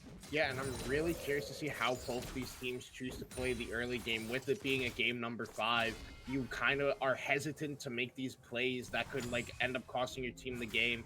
So we might see a lull in action that we have seen it in a lot of the games, despite like game number 3 and some early action in game number 4. But I think overall it's going to be a bit slower paced of a game, just because people don't want to make the mistake that can cost the team the series. But right now, we see Walk Warlock getting the top scuttle crab. Nation got the bottom one. They get a few wards into Nation's jungle to see if he's walking out for any ganks, but nothing too deep to know exactly where he is on his pathing. But he does have the earlier recall, so he gets back on the map faster after spending the gold, picks up his Gromp, as Walk Warlock is looking to sneak up in the top lane here for a potential gank right now. But overall, nothing too crazy happening unless we get something up here in this top lane. It'd be pretty devastating for CZI to drop right here. The wind becomes lightning. I think that actually missed somehow and was able to get away with the dash was CZI. So that could have been disastrous. Would have had to at least burn the flash to escape, but is able to get out unscathed. Walk Warlock committed the time to make that play happen, and it didn't end up paying any dividends. We see Derisen and Nasian moving up to the top side, but the recall is being channeled from Trouble Killer. They're not going to find anything here. So I guess Derisen, I mean, good usage of the time. You crash the wave, look for roams. This is the type of proactive play that is going to get you big plays. It's going to give you leads if you're able to find the plays and make things happen. So I like to see this aggressive, this proactivity come out of Conduit Esports this early on. Yeah, and like you were saying in the top lane, it was a nice umbral dash out of CCI just to get out of the max range of that Wind Becomes Lightning from Walk Warlock to be able to save there. Doesn't have to burn the Summoner spell, so he can't fall privy to Trouble Killer. Once he hits that level 6, the Flash Ignite combo would have the opportunity to try to flash away from that. But overall, I did, like you said, a nice roam timer by Derisen. He got the mid-wave crash. Cora was on a recall, so he got to roam up to the top lane, potentially look for something on Trouble Killer, but walking back to take that recall, nothing gonna happen. As this now first set of grubs is spawning, you see Nation up here on the top side, not wanting to give over 6 grubs to the side of Dorado. But Wukong is not the fastest grub taker in the world. It does take him quite a bit of time to be able to chunk through these.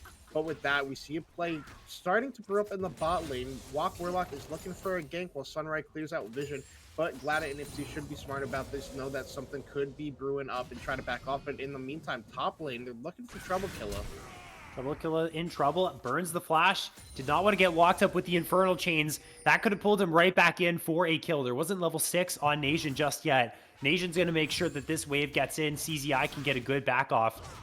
And, you know, no one was in the area to make this difficult at all for CZI, but I guess that just means that Conduit don't really know where that Xin is right now. We do see red pings going down onto this Infernal Drake, and the grubs actually weren't started here. Actually, one was taken. One grub was taken on Conduit's side, and Nation was just like, all right, I'm going to go gank top here. Bro got impatient. He realized how long it took to clear away those grubs. You were absolutely right. So much so, he's not even going for the other two. He's just going to look for an invade onto Walk Warlock's camps. That's how little this Wukong wants to actually take down the grubs here, which is pretty hilarious.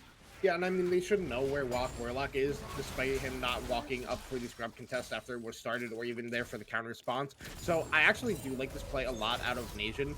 Because he does take so long to take these grubs, he does need help from top and mid lane to do them effectively. He's just going to look to steal away these camps and get himself that jungle lead. We see him starting to go to the CS, reminiscent of that Viego game where he was just constantly in the jungle of Walk Warlock, taking away everything possible. And this should be close to level 6 because he did take one of those void grubs. So he hits level 6 here. And with Trouble Killer having no flash and CZI having that ultimate, if they wanted to, they could look for a dive, but diving a Garen is always a risky proposition, especially because he has that ignite.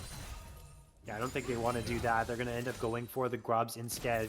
Trouble Killer Is a bit squishy though on the Garen, is a vulnerable target, is not doing too well actually in this lane 1 versus 1. And again, this was the Garen picked into the Aatrox. So CZI living up to his name, performing pretty well on this pick. Walk Warlock tried a couple minutes ago to make something happen here, but for the moment things are going quite well. We'll see how the matchup actually evolves later on. I would honestly expect that the way this matchup goes is if Garrett just flashes on Aatrox, he can just one-shot him and close the gap. If not, there's maybe some outplay room, outplay potential for the Aatrox. When the game develops a bit more and we do actually see that 1-2 item side lane fight actually go down, we'll be able to see who ends up coming out on top. But Nation is just never leaving Trouble Kill alone. This guy's like, dude, get the hell out of my lane. I'm trying to play the game. My lane is frozen. This Garen is not having a good time, and there's actually not a lot of counterplays right now happening for Dorado, so a big advantage here is bubbling into a 1,000 gold lead for Conduit thus far. Yeah, and I mean, I like how they're playing this early game so far. We see a CS lead across all lanes so far for Conduit. And Nasia not really looking for those early ganks because he is Wukong. You kind of want that Cyclone to be able to be super effective on those ganks. So was able to get that level 6, but now once again, Walk Warlock in this top lane. CZI has no idea. He's just going to back on up, though, for the moment. But here's Walk Warlock. He's going to make his presence known. Again, Umbral Dash, that's way too easy to get away from. There is no gank setup available. There's virtually no crowd control, hard crowd control that is, other than the third auto attack on the 3 Talon Strike. And you actually have to get onto the Aatrox to be able to apply that type of CC. So there really hasn't been any success for either team to find themselves a kill. It's just been the lane phases played a little bit better from Conduit's side. It's a CS lead for everyone. Jungle, top, mid, and AD carry. And if we want to top it all off, support as well. 1 CS lead there for Yipsy. They got the 5 for 5 into their lane matchups, and things are looking quite good. We also have a pretty split map. Look at the camps right now on the bot side for Nation. They are up and available, and bro just does not care. He's leaving it, and he's making sure CZI gets ahead. Yeah, and I also think Conduit understands that if they kill Trouble Killer, since he has no TP, it would cost him so much, especially because with that wave being frozen for so long. But now they could look onto Walk Warlock again, a little bit of poke damage, but they got to understand this is 2v4 if they do overextend, so they're just going to back off of the play. But they have been doing a great job of tracking Walk Warlock in this game, letting Nation just do what he did on the Viego game, just counter jungle whenever he feels like he can. And Walk Warlock has not done anything to try to do it. Those bot side camps for Nation haven't been cycled through since the first clear. So, you know, it's another pause we are getting. I assume it's because of Walk Warlock having ping issues again. But like you said, I really do think this gold lead is actually built up here by the side of Conduit because Ipsy does have that CS lead. I think that's the most important fact in this game right now. It doesn't matter, honestly. It's just something funny to talk about. But I think overall, the way Conduit has been playing has been methodical in this early game. And I think when we do see a fight breakout, because of this gold advantage that they're having and CS advantage, they'll be able to get onto their first item sooner. So it would be hard for Dorado to make a response if they, you know, have that first item spike at a dragon fight when Dorado is still on component. It's one of those situations when you are Nation and you're like, okay, I just spent so long in the enemy jungle, like surely my camps are gone. There's no way. I'm coming to my team. Yeah, he's on my red. He's on my Krugs. He's taking my Raptors right now. Just be careful, mid. You go back to your jungle and you have an entire jungle of camps ready and waiting for you. That's the best feeling in the world. Look at the CS discrepancy because of what you pointed out, Chong. Walk Warlock just is not counter jungling when he should be, is not taking advantage of the fact that that jungle is wide open and this Wukong is getting very far ahead. And as Xin Zhao, if you start to fall behind, you really feel it. This is a champion that's strong early on, likes to skirmish, likes to get ahead. And again, solo frontline, by the way, for this team. Trouble Killer as well, who's falling behind. Solo frontline for this team. There is going to be no one standing in front to protect for Korra, to protect for Frozen Bullet if these guys fall behind. Right now, Conduit is in a fantastic spot in this game without First Blood even being drawn yet. Ooh, there isn't a big chunk there. I think he probably also took a tower shot as well. But even with that, like, Risen is building a CS lead. He's almost, he's about 10 CS up right now. Glada, 10 CS up. CZI, 20 CS up. Nation, 30 CS up. Like, they are running the map right now, and it feels like Dorado has done nothing to try to get back involved. You see Walk Warlock trying to get 2 ganks off in the top lane, but if you're not hitting that Wouldn't Become Lightning like you talked about to be able to get that 3 talent strike knockup, you're never going to get any CC on to CZI on this Aatrox to be able to effectively take him down. And CZI in this matchup has been playing it wonderfully. He is on that Spear Shojin now. Glada's on the Yomu's Ghostblade. I assume Nation is close to that Trinity Force. The Risen stacking up that Ceres already at this point in the game. It's going to be harder and harder for Dorado in this game. It certainly is. Now Nation is invading right now. I feel like... Okay, so I think I know what just happened. I think I know what's going on right now. Yeah, they had to unpause. Rulebook says a certain amount of pauses is the maximum limit, a certain amount of pause time in a series, and you just have to keep playing the game. So, well, things are going from bad to worse. This is a horribly anticlimactic way to, well, to kind of finish off this series here. Like, obviously, Walk Warlock could reconnect right now, but the damage is being done with every single second that he is AFK here. It's just free reign for the rest of Conduit to just run over the map. And they know as well that Walk Warlock is DC'd right now, because it would have to be them talking in the chat saying like, okay, guys, like, yeah, he's not back, but we have to unpause this game as per the rules. And so they know that there's no contest here on the Grubs. There's no contest when they invade. They can play knowing that it is a 4 versus 5. This is going to be, well, this is just a really tough situation for Dorado. Yeah, this is so reminiscent to week number 1. And funny enough, it was a Dorado game against Omega that they won because they played 2 4v5 games due to issues similar to that. And now they have to reap their own medicine. They got to win off of it, and now they could end up losing off of it. And it feels so bad that you get to game 5, you push them to the brink, and it could just end like this. And that is a horrible, horrible feeling. I do hope that Warlock does recall, and we can get that 5v5 that we're hoping for and get the action we're looking for. But as of now, it just feels like it's going to be a slow burn here for Conduit to get the Game 5 win, and not the way I don't think they would want it. We were hoping for absolute cinema. Well, this is cinema in one way. Yes, this is unfortunate, very unfortunate for Dorado. Now, is there any world where Dorado wins this game 4 versus 5? I'm leaning on the no right now. Like, obviously, we want to be unbiased. We want to play both sides, but being completely real here, it's going to be nigh impossible for the side of Dorado to win out this game with such an integral piece of their composition missing. The best they can hope for is in the next couple minutes, Walk Warlock reconnects, and then they somehow, now they stop the bleeding, they stop whatever advanced Conduit has on their base, and they make the comeback happen. Comeback XP has got to be a big factor here. There it is. Okay, Walk Warlock is back in business, is at a very large deficit, but we'll see what they can do. Troublekill is looking for the 1 versus 1. CZI forced to flash away. Troublekill is going to use a flash of his own as Nations join the party, as he always is with this very split map here in the top side. He's always lingering around, but you know, you finally got to see what the Garen can do in that 1 versus 1, making use of that Ignite to at least take the flash off the Aatrox. Yeah, and I was going to say, before Walk Warlock did reconnect, the only way Dorado could win that 4v5 is with Garen split push. But that is so hard in a 4. It's hard in a 5v5, even harder in a 4v5. Then they just 5-man the 3-man and let Garen just split push and win the game that way. But regardless, Walk Warlock is back. He is down 3 levels right now. He still has 20 camps to rotate through to be able to get that full smite upgrade, so they cannot contest any neutral objectives because Nation can just smite it away super easily.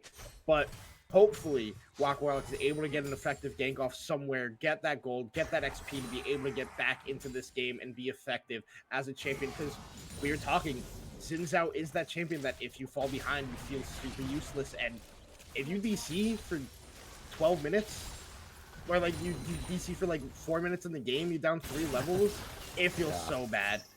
Well, Glada could be in trouble right now. Sunray is looking for a potential handshake. He's going to use the flash. That was not quick enough. Glada was able to react to that one and get on away. Flash for flash. We'll see if they can punish the misfortune later, as Nation is still topside, by the way. And Troublekill is probably not happy about that.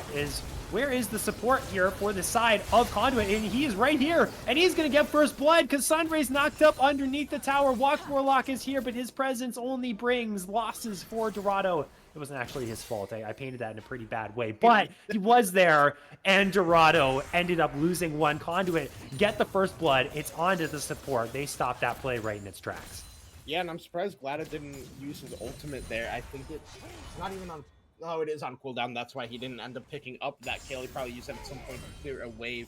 But regardless, it is going from bad to worse here for the side of Dorado, because now that is first blood over to the side of Conduit. They have the feats of monster slaying. They're on their way to get feats of strength and to get 2 more kills. And it's kind of feeling like, what can Dorado do to get themselves back into this game? They're going to have to look for plays you aren't expecting. They're looking on Canadian right now, who's going to have to burn that flash there from the presence of Core walking over. Not exactly sure where Walk could be at that current moment, because when you DC and you come back, you have no idea where that jungler is because he's not on a normal clear path anymore. Yeah, and if you can predict that, if you can somehow use your psyche, okay, he's reconnected now, and now he's going to his red side. That would be a power I don't think many junglers have unlocked unless you're somehow in the same household as the other jungler. But I don't think that's the case. Yipsy finds a knock up onto Sunray. We got 3 people grouped up here around the mid lane. Drake is alive. Again, the upgraded smite is not there for Walk Warlock. So if it comes down to a smite fight, unless Nation really makes a misplay happen, it should be his. Does Dorado look for a fight here?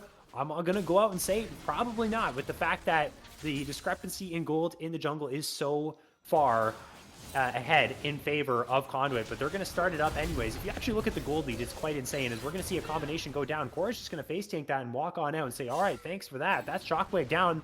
This could be big and actually could result in potentially Dorado having a chance here without that ultimate available for Conduit's side. Yeah, but because of that play that lets Nation get the recall because they drop the aggro onto the dragon. But now Ipsy could be in trouble. This could be Walk's Warlock Avenue back in, but they're going to just back off. It's too beefy of a cow, not able to slice up that prime rib at this point in the game. But now Nation is back towards this dragon. Derision TPing back mid. So again, Trouble Killer scrapping up a little bit here, but it goes about even. No kill threat yet, it feels like, for Trouble Killer on this Garen. And now Rift Herald being spawned mid, using that pressure. The 6 grubs probably going to break this turret in the next couple of seconds, and then use that to get Dragon. But we can see on the mini-map, Dorado bot lane on the roam up. Oh, Walk Warlock went on in. I was going to say, I'm surprised Nation is not saying, all right, bro, I'm fighting you. Uses the Crescent Guard to buy some space. I think both charges of the Cyclone have been used. Never mind. Still has one available. He will drop Frozen Bullet, not there in time to save his jungler, and that should mean Drake as well. Derision. Okay. Hey, nothing happened. We are going to get Drake, and we are, yep, Dorado, and everything is nice and happy right now. Likely gonna win out in this game as well. Glada is going quite crazy here. That's a pretty nice hostile takeover to buy the peel. And now we're gonna head over to the Mountain Drake and probably take that one and go up 2 Drakes to 1. Yeah, and also the big thing there is, even if you do get that hostile takeover on Misfortune, she isn't like a Jinx, like a Vayne, or even like a Felios or Draven, where you're gonna shred your teammates. It's like this lethality variant that if you are beefy enough, you'll just survive through it. Doesn't mean she can't do what these other AD carries can when they do get that ultimate across them, but it's not as effective. But it is a good cancellation for the bullet time and what Conduit wants to do going into these team fights. But it's just starting to feel so hard in this game for Dorado. They're almost down 10k gold at this point in the game, where you can see there, I believe it's about 5,000 gold right now, 6,000 gold. So it's just going from bad to worse, and it just keeps piling on for the side of Conduit and keeps feeling worse and worse for Dorado. They're going to have to find a way back in this game somehow, go for a play that isn't expected, and be willing to give something up to find an avenue back into this one. Exactly. If you play a traditional game, I mean, Conduit at this point is just running through all the possibilities of what Dorado could try and look for. And if they just play the standard game, Conduit already has kind of the write-up for how they win in that situation. This is the team that has traditionally done a whole lot better when they actually are the team that's ahead. Those 2 games, game 1 and 2, they just ran away with it. And they ended in pretty dominant and convincing fashion on the other side. When Dorado was ahead, they were the ones that kind of teetered back and forth between throwing and actually winning the game. So we'll see. It's now Dorado's time. 3rd time's the charm. You're behind once again. Got to try and come back here and find a way to get back on in. Yipsy and Nation are here around the top side, maybe looking for Trouble Killa. Bringing up 4 members is definitely enough to kill the Garen. At that point, I think the risk is gone, but he clears the wave pretty fast, and they're going to have to wait for the next one if they do actually want to go for this. But the reinforcements on Dorado's side are here. Yeah, and I think it's like the biggest thing to talk about at this point of the game is we're 22 minutes in, and it's only been 2 kills. Like, even with the advantage, Conduit isn't forcing anything that could be an avenue back in for Dorado. They're playing this game out clean, slow, and methodical. They're probably going to fall back, get vision on Otacon, take resets, spend even more gold, and never mind, they're just going to start up the Otacon. This could be the angle for Dorado if they're able to get in and look for something.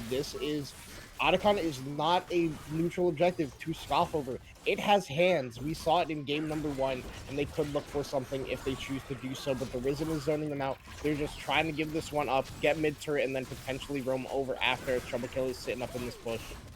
I would have actually loved if they contested this. Look at the health bars. CZI's low, Yipsy's low, Nation is 70% HP. I feel like if there was an opportunity to go, it should have been that one there, but Dorado could maybe find a flank, but now the false lives are here. So even if on the off chance Conduit all died there, they would have the false lives to bring them back, and there they go. They get the Otacon, and they get out. The thing is, I think the Voracious stocks are so down after all the changes and all the nerfs that it received is, well, Glada could actually drop here, and there's the Severing Bolts, no flash, or did have flash, decides not to use it and give 200 gold over to Core. A nice combo, able to take down the Misfortune.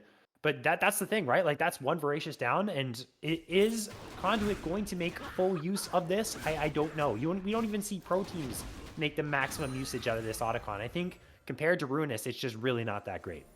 Yeah, I feel like the nerfs really changed it. Now that 15-second withdraw is so massive. When it used to be just like instantaneous, it was like a second or 2 channel. It was so good to just take and be like, hey, I'm just gonna face roll into the enemy team and see what happens because they get nothing. It was 50 gold and just go back to Fountain. But now it's that 200 gold give over. It's a 15-second channel. It feels like teams are less risky with this buff than they used to be. But regardless, it's like you got 200 gold on the core. That's nice. She is pretty even with the Risen right now, all things considered. And you're really going to have to hope that she can pull out this miracle carry that she has done in these last couple series and be the reason that Dorado can get this one. But now Cora is getting caught out here by the Risen. They're looking for him. Risen actually might be the one who's caught out now if the rest of Dorado does he's rotate in the over. middle of nowhere. He's got Yipsy on the way. He dodges away from the handshake, but yeah, Yipsy just let him go here. He's got false lives. It's not the end of the world. Frozen Bullet is flashing for this. Why is Sunray flashing there? Okay, honestly, Derizen actually might just be fine with that. That's a false life for 2 big flashes now off of key Dorado members. I don't know what that was all about. It was actually 3, because Walk Warlock flashed at the start of the play too. Yeah, I told dude. Derizen is in all chat typing #worth because that's 3 flashes for 200 gold. I think you take that as Conduit. Like, they gain nothing off that. There's no pressure on the map because the side lanes are pushed out. They can't take an objective because they're all down. You just burn 3 flashes and they can't contest the next neutral objective now. That's a win there for the side of Conduit, but now Trouble Kill and CGI trying to scrap again. Well, this is, I mean, wow. That Aatrox he just smokes the Garen. Like, obviously, with the lack of a jungler and the fact that Nation quite literally sat top all game long and never left, maybe things would have gone a little bit differently for Trouble Killer, but at this point, you have no TP or this far behind. Like, this feels really, really bad as the Garen. Like, there's not a whole lot you can do. I think the Aatrox is going to be a problem pretty much for the rest of the game with how much gold you are behind right now.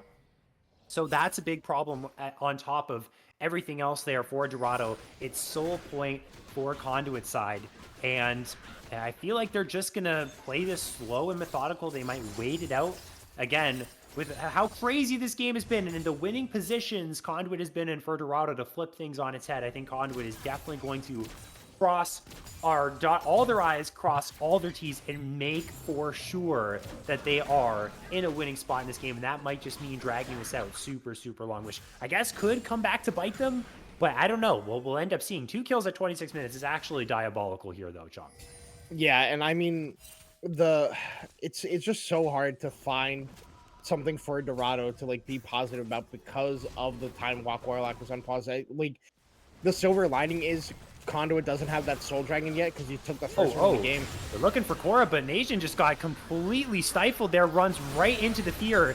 You cannot run in a straight line at a Hui because he just does that all day long as Walk Warlock with the Crescent Guard stays alive. The Severing Bolt is big. Korra's doing a lot of damage, and Dorado hold the line. An excellent job to keep themselves alive, and a really awkward angle from Conduit that just wasn't really ever destined to work out. Yeah, I mean, hey, there it is. That's the silver lining. They didn't get that kill. It was a nice defense. Walk Warlock had a nice Crescent Guard out there, so he wasn't able to go. Oh no, Sunra has no flash. That's well, that they made it quick at least. Yeah, they made it quick and painless for him. But now that's going to be pressure on this Baron because, you know, you're down 4v5, your jungler's already down. You can just set up in the jungle and look for picks. And that looks like what the side of Conduit is going to choose to do so here. But regardless of that, you know, you have Glada taking Recall Nation, taking away the Krugs, hovering CPI in case they go for a play there. But Korra is the damage. If you let Korra free farm and you have her be your carry, that is your way back into this game. She has the level advantage on Risen despite everything that happened throughout this game. And we saw there how much damage is actually put out if they are landing all these abilities. And you have to hope that they can do it to be able to win these team fights for your team. Zaya's Infinity Edge, so that is a big power spike that they can play for. Quite honestly, Walk Warlock, the fact that he's behind, all he's doing in this game is playing frontline like we've been saying. He's kind of that solo frontline along with the Garen. If he can just buy time with Crescent Guard, and Crescent Guard, I'll be honest, maybe I'm a little bit biased as an AD carry main, that ability can be really sus sometimes. Like, it's basically just a KO ultimate for free. He can, if he buys enough time, hey, Korra, like you said, Chong, and Frozen Bullet, they have the chops to do the damage to win a fight. Like, this game, it's not over. It's 7,000 gold, but it's doable here. And if Conduit, again, we'll see if they can get this Mountain Soul. But even if they get the Soul, if they take their time like they did in game number 4, where they really are in the lead, but they're just not putting their foot enough on the gas, then an opportunity could arise for Dorado. So waiting in anticipation to kind of see if maybe they've learned their lessons from previous games and see if they can actually close this game out nice and clean. That's to be seen. Yeah, and they're just not letting Walk Warlock have anything. Any chance they get, they're just running into that jungle, counter jungling. He's down 100 CS. It feels bad, like he's got Flame Horizon, but it's also due to the DC. It probably would be closer in CS margin, maybe like probably 60 the way Nation was counter jungling him all game. But regardless, he has to be effective with these Crescent Guards in these team fights. He's trying to do something top lane, but I don't think he wins against CZI at this point in the game, even if Trouble Killer is there backing him up. But now we see Conduit walking back up into this red side, establishing all their vision, and they're just going to go on Walk Warlock. Walk Warlock is caught out, but there's not a ton of follow-up here from Nation. This is 4 versus 2. They have to be careful. Free hitting is the Xayah, and there's the Demacian Justice. The Wukong is down. They have overstayed their welcome. Now Yipsy's the next target, but CZI is flashing forward, and he should find the kill onto Walk Warlock. The bailout is not enough, and now the cavalry has arrived here for the side of Conduit. It is still, though, a man advantage from the side of Dorado, but this Aatrox is nigh unkillable. The healing is insane. He dashes back on in and claims Frozen Bullets. Like, this is the reason why they feared that Aatrox. He is the world ender, and he is ending Dorado's world right here, right now. Supportal combat to wrap up this fight. The handshake will keep Yipsy at bay, but he should have enough to grab the kill. Might just hand it over to the side of Dorison. Don't take the kill. Okay, he gave it over to Dorison. That makes sense, but a little bit of a scary situation for Conduit. They end up winning the fight, though. Yeah, I kind of wanted Ipsy to flash for that and pick up the kill in the Portal combat, but giving it over to his mid laner is fine. Nation and Ipsy definitely overplayed that a little bit, being way too disconnected from their team. Nation did get shut down onto Trouble Killer, but CZI was massive in that team fight. With that ultimate, the healing, the damage that he was just putting out made Korra and Frozen Bullet nigh ineffective in that fight. But regardless, you've got to be happy with getting that shutdown as Dorado at this point in the game. Yes, a lot of your team did go down. Yes, you are losing this Mountain Dragon, but you got gold that you desperately needed at this point in the game. Like, yeah, you're still down a lot of gold in the game overall, but if you keep getting these shutdowns and you keep slow playing it and look for Conduit to not end the game the way they did in that 4th game, you can manage to get your way back in this game, because at some point, They're just gonna hit level 18 and Walk Warlock can catch up to him. So what Conduit has to do, if I'm drawing the play up for them, I mean, you could wait for Derizen's Death Cap to come on through, but just start the Baron and just don't flip the Baron, but just try and send a team fight and make Dorado fight for you. This is what they have to do. They are 8,000, 9,000 gold ahead. Any fight effectively is good as long as everyone is relatively in the region and it is an actual 5 versus 5 fight. They're knocking down tier 2s. They're injecting more gold into their wallets. I think the play right here after the tier 2 is go for this Baron. And if you're the side of Dorado, you're crossing your fingers saying, please don't go for the Baron. Don't force us to fight you. We want a little bit more time. But they are on 3 items. So really, if they can't muster enough to actually do the damage to win these fights here, then even the 4th item, even the 5th item, it might not actually end up being enough here. The carries is what really matters for Dorado. Yeah, and I mean, like you said, Dorado was just hoping that Conduit kind of blunders again and just never starts up this Baron, so they are just able to keep getting gold, keep getting items, and hit that point. Like, I mean, Core's on 3 items, Frozen Bolt's on 3 items. Yes, you have Glada on 4, but Misfortune kind of gets to a point where it's like buying more items doesn't feel like it does all that much anymore. But Derizen is even with Core. They're both at exactly the same point, despite, you know, Derizen has a death cap to a Leandry's that Core does. Once Core gets this death cap, the damage will be effective and can be the way to look for all these fights that you are looking for. But I mean, Conduit needs to start this Baron. They blundered that so hard in that 4th game, and it's kind of the reason they ended up losing the game. But it feels like they're just being way too hesitant again. And I'm really worried about how this game is going to look in the next, like, 10 minutes if they never start this Baron.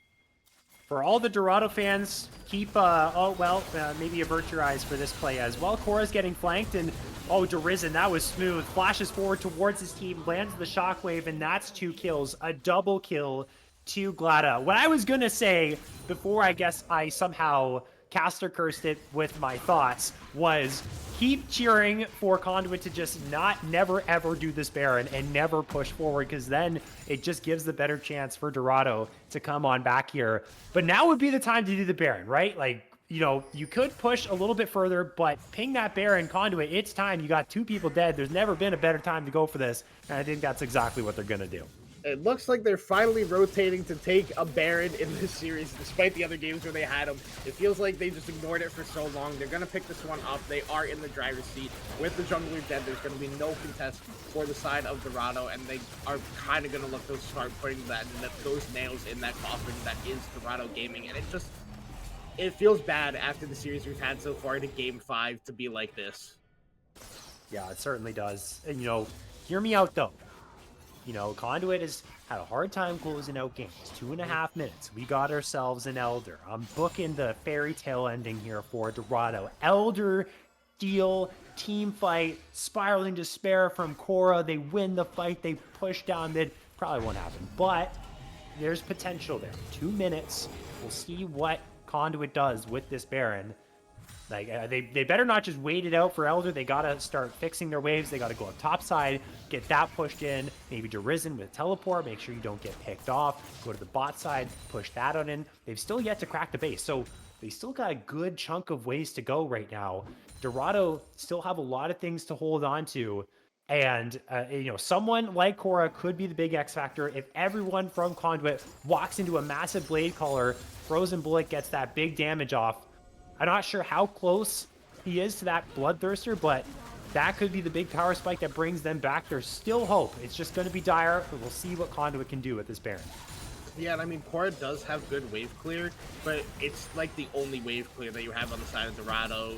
You know, Frozen Bullet on the side is not a wave clear AD carry. It's not like a Sivir or even a Jinx who has those rockets to be able to do so. And, you know, Conduit, they are doing a good job at managing their waves. They did drop mid wave for a bit, so it's not synced up with the rest of them. But now you have CZI and top wave, waiting for that next one to crash as the bot lane 1 is here now, and the mid lane 1 has been pushed up now. So they're crashing 3 waves, basically simultaneously at this point, just a little desynced on the mid wave. But regardless, Dorado is being chose where they have to defend now. It's going to be, I think they're going to have to look for a fight soon, because I think Conduit is just going to look for the end with this Baron buff. They certainly are. They have made, well, they've made quite good use of this Baron. And honestly, I don't know, Dorado really didn't put up a whole lot of a fight. They kind of just let these 3 inhibitors go down, and now Yipsy wants to go in. Yipsy wants to start this fight off as Sunray is just going to drop. Look at the damage on the bullet time. We haven't even seen one of these yet all game long. Now we get to see the power of the Misfortune, and this is the last defense for Dorado. It's unfortunate. It was anticlimactic, but they took it all the way to 5. But in the end, Conduit flexed their muscles, and they get the Game 5 victory, and they say reverse sweep denied. Yeah, and I mean, it just feels bad that that's how Game 5 goes. Like, after the banger games we had, Game 3, Game 4, like Conduit dominance in Game 1 and Game 2, for Game 5 to just kind of feel like a dud, it feels so bad. And I mean, my heart goes out to Dorado, man. They played their hearts out in Game 3 and Game 4 to be able to get those wins, and for it to just go like this, it feels awful. They had a good season. They had a hell of a season, honestly. Some of these teams that people didn't expect them to beat, they upset, and, you know, they just made it work, got into playoffs, and it just feels bad after clawing their way back, fighting their way back, doing everything to be able to get it to Game 5. I just feel bad, man. Yeah, it sucks. It honestly sucks, but it was still, regardless, a very fun series. Ups and downs from basically, I will peel back the curtain of what goes on, I guess you could say, backstage on the stream. I will quote Chong and I off stream. We said, okay, it looks like after 3 ended, or after Game 2 ended, we said, well, it looks like it's going to be a short night for us, and we're going to have an easy one. Why did we say that? I don't know, because guess what? It went all 5 games, and it was because of Dorado's resilience. Even when they threw leads, even when it looked dire, we had probably the most insane Renekton Azir 2v4 I've ever seen in my entire life. I heard Chong screaming at the top of his lungs, "Trouble killer! Trouble killer!" A whole lot of fun, and the massive haymaker as well in Game 4 made it so good. It sucks it went out this way, but in the end, it was a fun series. That's the stuff we like to see here in BOL Premier, here in Amateur League of Legends. We'll say goodbye to Dorado as Conduit Esports move on to the semifinals, where I'm not sure, they'll face one of Team Solo Invade or Omega. I'm not sure which side of the bracket. I think they end up facing Omega because it's dynamic seeding, so that means Elysium would play TSI being the 1 seed and and Elysium being the 5 seed, so Conduit would then be the 3 seed playing the 2 seed of Omega Gaming. Okay, so they have a matchup against Omega Gaming up next. That will happen next weekend. Both semifinals matches will be streams, so pay attention to that. Stay tuned for the game Saturday, Sunday. We'll see you next week. Thank you so much to everyone who is tuning in, cheering for their team. We saw Conduit fans, we saw Dorado fans. Thanks for showing up, repping your squad, supporting the stream. Thanks to Shivam, our producer, for making things happen through all the hard stuff, through all the pauses. I'm Ferris. That was Chong. Have a wonderful rest of your week, ladies and gentlemen, and we will see you in 7 days' time. Have a great one.